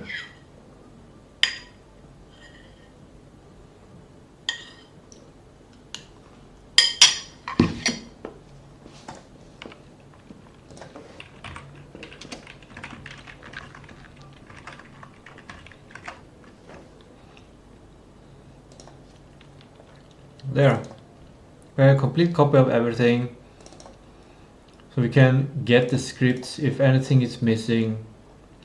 This means that we can now open this project and start to wreak complete havoc.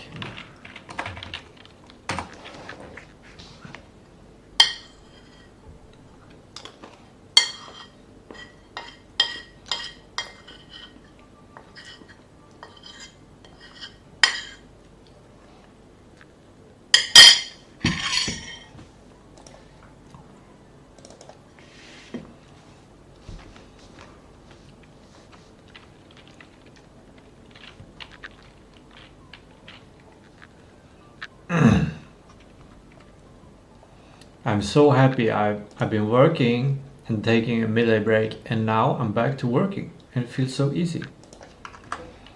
Here we say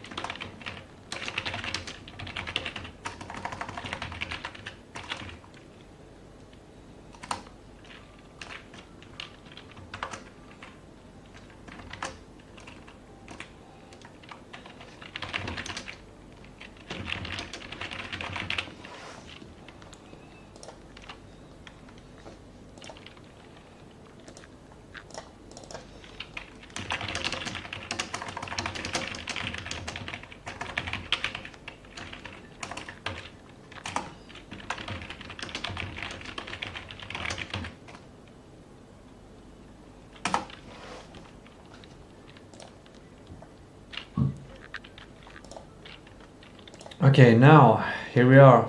We can delete almost everything. What do we want to delete? Main menu.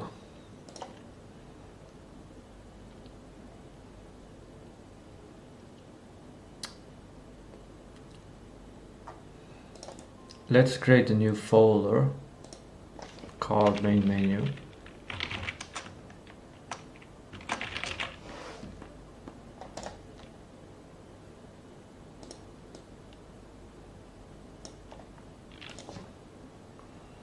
Export presets. Default bus layout. Is that the one we're using? Okay. Shouldn't this go in audio?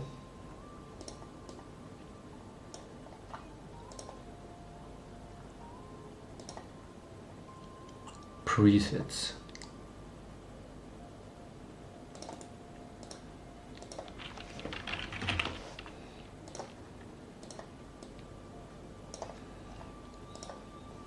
Okay. Now what's this? UI scripts. Subtitle UI. Okay, interesting.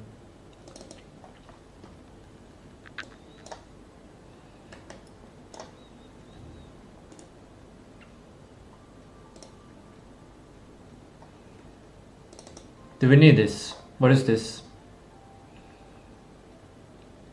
Can we see who uses this?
View owners, right click, select view owners.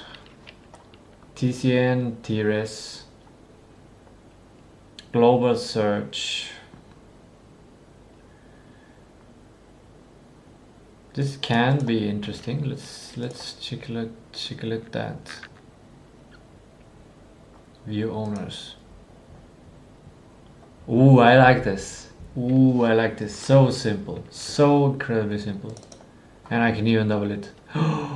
Is it on the camera? No.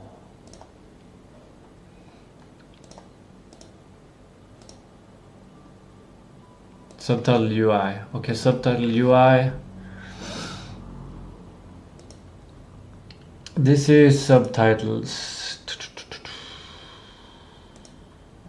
We'll keep that. We will keep that. Those are subtitles for now. Yes. But we shall rename this to UI 3D or Drive, which changes a lot of stuff, because then it should basically be moved into driving folder. There we go. Then we go to specs, and here we have a bunch of things to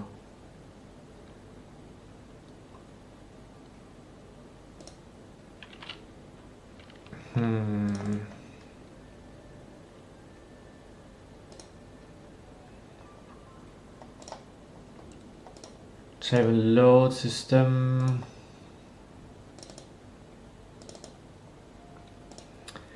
Save and load is going to change, and the narrative system is going to change. The other system is probably the same as, might change for narrative and dialogues.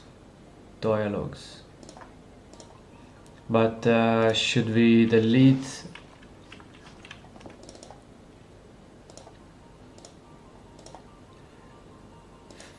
Maybe we can keep the philosophy,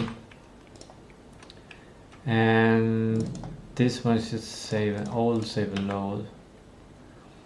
Narrative system is going to change completely, so we're gonna do like that. And these can be kept, or should we delete this one or not? Come on, open.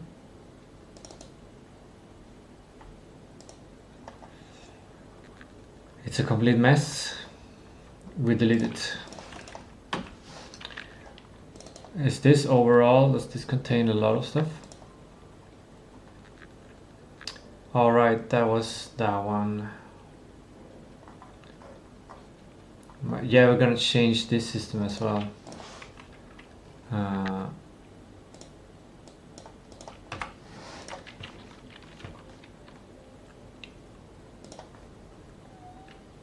Good.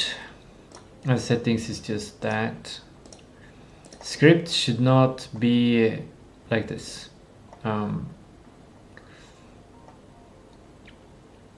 Potentially we could do like this, put all the scripts here, but I prefer to have one folder for each feature.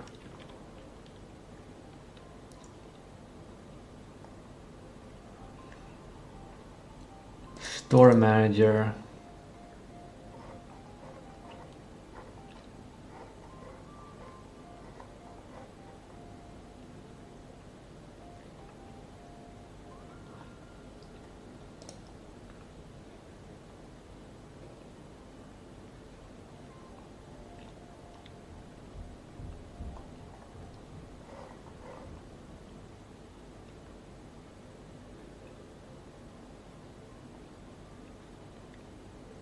The story manager is going to change.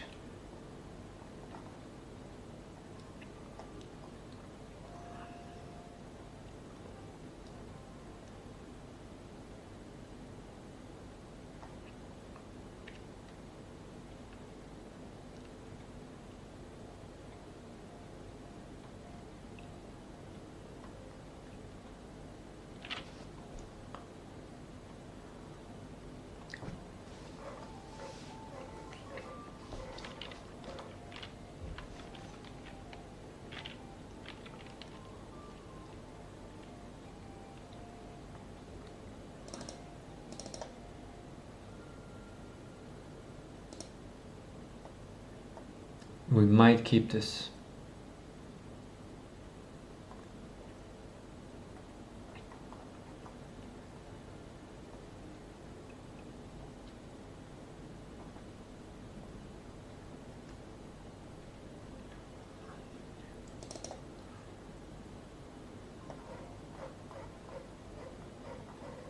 But it's strange to have this function here.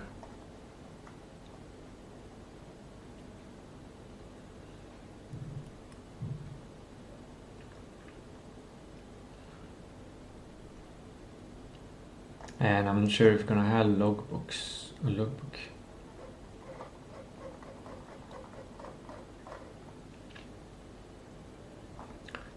Who is using it?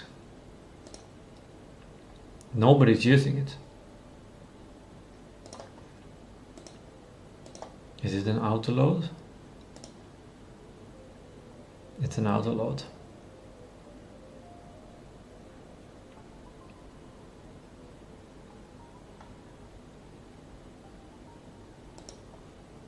Yeah, we're gonna have to clean up later, do more cleanup later, after we have designed the new system.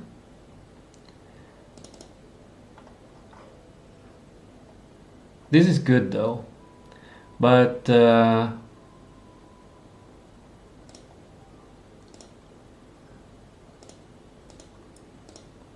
it needs definitely upgrading.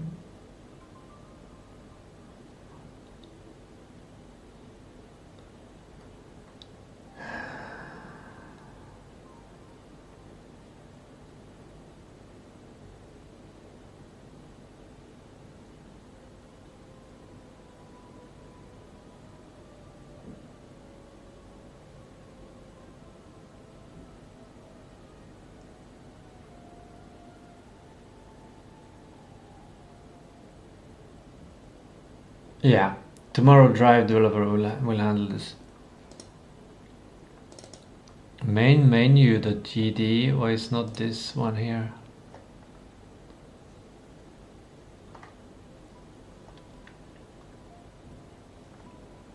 This one should be in driving.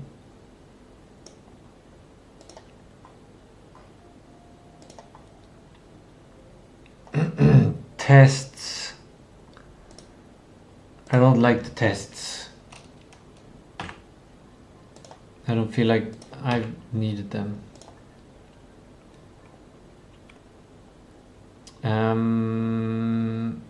If we're gonna have an auto load, then we should make sure that all of these are there. Save manager, story, audio manager, and monologue manager.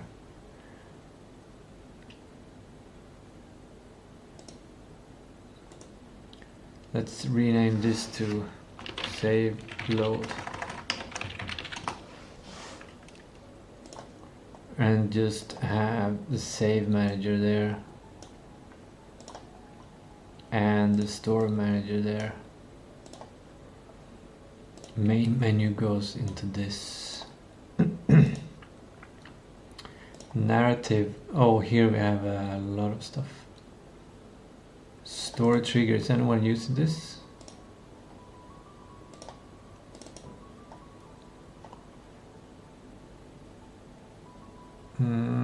I want to combine the story trigger and the monologue trigger. That's what I...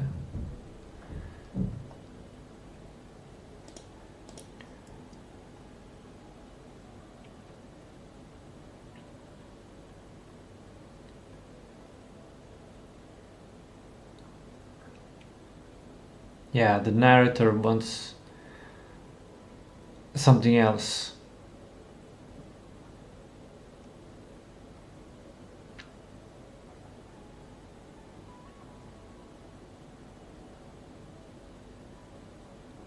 But we're gonna move this into driving.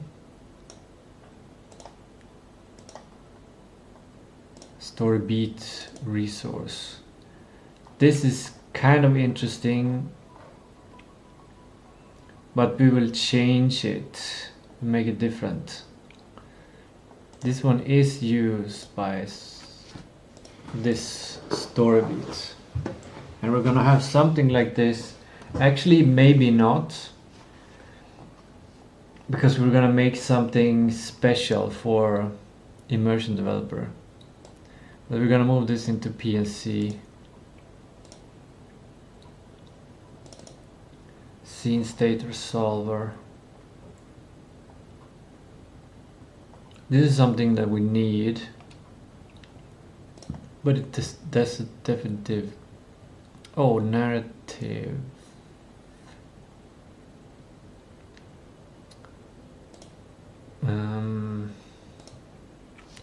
Let's just move all of these into PNC.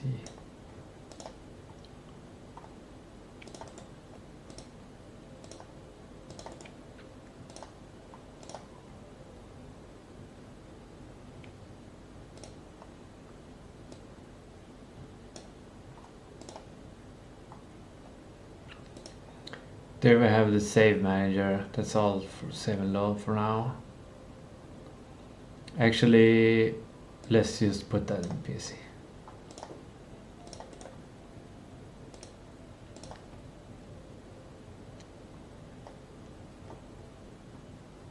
That was actually a mistake because it's shared by PNC and driving.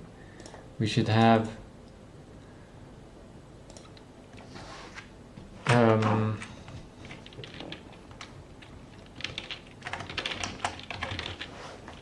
yeah, we're gonna have save and loads, and there we're gonna have save manager.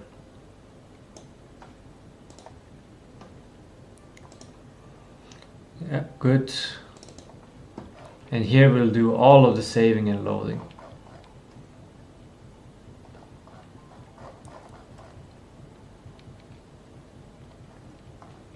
And we're not gonna take shortcuts.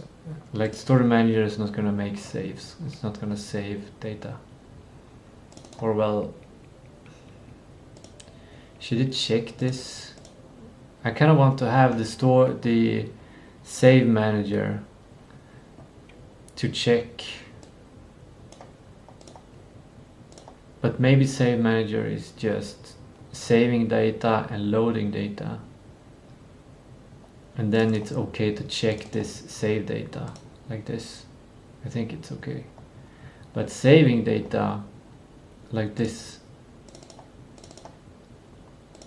I want to have a specific function for save manager maybe, or maybe this is okay right now to make it a bit messy for things to work, but it also doesn't scale well. Is this used? Hotspot, PC interactive, PNC interactive. We will probably use a PNC interactable, but we'll change it to make something more standard. Logbook entry resource.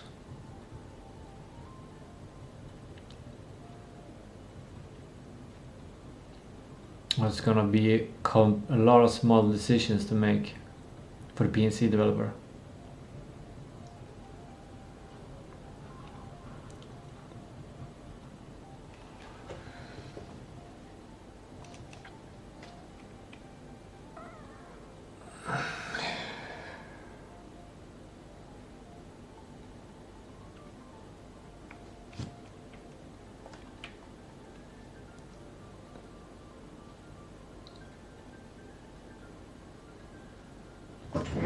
This needs to be converted into to the workflow for the narrator.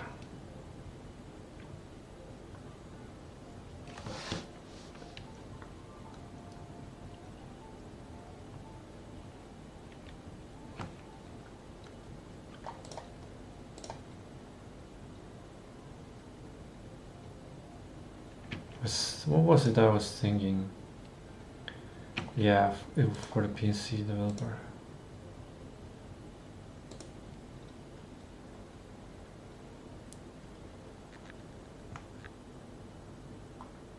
This is it. Looks very empty.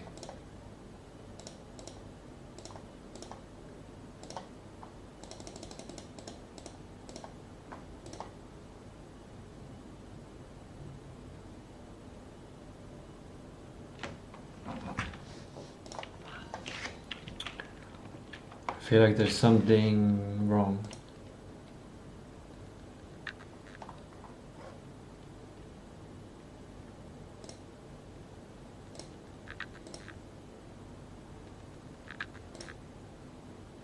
No, there isn't anything wrong because I need to go through this.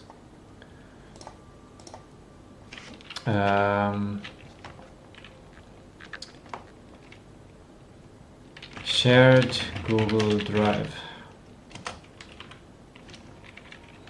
Shared Google Drive between town and GM and narrator files. Just one Google Drive folder that has a town folder and a narrative folder.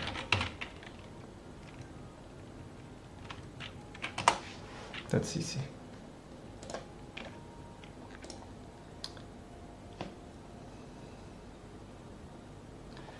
Entry ID, title, location tag, somewhere. Yes, I think, is this used?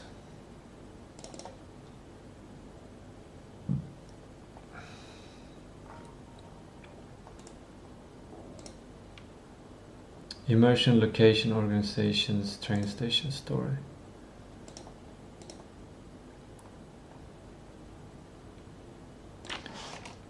Yeah. Or should I keep this in order to help me think?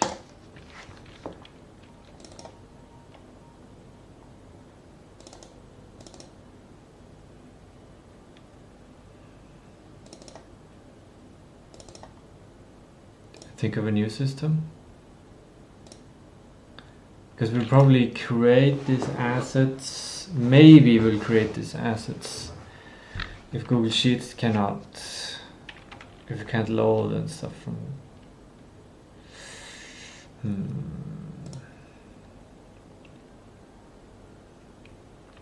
Potentially we could just make another kind of Godot project from the narrator, which basically is the start of the game engine that I'm planning to make. That could be something. That could be something.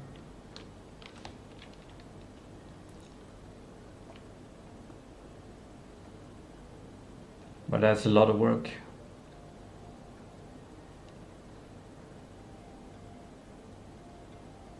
I think I'm gonna keep this because all of this information is necessary to connect and think through. Okay. PNC and immersion developer has been using those. Okay.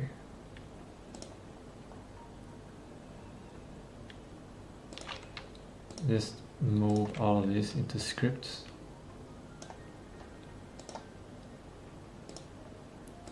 Placeholder assets. Is anyone using this?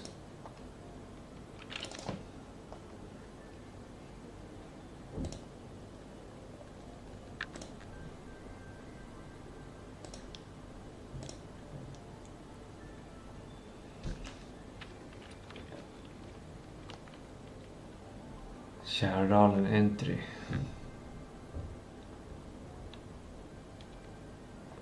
Let's just use that one. And who else were using it? Vantage demo entry. Oh, this one. Yeah, let's remove this.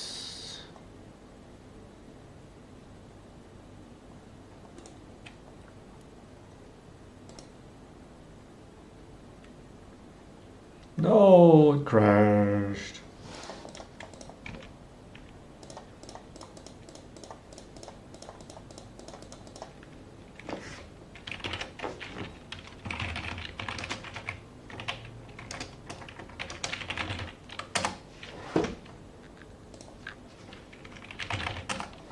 Odoi.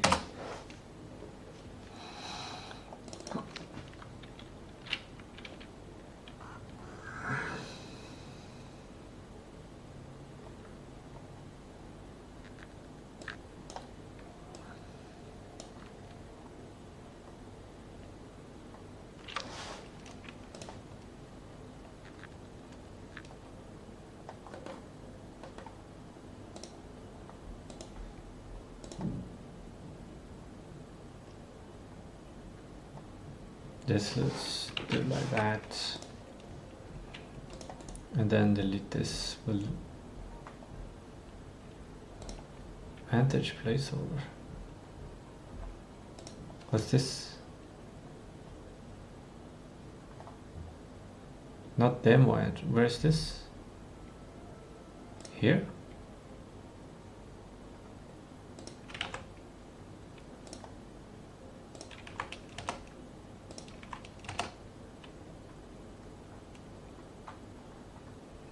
If it's like that, then we can save some extra clicking by just moving all that there.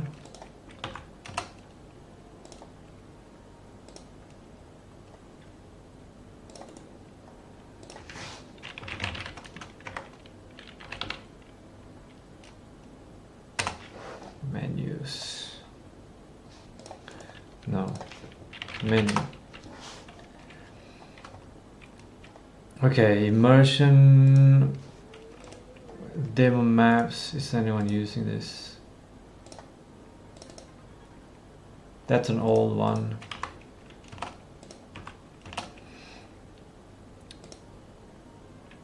And now everything crashed again because I had this open, probably.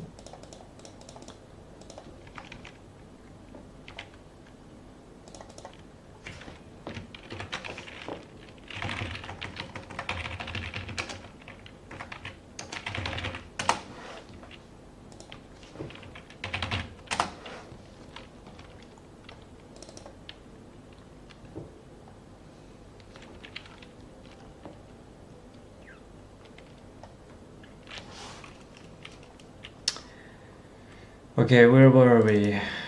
Are we using this? Vantage placeholder.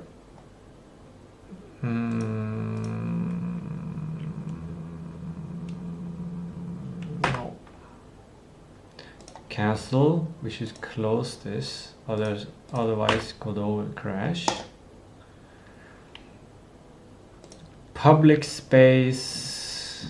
Right. We have organizations and public space in locations. That's good. Hotel, have reception entry, hotel room, train station entry, train station platform, shadow island entry, and that one is just empty for now.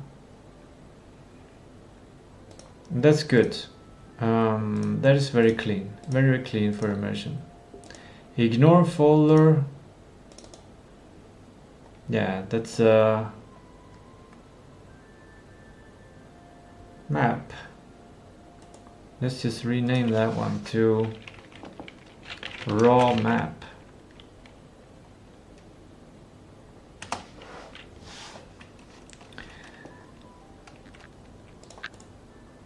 And rename this to maps. SFX, we ignore that one. Maps, hotel room has an image, test image for now. We can Vantage one. And I don't know if we have time to rename all of these ones. They're basically, the top one is identical. Interesting. Very interesting, but completely different perspectives.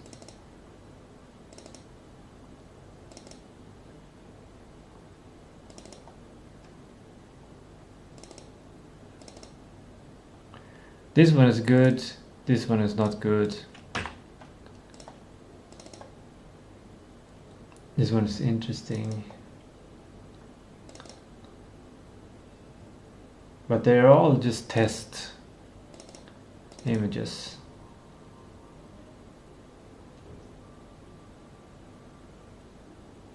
So they're a bit inspiring though, but we're not gonna have them in the project anymore. Wait, yeah, we want to delete this one. Just need one test image for each. And then we come to the driving. We have the store trigger, monologue trigger. Let's rename this to UI.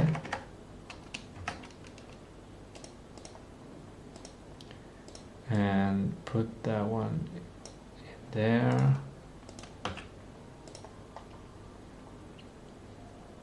Monologue trigger.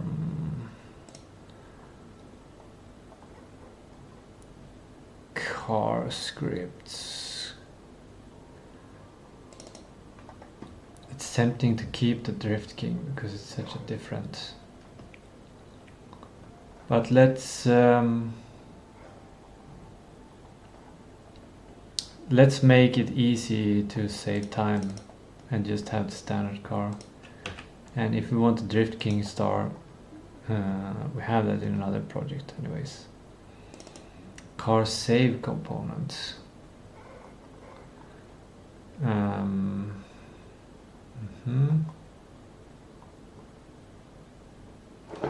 Should we let anyone save data to any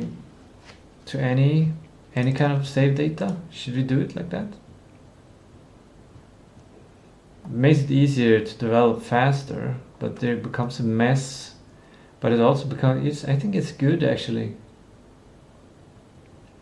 And the save manager basically just instantiates the stuff with the basic stuff, version, maybe something like this. Okay.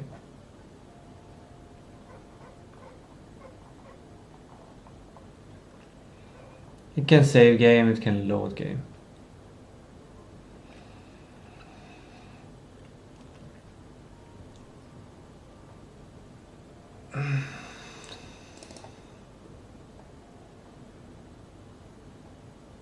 Save data, which is this dictionary. Okay.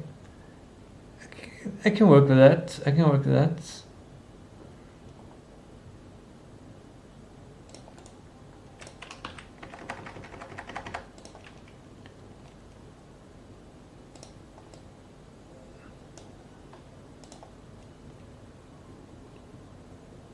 This one should definitely be in the car.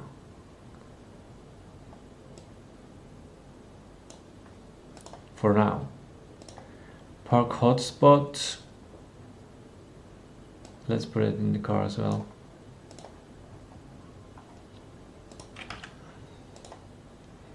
Some test scenes. Well, we'll need the car. Let's put that there. Demo drive world, we are using that one definitely. Let's actually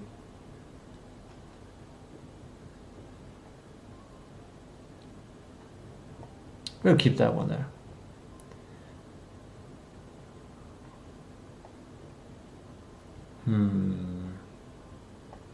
Maybe you should make a folder car park.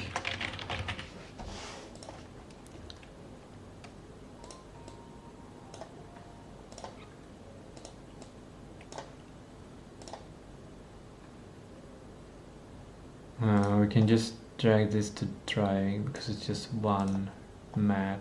We don't need a scene folder. Park hotspot, everything that's connected to the car.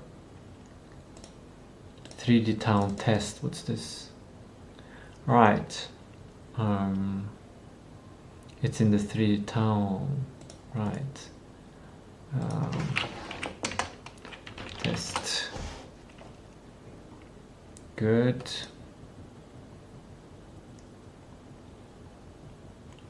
Monologue trigger should probably go into UI. Well, kind of not. It's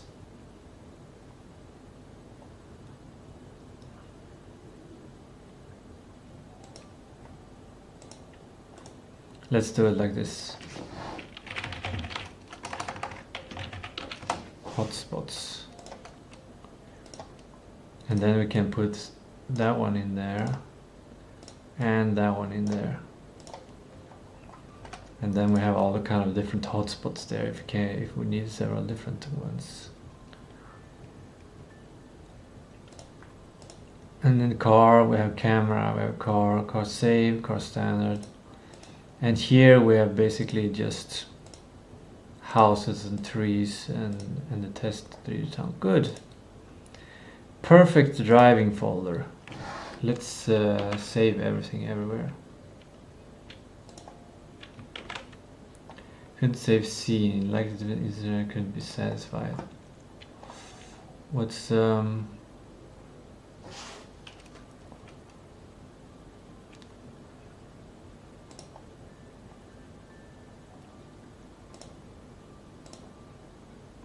which scene couldn't be saved?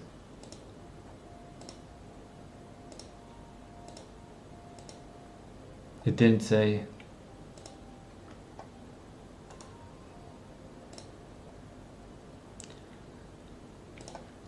And here we have just builds test. What's test? Let's delete that one. Where are the test scripts? This one makes me happy. Realizing that I'm actually delivering stuff. I know how to deliver. Audio, events, play button, event. This is definitely for the immersion developer to play around with.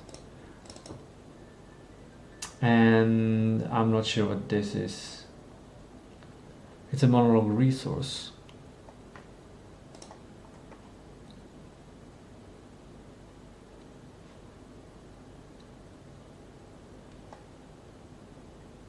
Where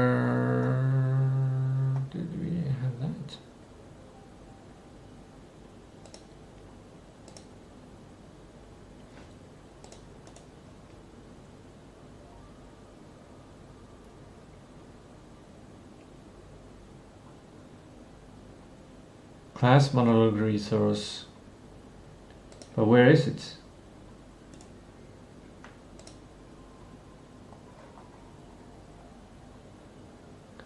Is this built in Godot?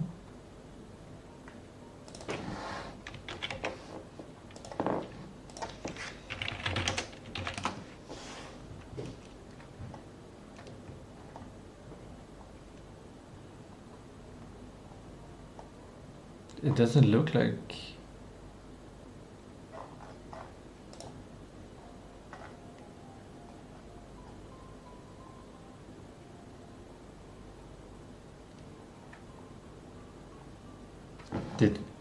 Did AI create all of this?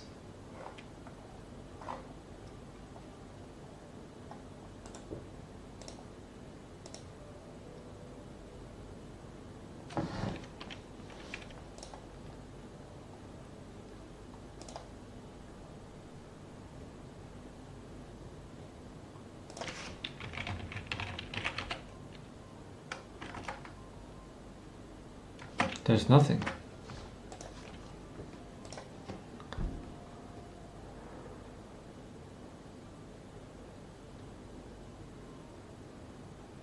I think we created this. The AI created this. I think it's fine. Might be fine, this. Because it shows lines.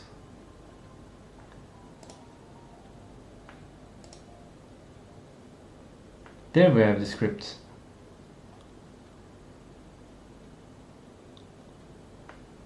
Where are you? In audio, monologue resource.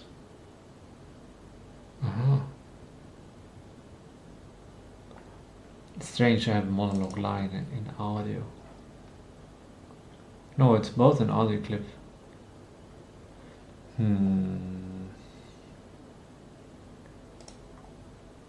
We should have like a folder called monologues or something.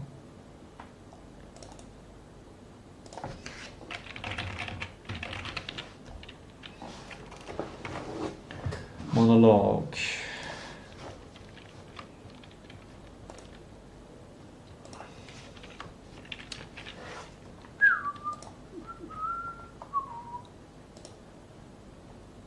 Monologue line, monologue manager.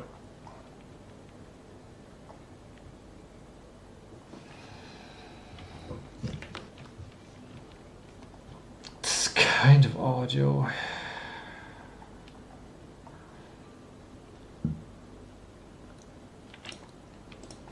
But we're gonna move them to monologue.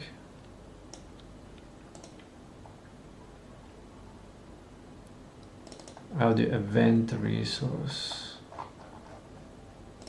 Audio manager.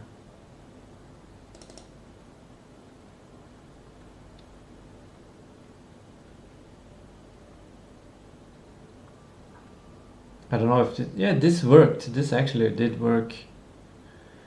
But this one should go in immersion.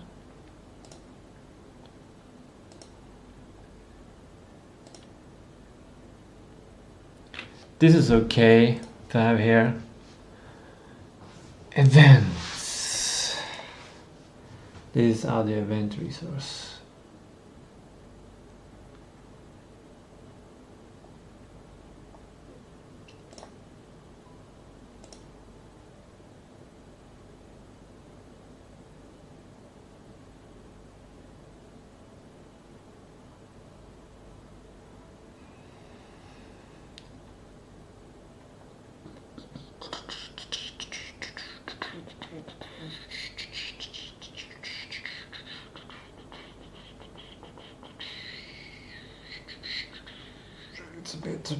It's a bit of a bureaucracy situation when we created these events, as well as having the SFX sound here.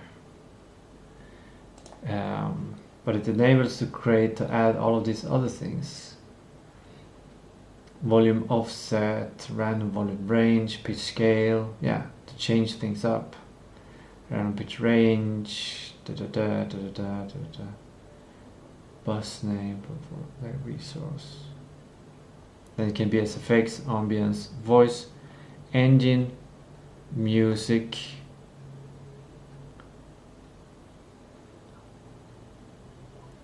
But I think this should actually go into immersion. And then change this to audio. Audio events. Good, this is getting better. Cool.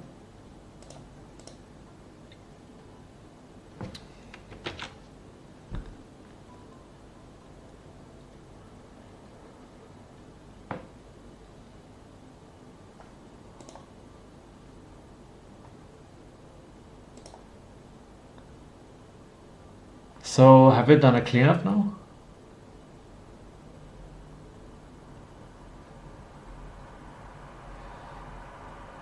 Should menu be inside immersion? No. No.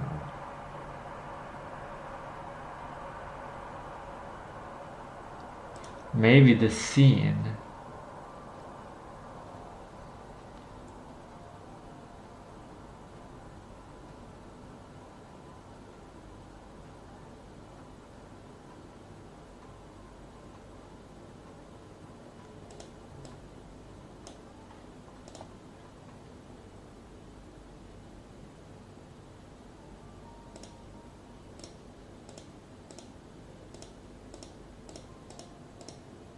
This is getting good. This is getting good.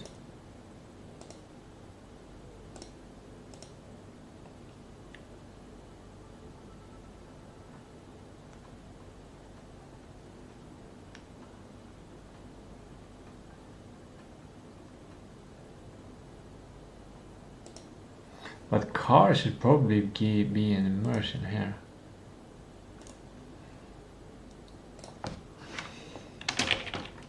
Cars.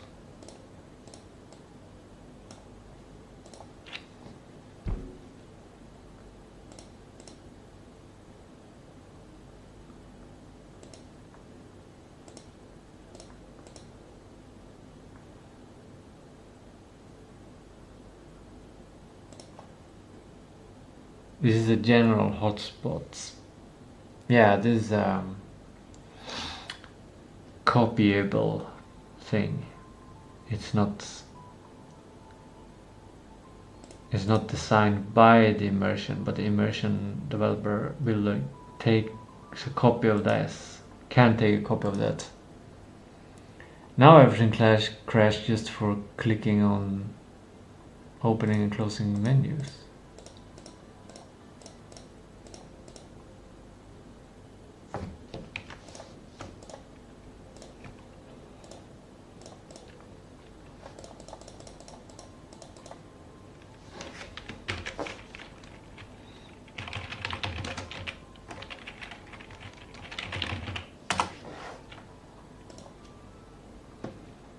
I could potentially start Godot again from the same shell.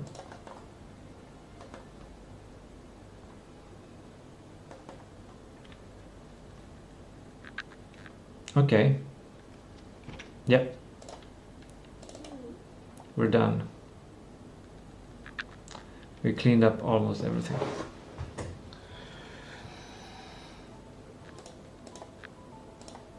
It's good. It's not perfect, but it's good.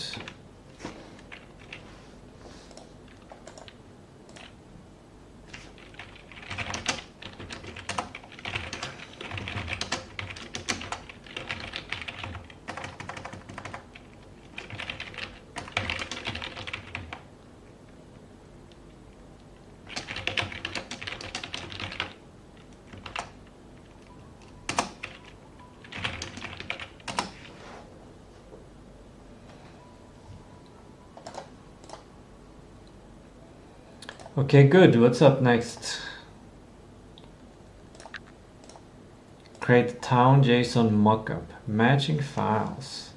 Now I feel like I maybe start to calm down.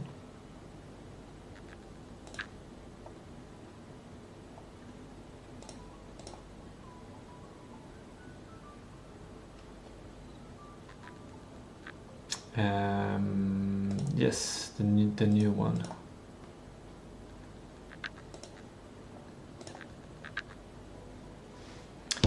So potentially we could set up the Google Drive now.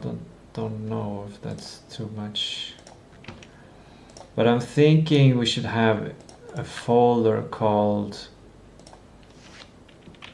Google Drive.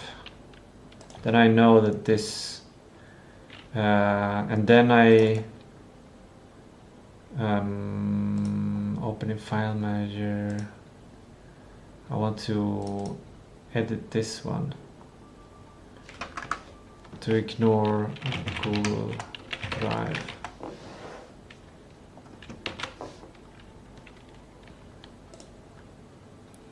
Then we should ignore this one.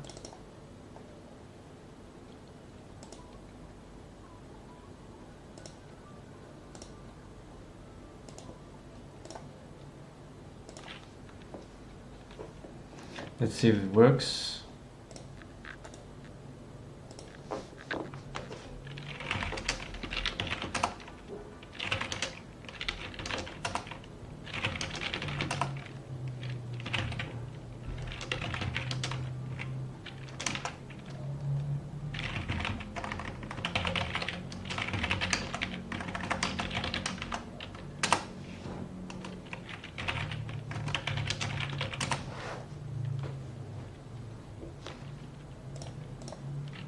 Cool, now I have a Google Drive folder. And in that one we create the town folder. And we create the, what was it, the other one? The narrative folder. And here in the town folder we're gonna open File Manager and we're gonna create some JSON files. I wonder if we can open JSON files in, we might be able to create them.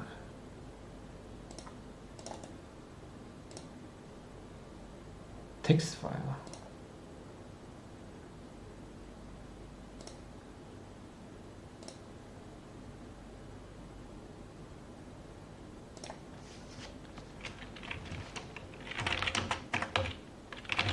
Just have town.json. Small letters, we don't need big letters yet. Cool. Let's see if we can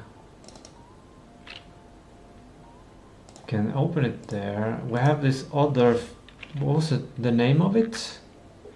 P Pandya.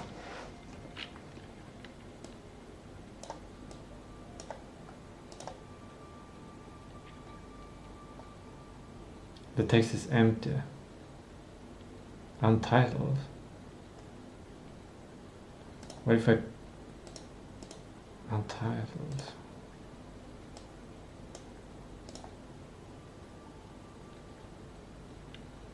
What if I want to add something to this?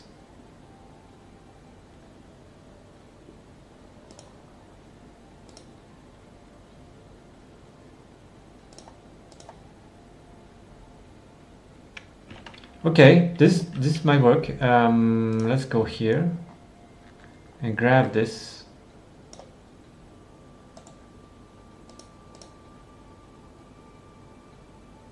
This is the town. JSON.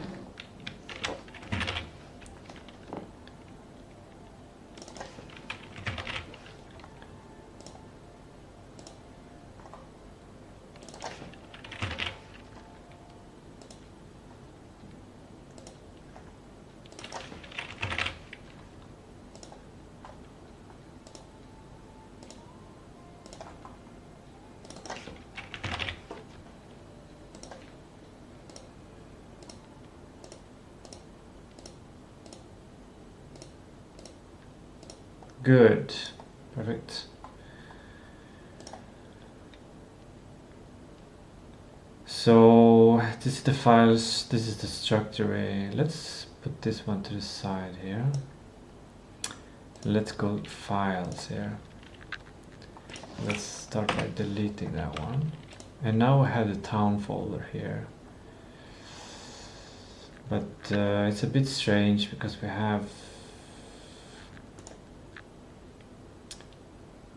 should rename it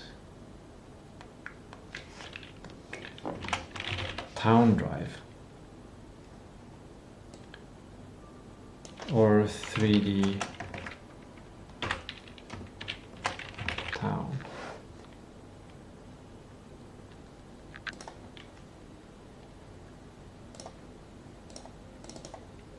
And here we have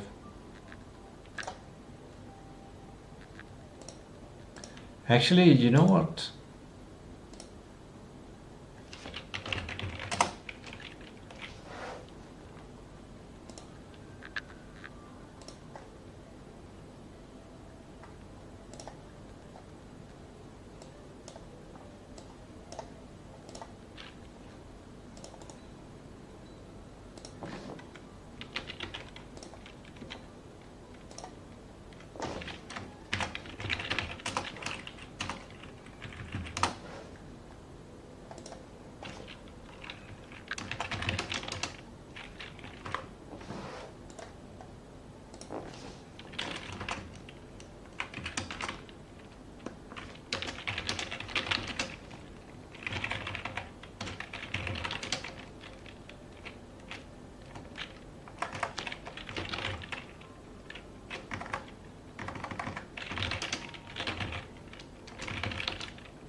Assets and data. Assets with the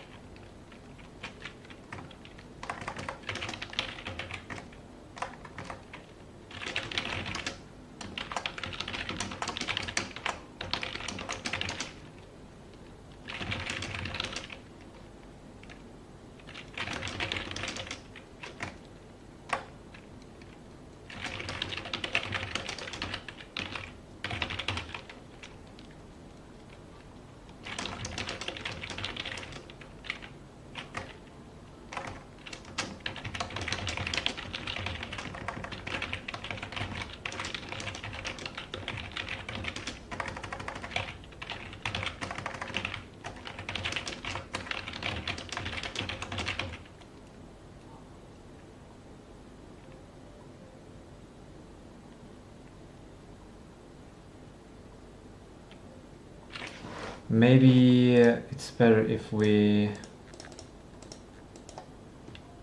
update this one. Res Google Drive 3D Town. There we go. Maybe that works.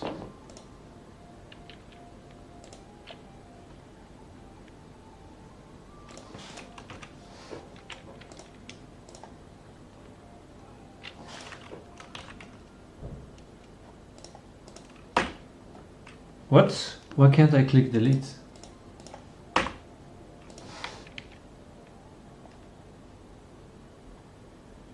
Is it because I have it open? But that's not the one I have open. Now I can delete. Okay, maybe it was open. Let's cut it out and move it.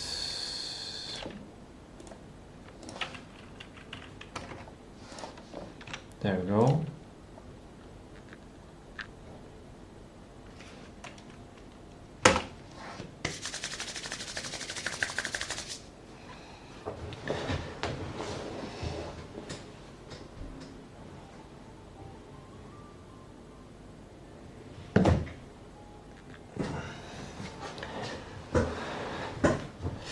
down assets. Cool. Content on these files.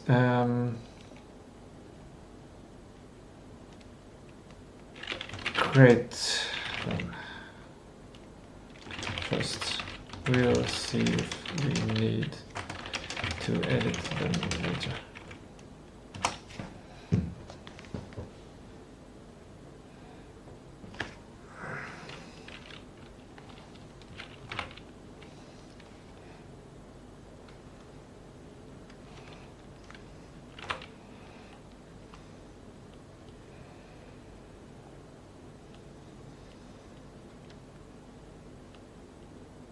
Cool.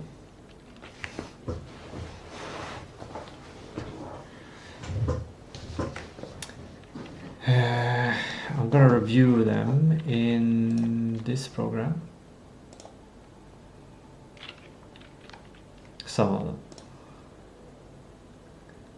No, why did you make a projects folder? What?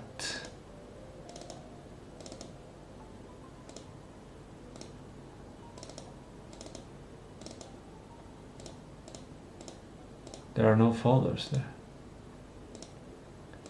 The fuck?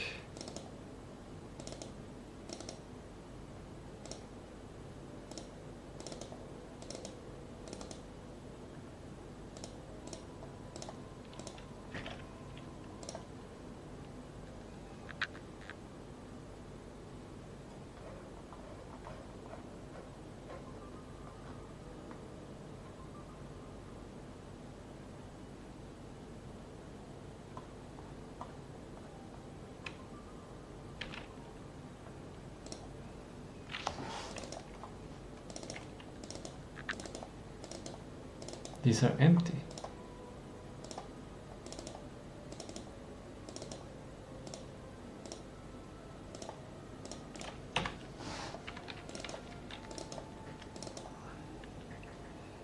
We have these.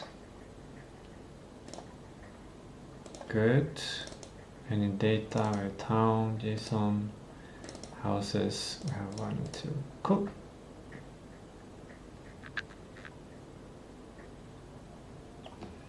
Let's look at the master one. I wish I could open it direct with Pandia, but for some reason it doesn't allow this.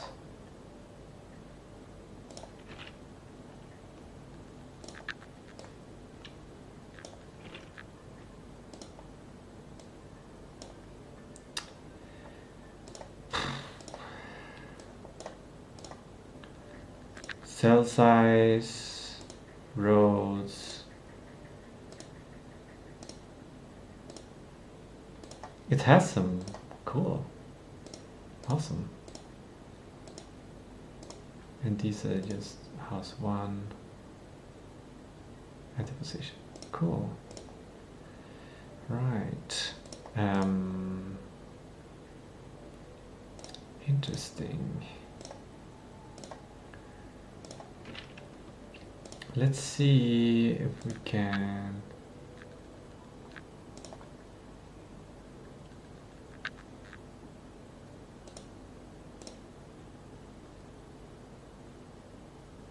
we created that.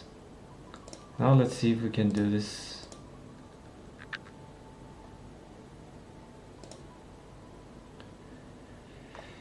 We had in the previous version I had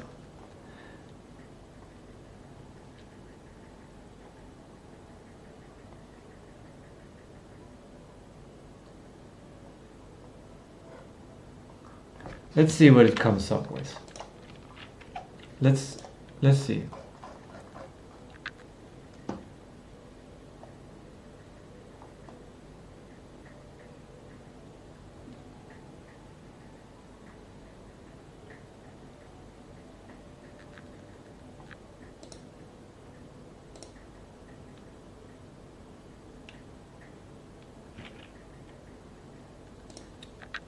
Industry town.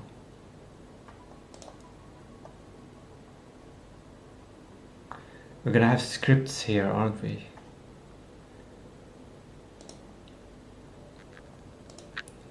Or is this in the driving folder?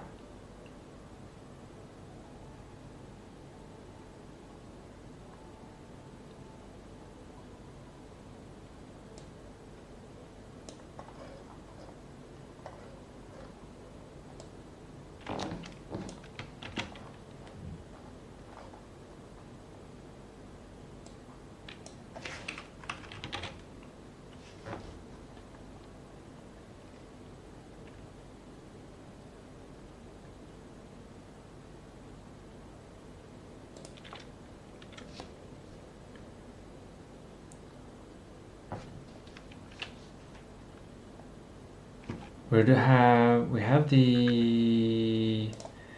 don't have any loading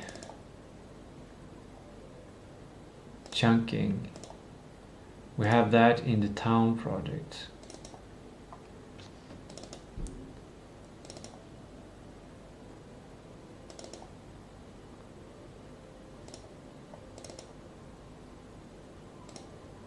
Where?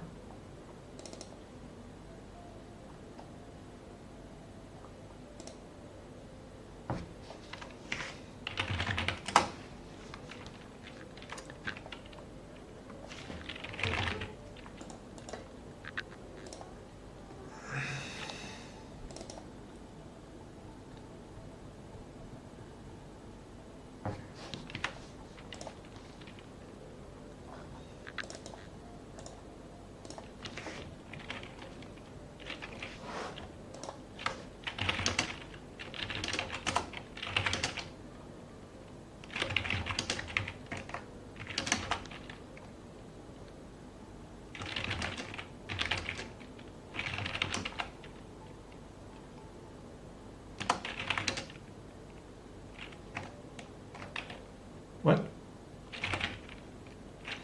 Oh, right. Because they're ignored.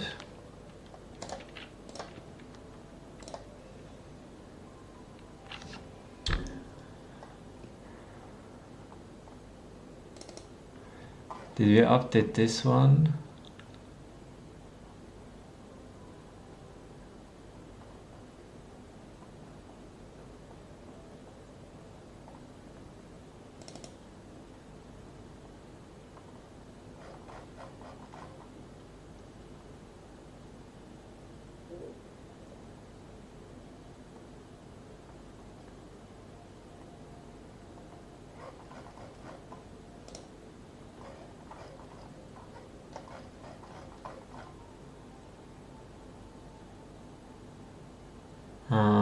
Right, this one has the tests.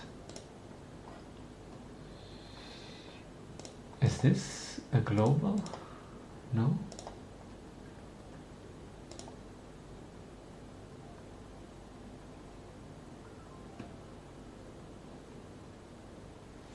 But in the demo driver somewhere we have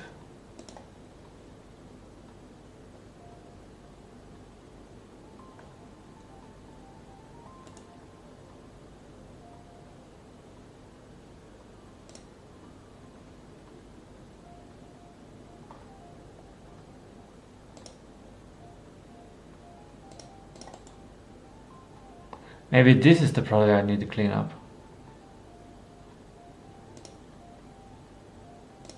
I shall grid this. Here it is.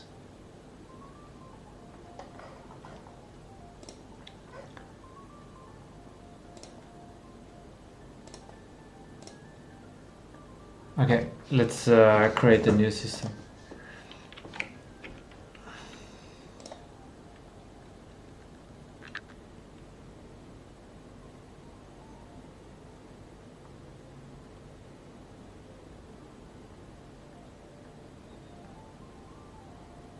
That's easy. Step 5. Detective game runtime.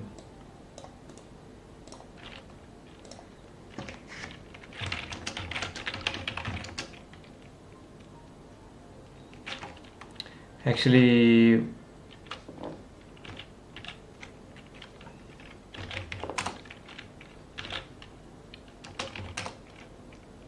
now we are in the main folder.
In the driving.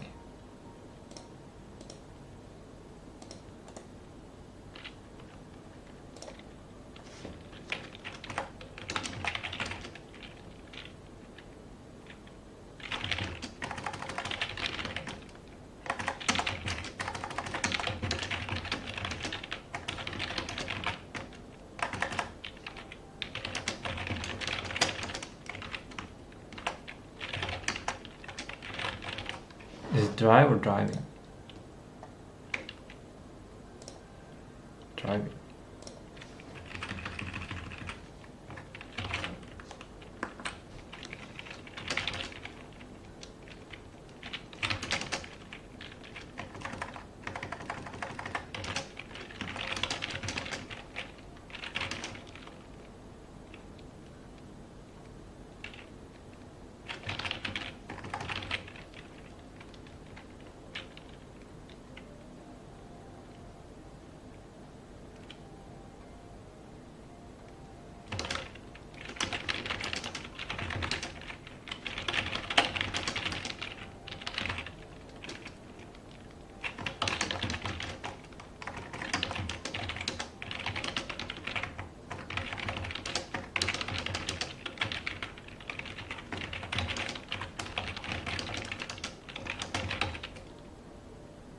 Oh crap.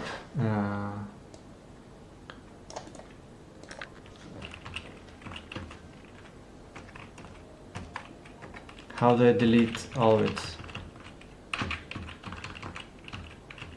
Can I only go up?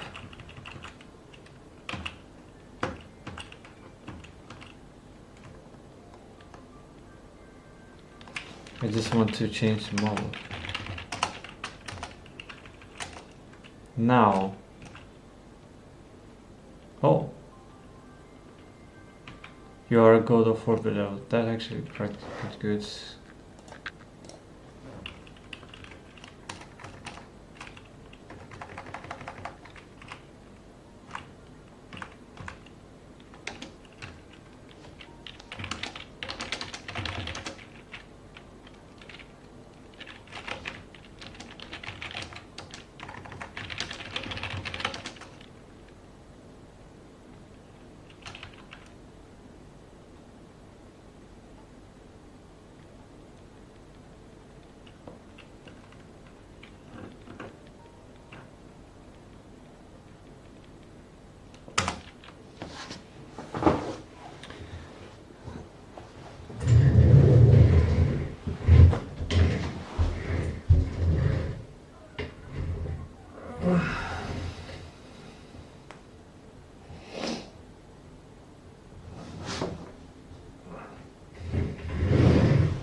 What do you want to do?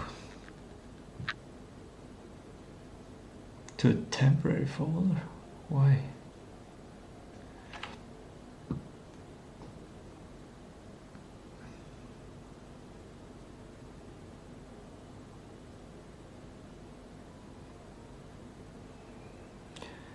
The document refers to rest data town houses for this, but I see it from the actually creates.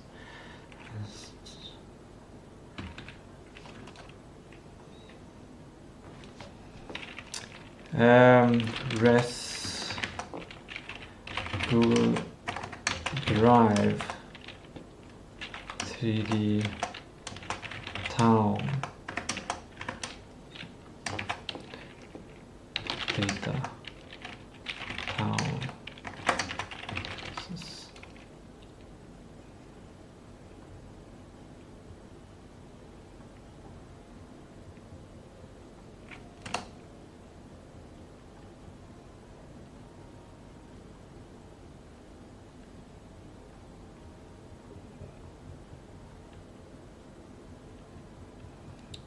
Town streaming manager be outlawed since the explore throughout the game or a scene node.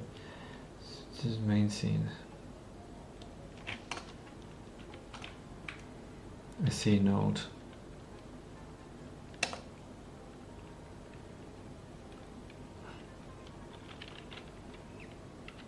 Go for it.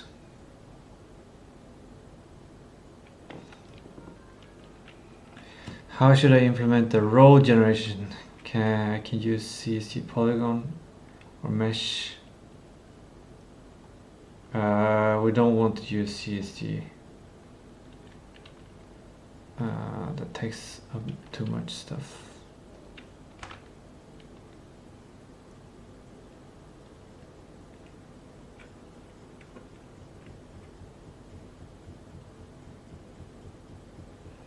How should the town streaming manager find the player car? Should I look for enrolled in the cars? Or should the car is town streaming?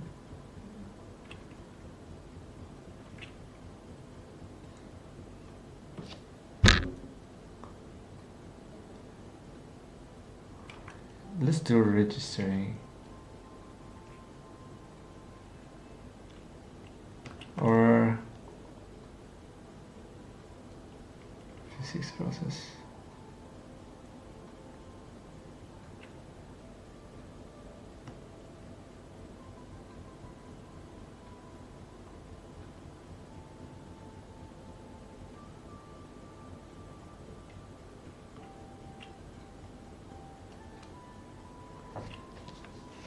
Nodes in the cars group in physics. Oh, in a town streaming manager during physics process, check for the cars group.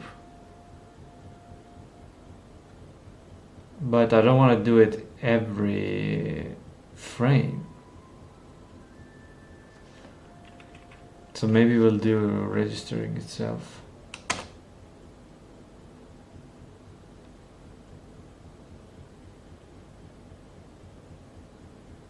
Cool. Cool.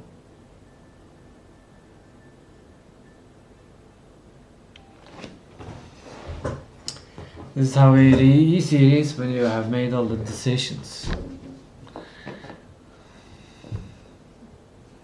You just have to take some small decisions along the way.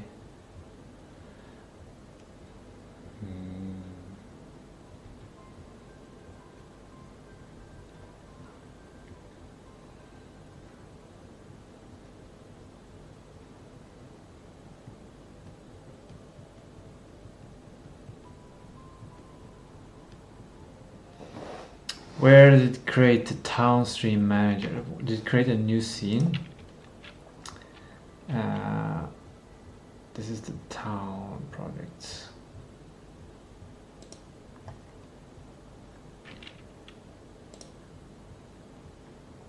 Okay, so in driving,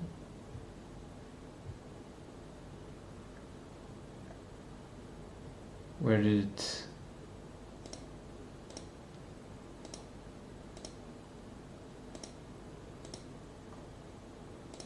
Okay, that looks good. Oh, there it is. Is this used? Town streaming manager. So let's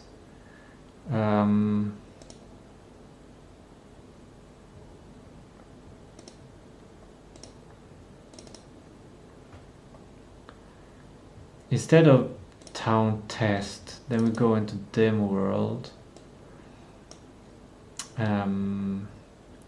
So here, or how do we do this?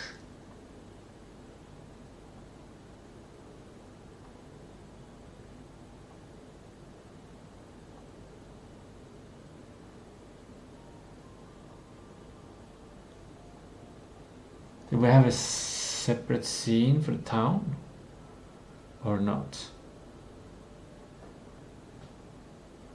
It's during runtime. We are going to remove this.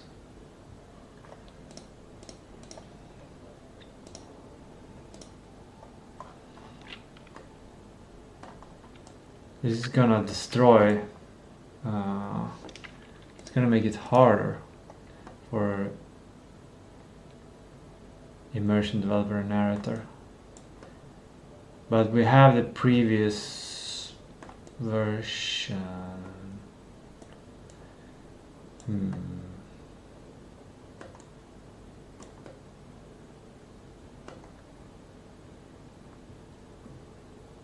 Let's keep both.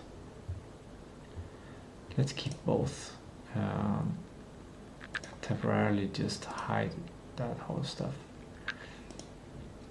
So demo drive world will get the town streaming manager, I guess.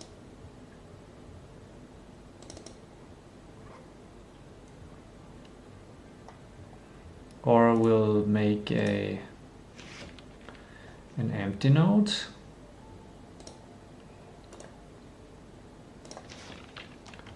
Town streaming manager.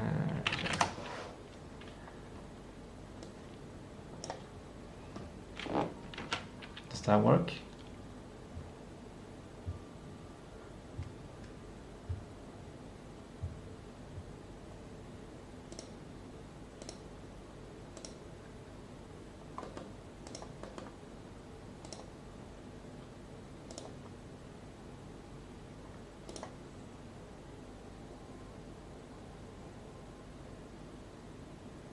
Completely black.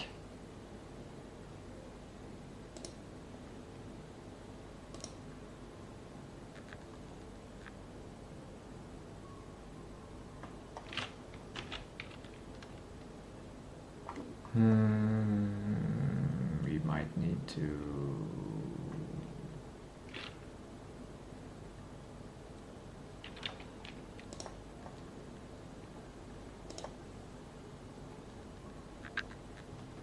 Why did it become completely black?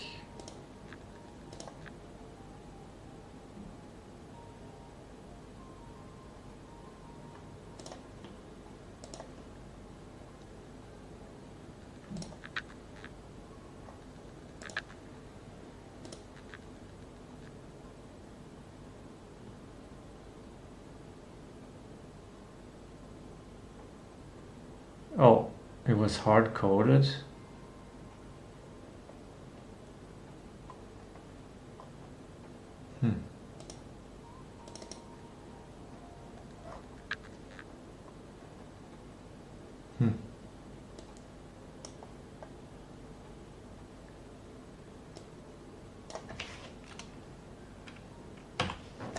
I think it's like that now. Yeah.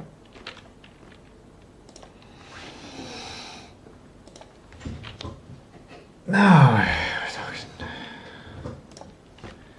And now if we remove this town, we might still see the car. Yeah.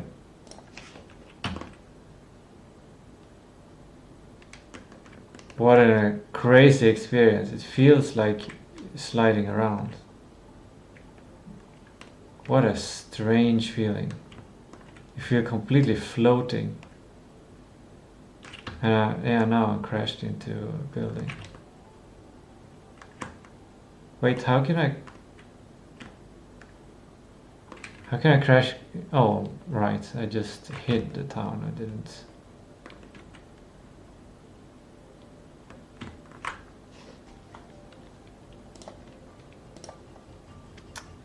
Okay, we have some stuff but I don't know if the streaming manager is working.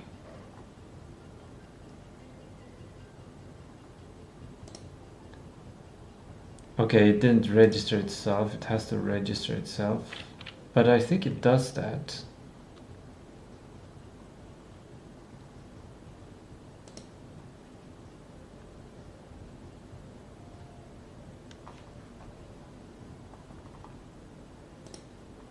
Do we need to save this car? Is this important?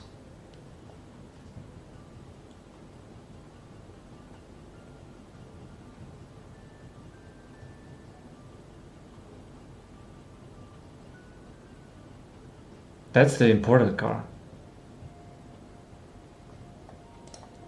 Let's delete this one.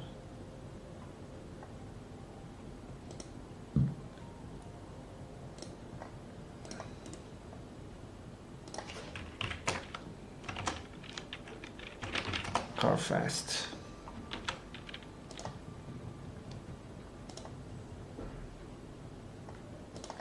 There we go.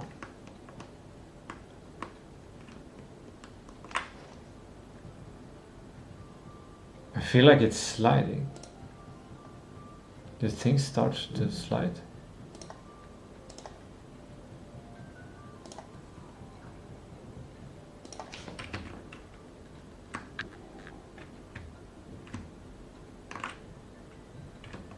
No, it doesn't feel like you're sliding now.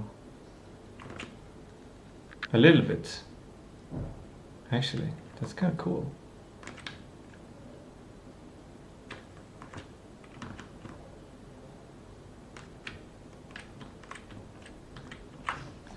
Okay, and this script should register itself.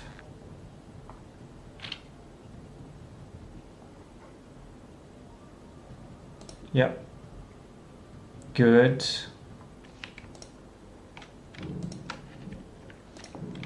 Let's go to the function.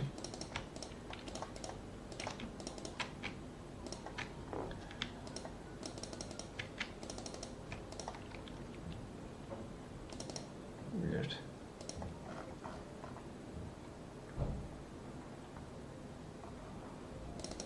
Or create a new one? Oh, just temporary, okay.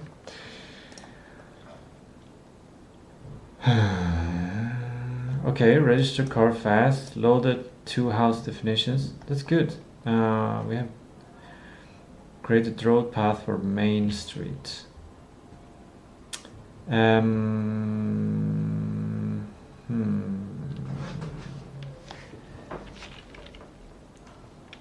How do I find these places?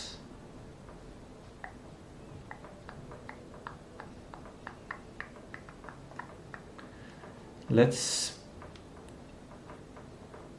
find where they are and where the car is.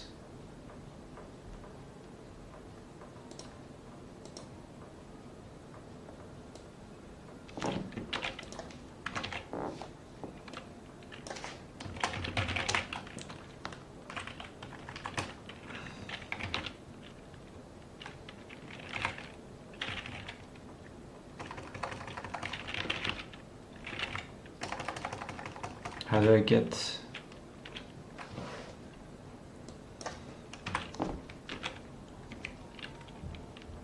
nice. I can't find the houses or the roads. I'm thinking wait. If I just zoom out the camera on the car.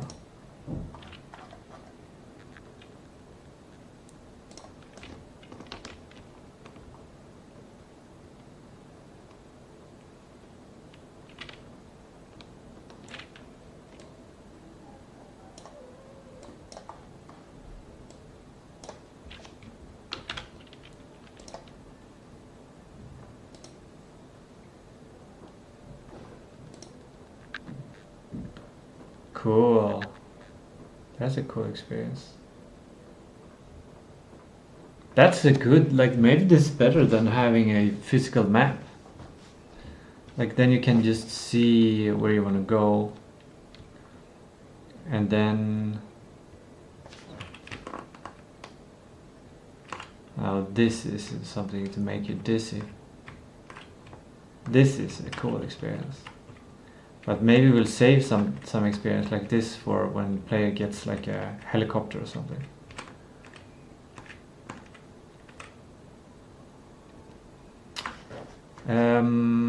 Okay, let's hide the town, but still want to have lighting.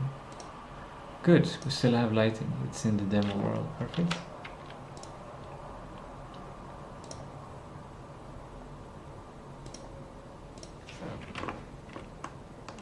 Can't find it.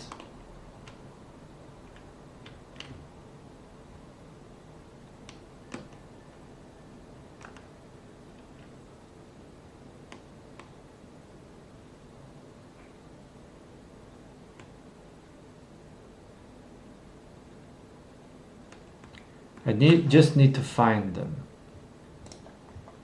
to see if they are there. Loaded 2 house definitions. Let's get the position when we will load them.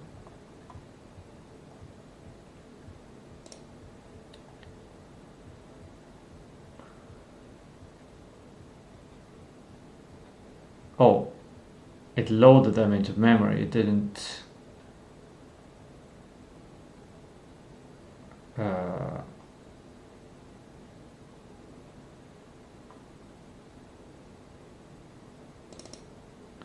This one though we should be able to see.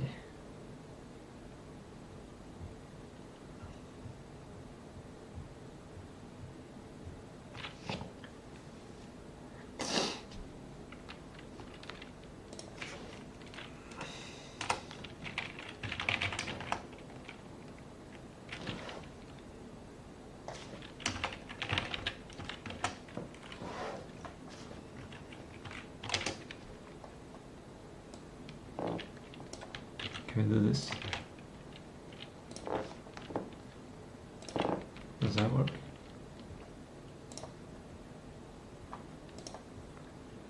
I already know these points though.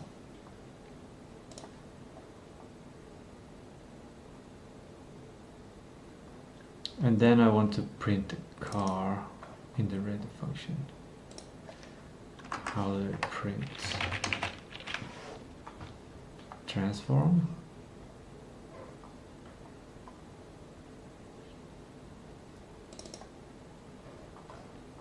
Global transform. Cool. We'll print car plus X. How do we get origin? Rotate it, scale, translate it, look up. Can we do it like that?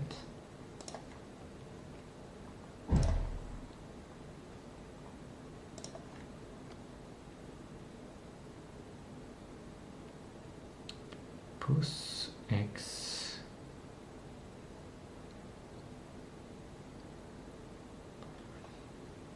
What if we start the road at this position? X, E, Z. No, I'm confused.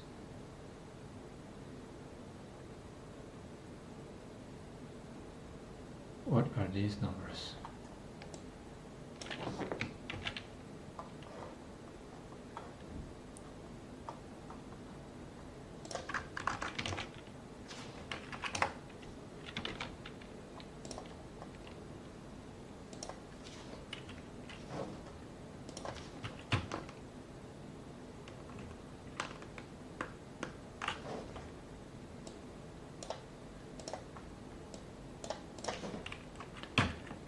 We just drive forward. Some things that should change. They don't. It's only the rotation.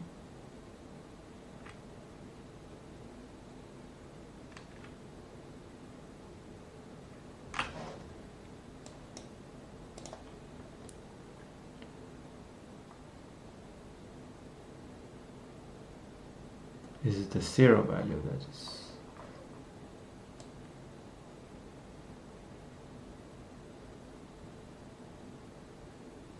This is the 0 value that is the actual position, and the others are some kind of rotation.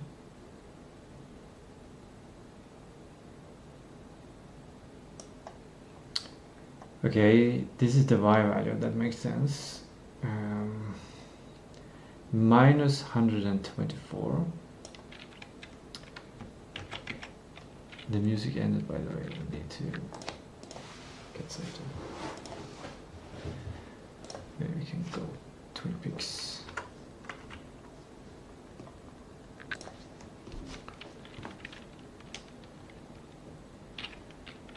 Pandya.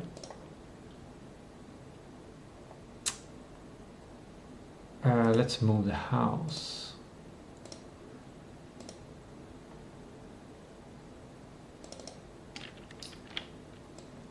What are the values?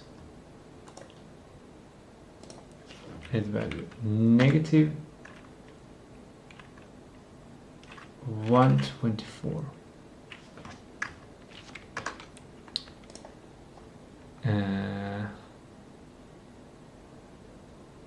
0, 0, negative 24, negative 24. Now that position of the house should be there. Let's see, we gotta check that. But we don't have any kind of loader for the houses. Yeah, we don't have that.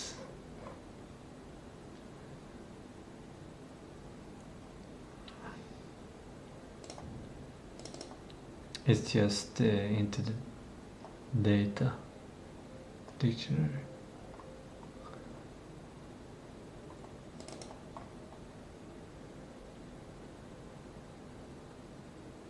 Yeah. Gotta change the roads. First point is 0, 0, 0. Second point is, and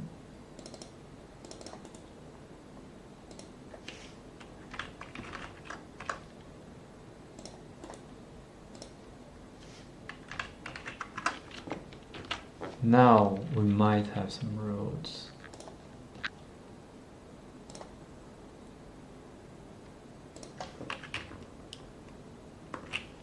Maybe the roads are completely black.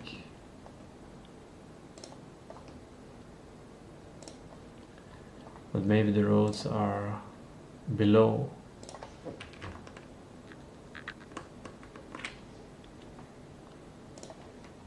So what do? We move them up 1 meter.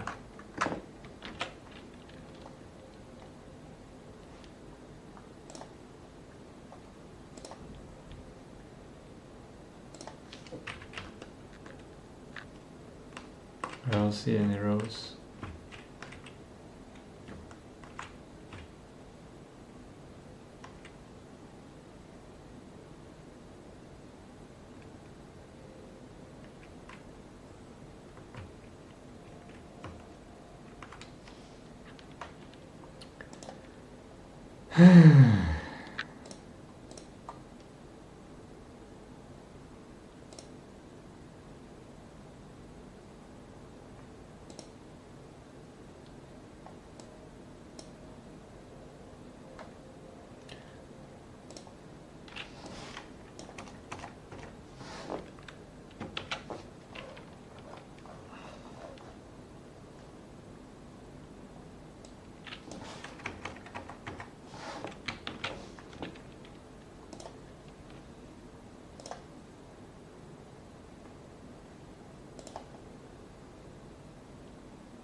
Or it's just a curve.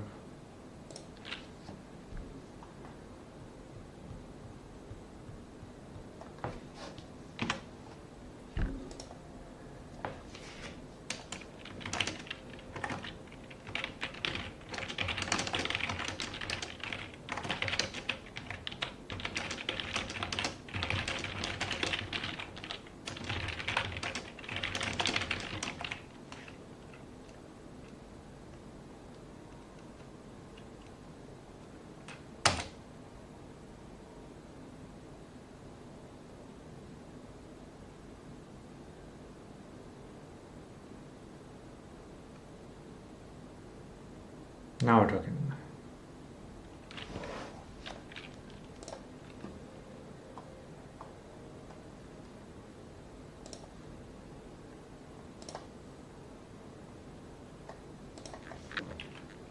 Now I have some lines and they're white. Should be completely visible.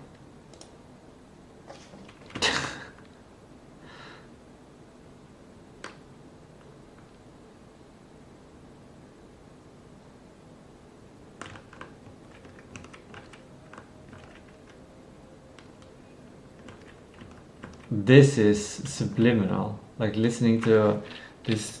Listen to this.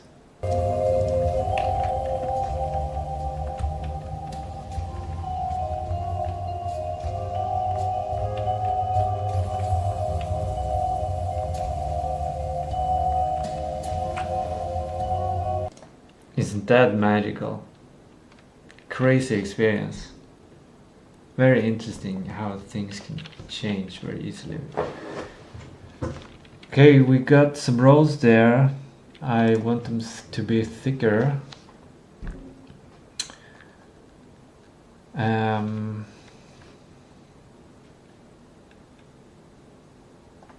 They made it gray.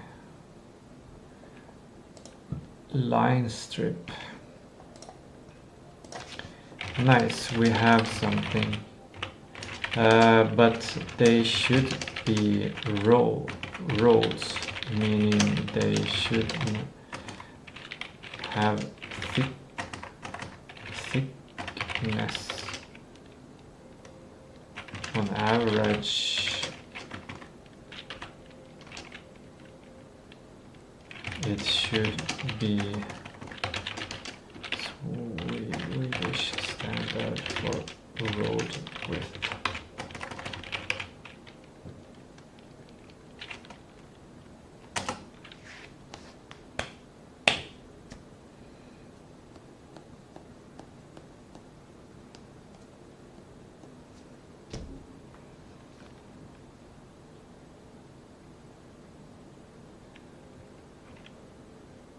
$7 wide.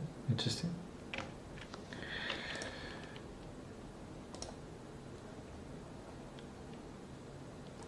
Okay, let's zoom. No, not zoom in on the car yet, because it's still hard to find where. Now I can't see them at all. What happens?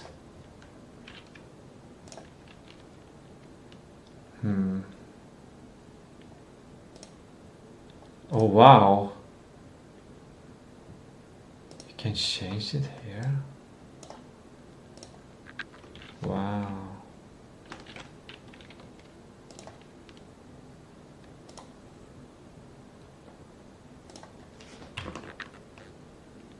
Okay, they disappeared completely.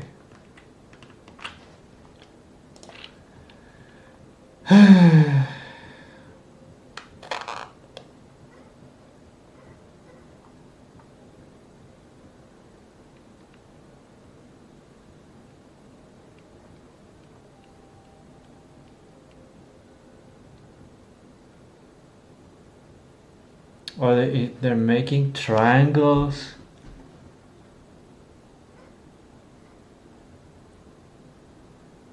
It's always like AI usually have a problem with the normals.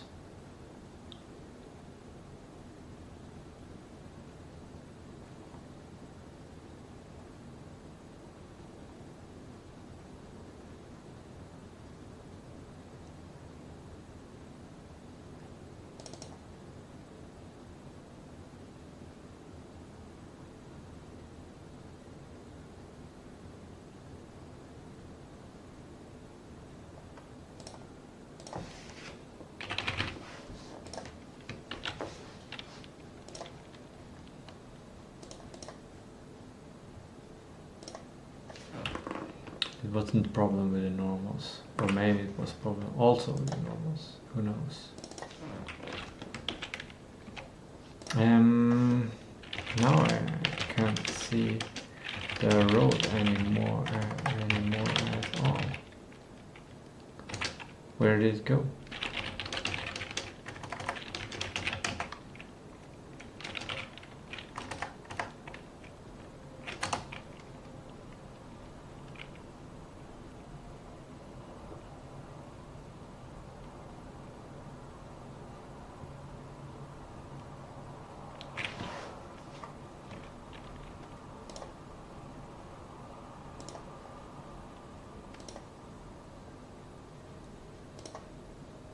There we go.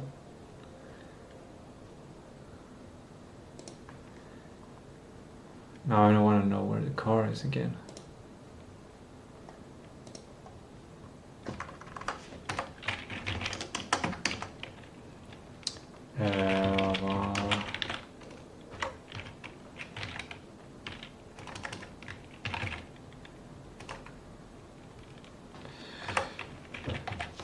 Position. How do I get it?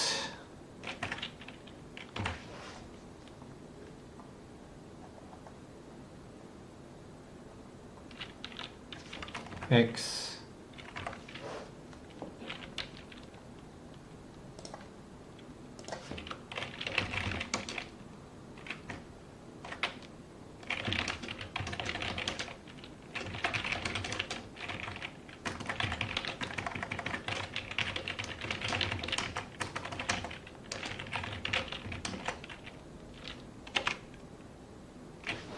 Transform, right?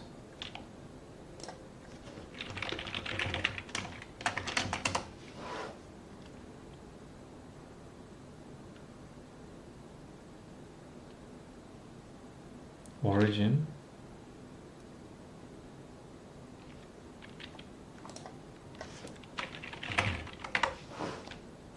That makes sense.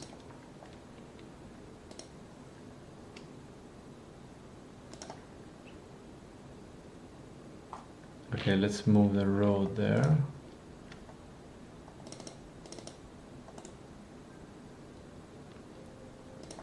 Negative 226 and this is actually 7.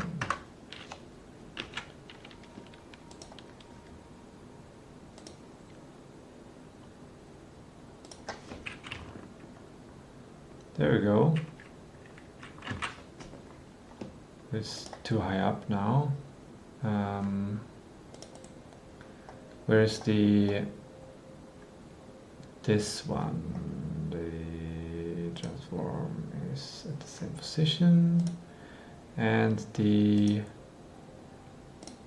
demo map, this one, is slightly above. So 0.3 for the rows, let's say.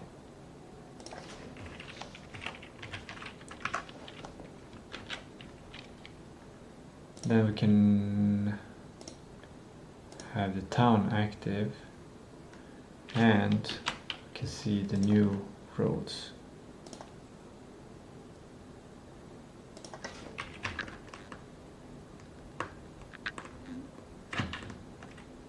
Oh, it's only the last point, that's right. They are all at 0.0. So let's just say 0 there. And then let's move this down a little bit.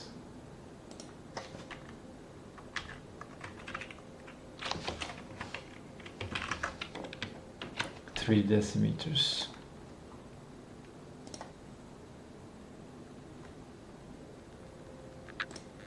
Almost worked. Weird.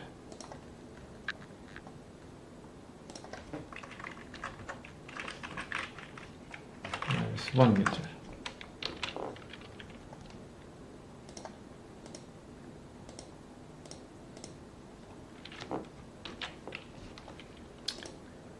And we're gonna move this. Can we do undo in just this scene?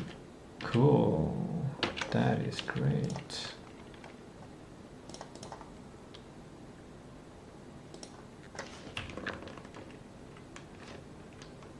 Now we're coming closer.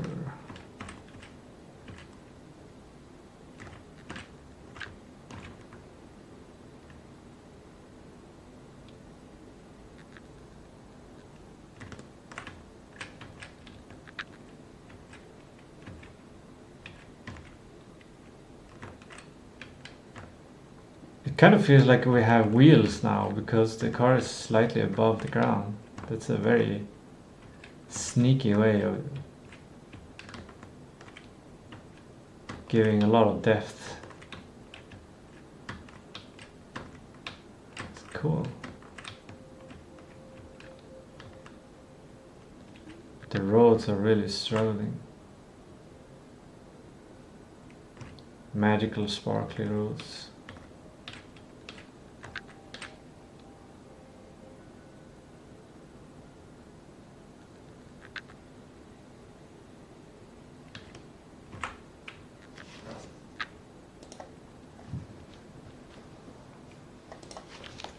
This is great. Amazing. Now we could potentially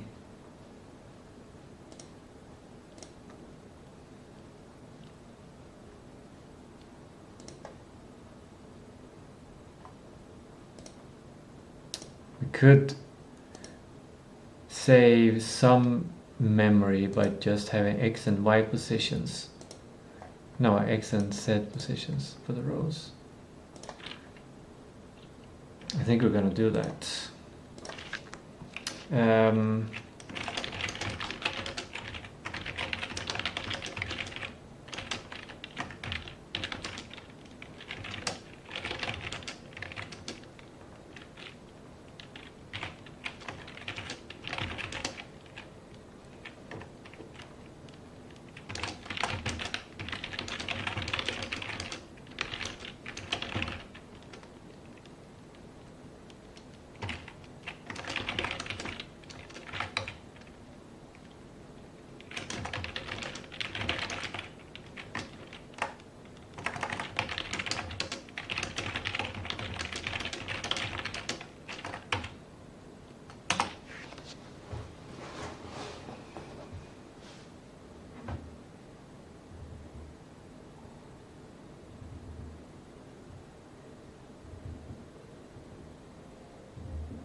Perfect. I wonder if this should do. We should do the same for the houses. Great. Do the same for the houses. They should only have 0 as there. Y value as well.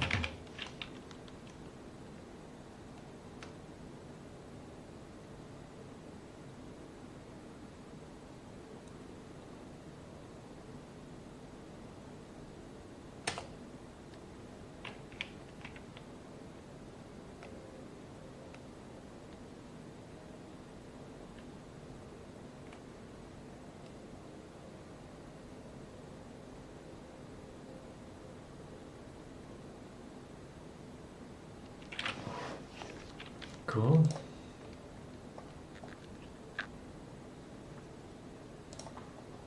Let's test that it starts. No errors. Good.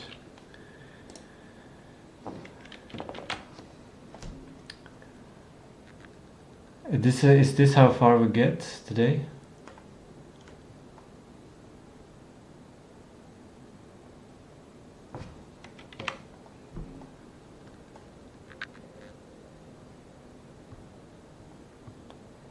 Where's Pandya? It went away.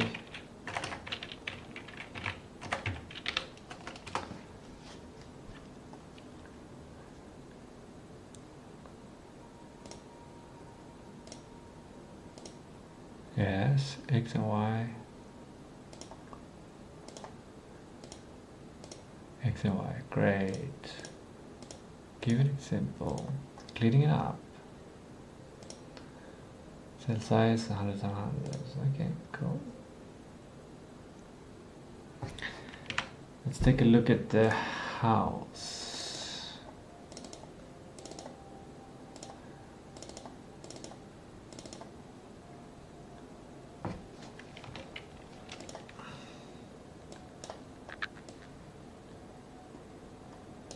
What?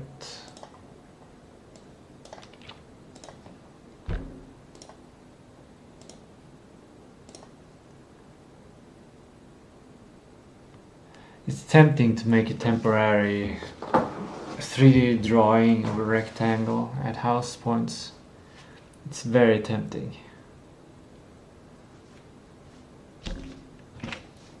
It's so tempting that I will actually do it, because I think it's just one simple script. Town streaming manager to make a simple box mesh for each house based on its footprint.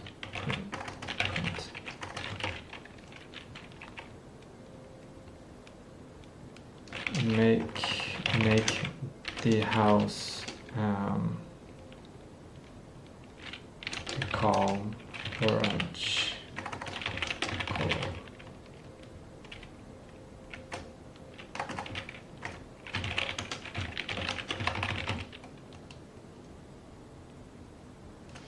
Make the mesh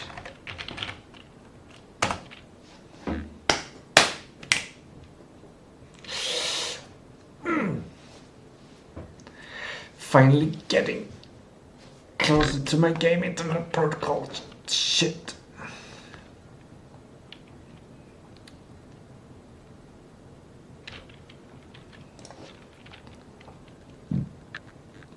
Okay, now we gotta find the houses. We have already changed the house position parts. Wall brick. Oh, interesting. So it's gonna be so much fun. Go to the town, or the houses, position. Oh, it actually is at a roads, I think. No. Let's put it at the road position there. Actually, no. Let's see if it works. Actually might work. Come on.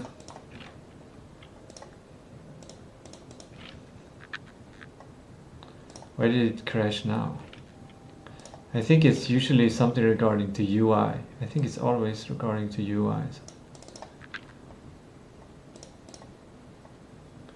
Yeah.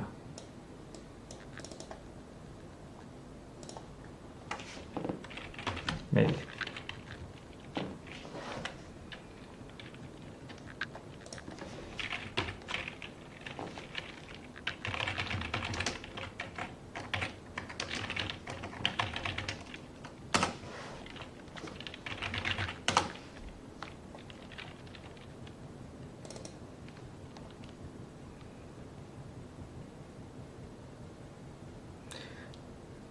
I hear disturbance in the sound. I think there's some radio waves occurring. Some radio wave occurred. Okay, we have a bunch of errors. Color codes. So many errors. Resource formats. TCN. Oh, TCN files. Interesting. We'll just redo those. Let's see if we find a house.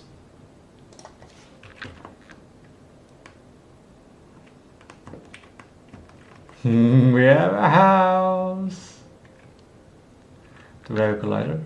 No.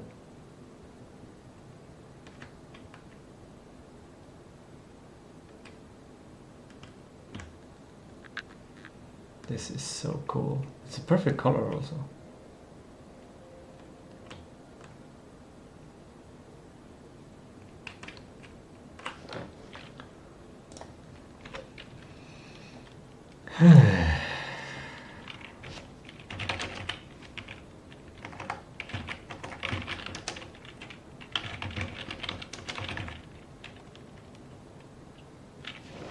What kind of colliders do I use currently?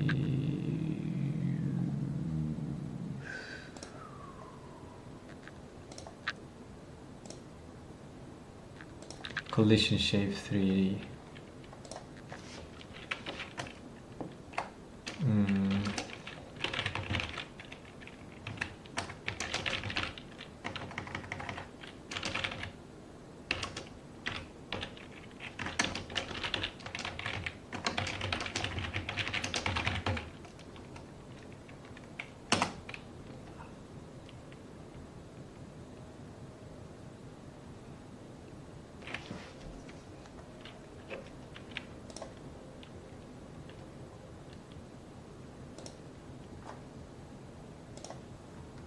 We might need to adjust.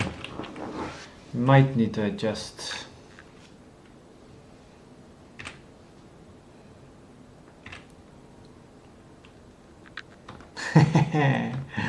We don't need to adjust.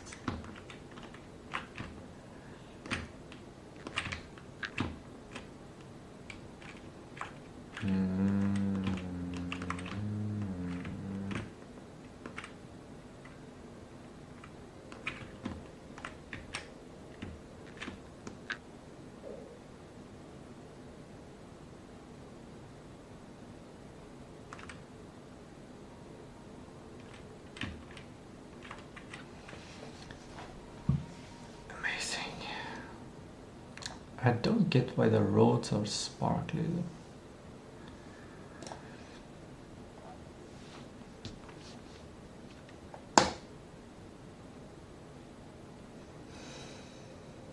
This is so cool. This is so cool. Amazing.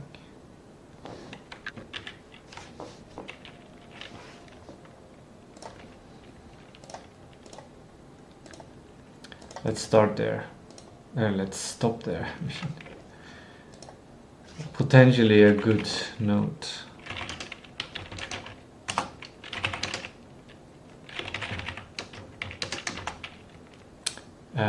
Town Stream Manager.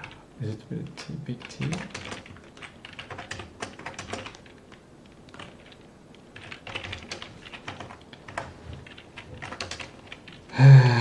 Creates roads and houses with colliders.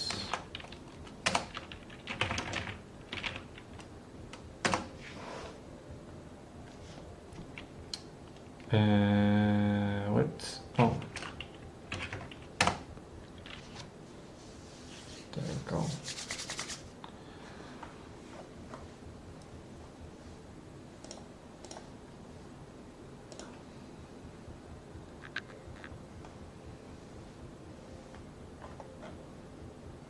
And now immersion developer can easily work with the JSON file of the roads to make any kind of road they want. And houses. But I don't know if that's gonna, because we're gonna base that on data.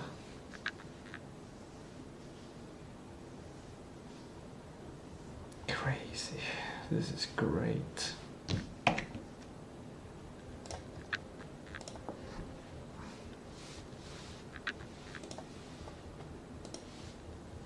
Yeah, we didn't do this. We didn't do that. But we did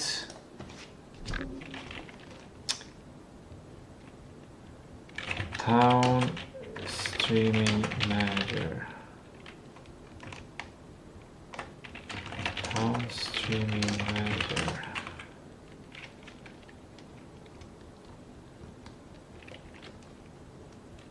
Town Streaming Manager.gd. create roads from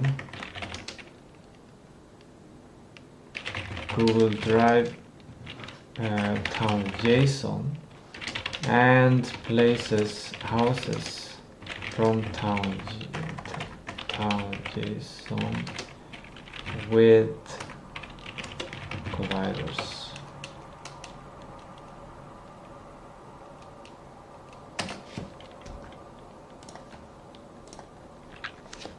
Done.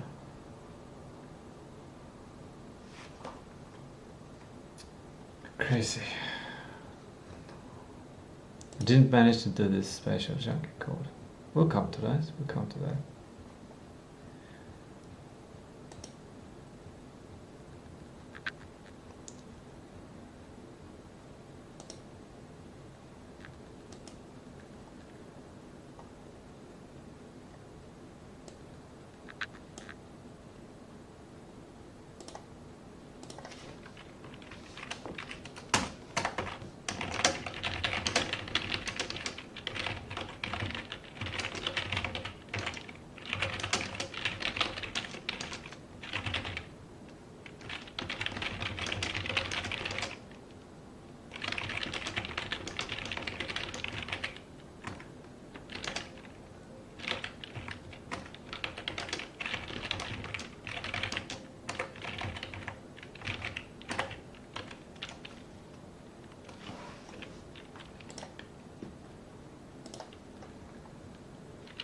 Wait.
Cool.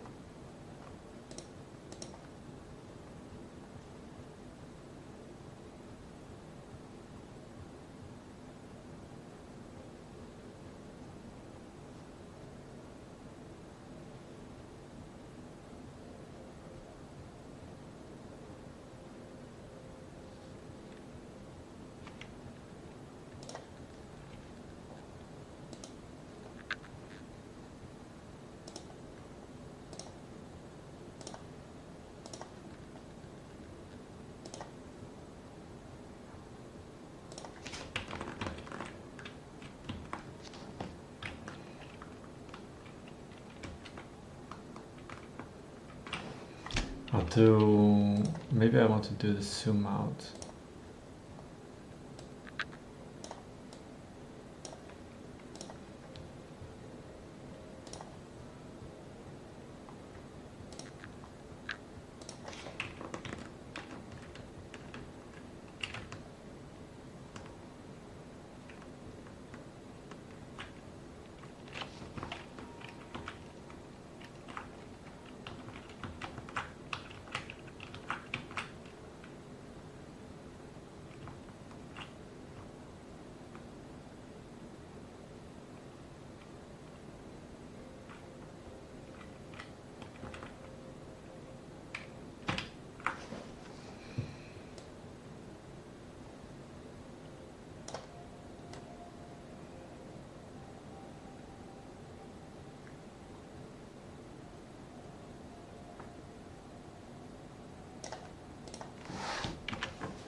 Good job.